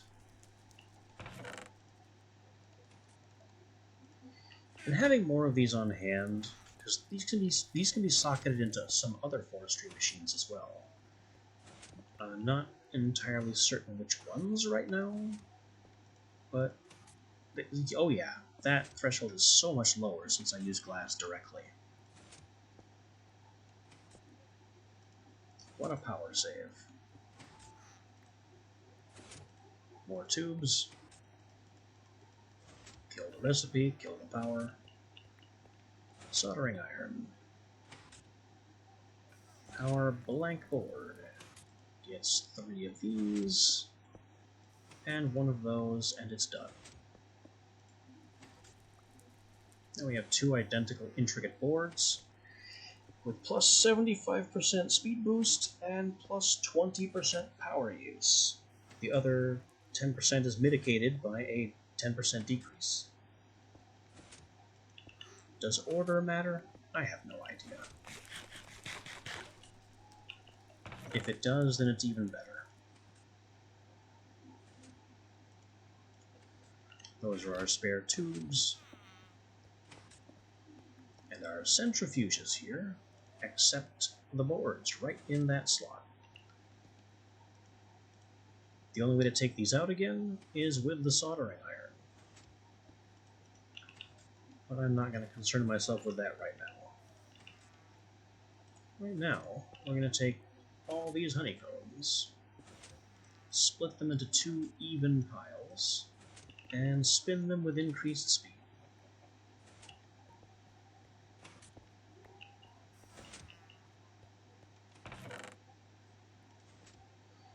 I also definitely need a storage drawer for beeswax.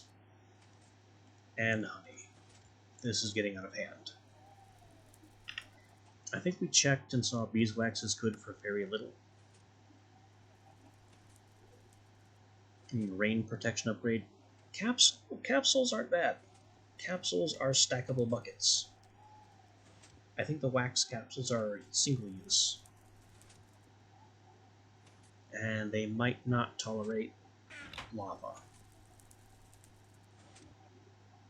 Unless I use hell wax.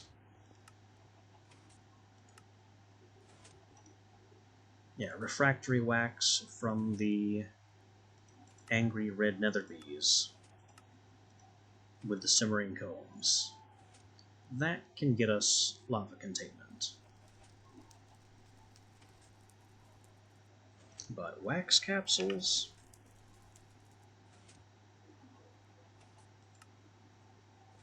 They can hold ice, mead, more mead, biomass, honey, water, ethanol, seed oil, and juice. And this is just the same list again from a different machine. There are a limited number of things they can put in them because it's just wax. It's just wax, no hot fluids.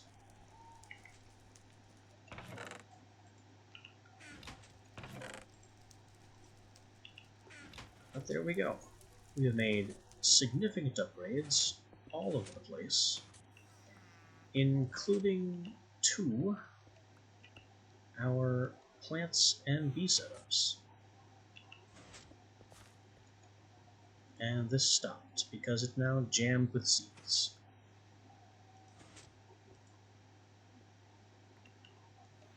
I have got to destroy these extra seeds because they aren't doing anyone any good, least of all me.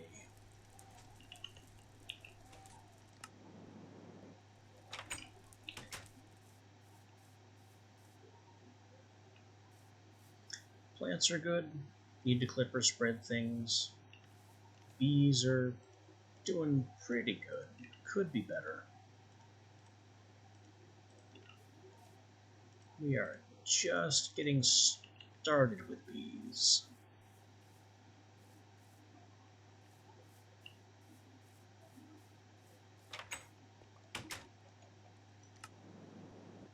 What would be really nice is if I could have a second common or cultivated princess.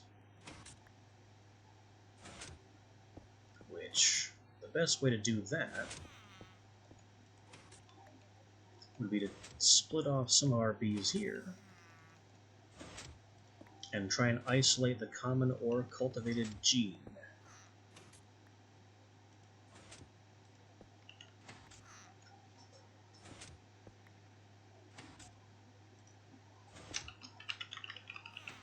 Can these machines be upgraded? I think they can.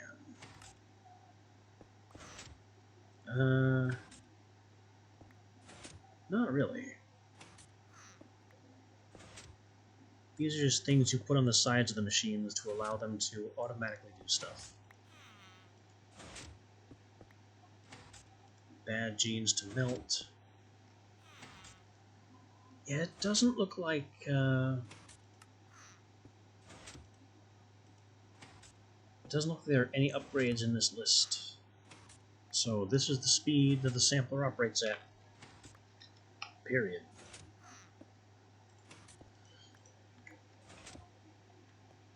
If I wanted to, then I could have it automatically eject. into a chest or something, which would solve some of the watching over it problem. But honestly, paying attention is really not a big deal. Flowering slowest I actually might want to keep. Because I don't like the flowers everywhere. So far all of this is junk though.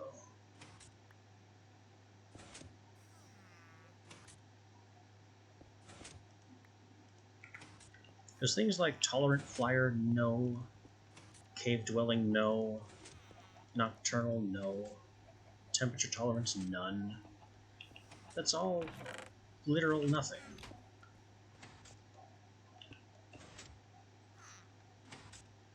Effect, none. This is actually good.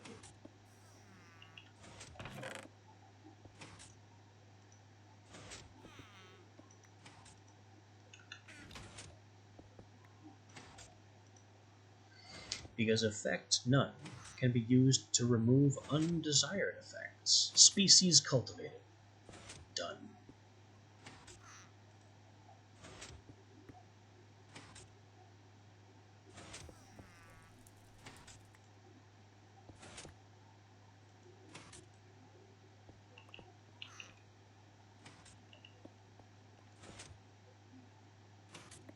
Flowering slowest? Is that the one I have already? Yes. Then it's... well, we'll... nah, yeah, we'll keep a copy.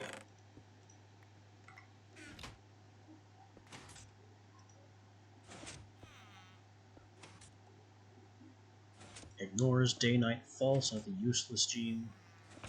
Species cultivated is huge, though.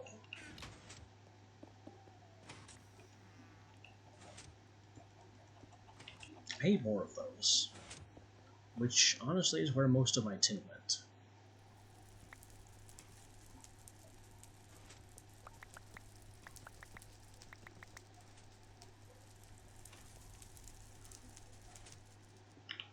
What was this built around? To make the gene capsule a redstone.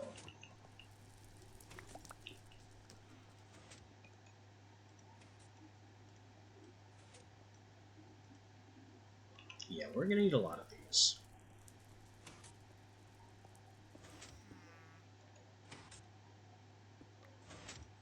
So I'm gonna copy the cultivated gene. So I have one for storage and one for use.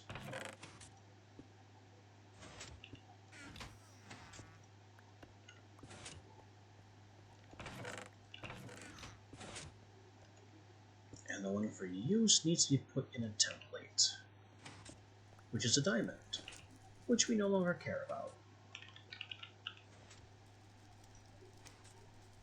Another 4 tin, though. That's actually a bit more valuable.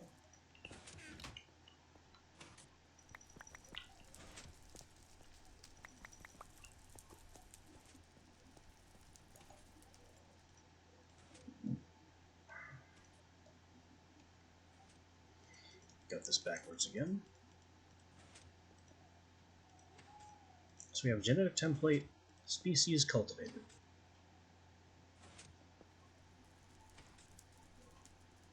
And I really don't care about all those missing genes. We don't need them. If a gene is missing in the template, it simply doesn't overwrite.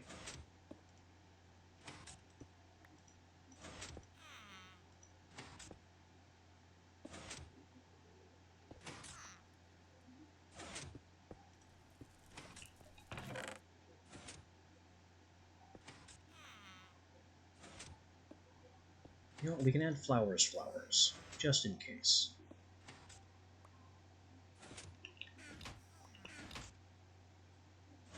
Ooh, lifespan shorter is an okay one to take as well.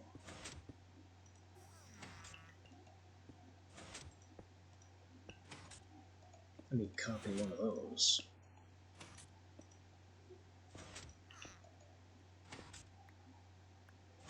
Oh, now I don't even need to copy it, but I did anyway.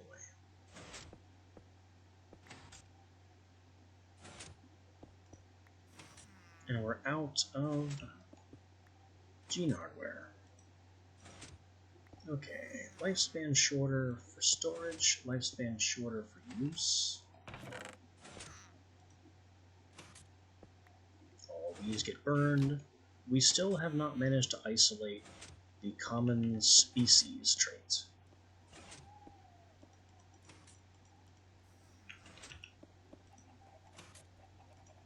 But a shorter lifespan and flowers.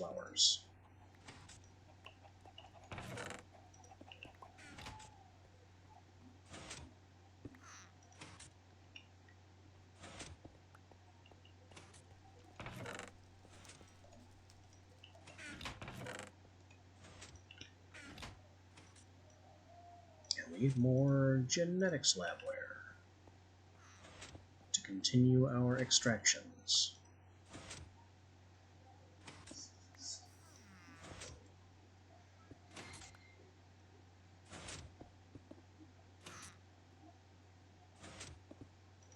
Bad.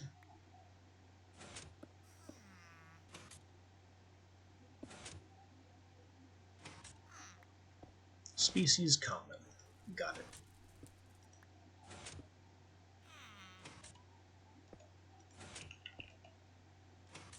We copy species common. That's also bad. So the common goes back. The bad genes get burned, so we get the containers back.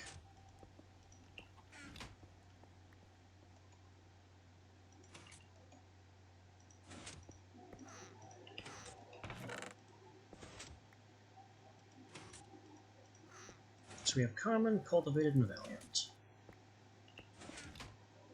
How do we apply this? Well, the first thing is we find ourselves a princess with favorable traits. Because I can't really mess around with humidity tolerance and whatnot. Actually, considering its tolerance from the species baseline, I can grab one of the many wintries over here. Pristine wintry, pristine wintry.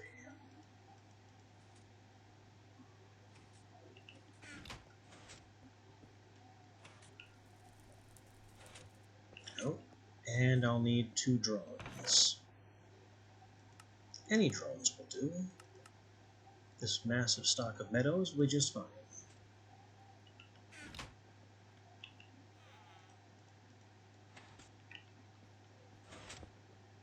So here's how this is going to work. We have the template, which has the species cultivated, flowers, shorter lifespan, that's it. Insert princess, insert drone. This is a slower and a bit more power intensive process. Look at that power disappear.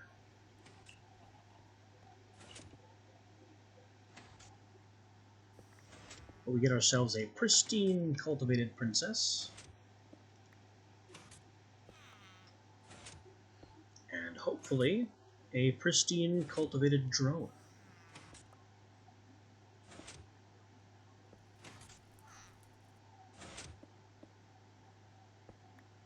Bingo.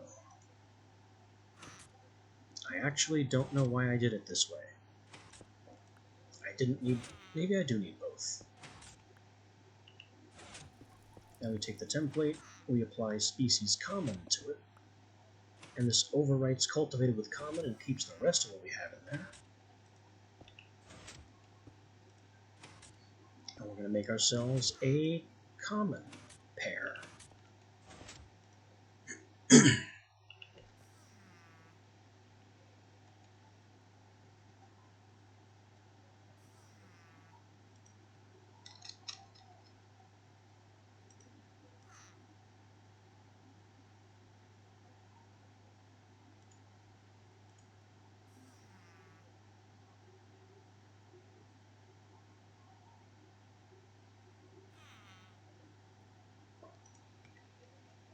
Why has the work stopped?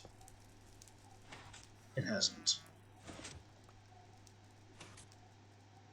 I guess he was on break for a second. I should probably make sure he hasn't broken anything that he shouldn't have.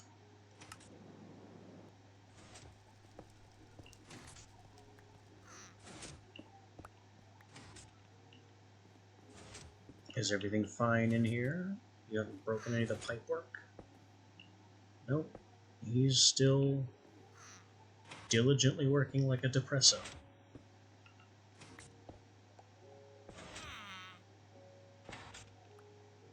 Not trying to commit suicide like so many of his forebears.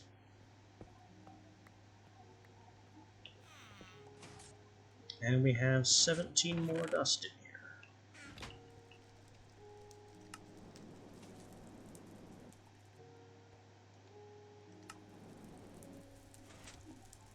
Okay, so with these, I never intended to put these into an apiary.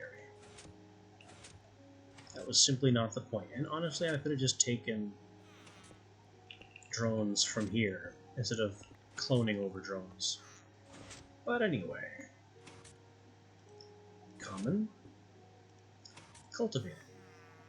Now we have our choice of noble and diligent. I did this so we could make one of each. Here comes the noble. Success.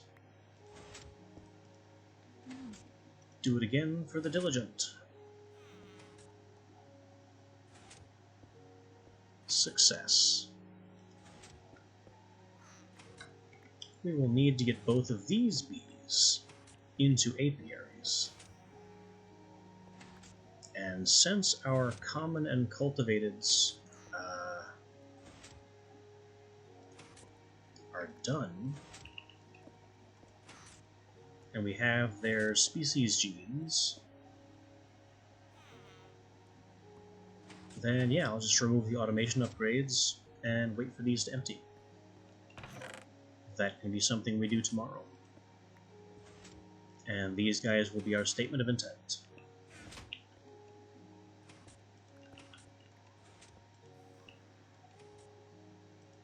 Honeycomb also desperately needs a storage, but that is also a problem for another time.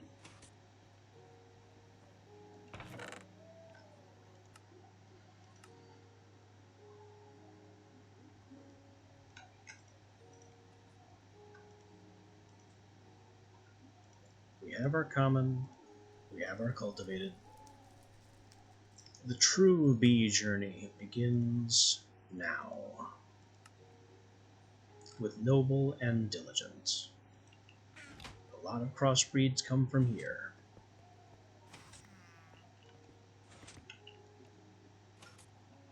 These guys are nearly done. Maybe a lifespan upgrade in here would be just the thing we need.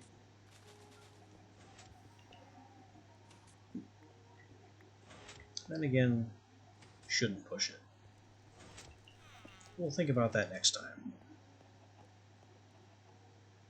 Until then.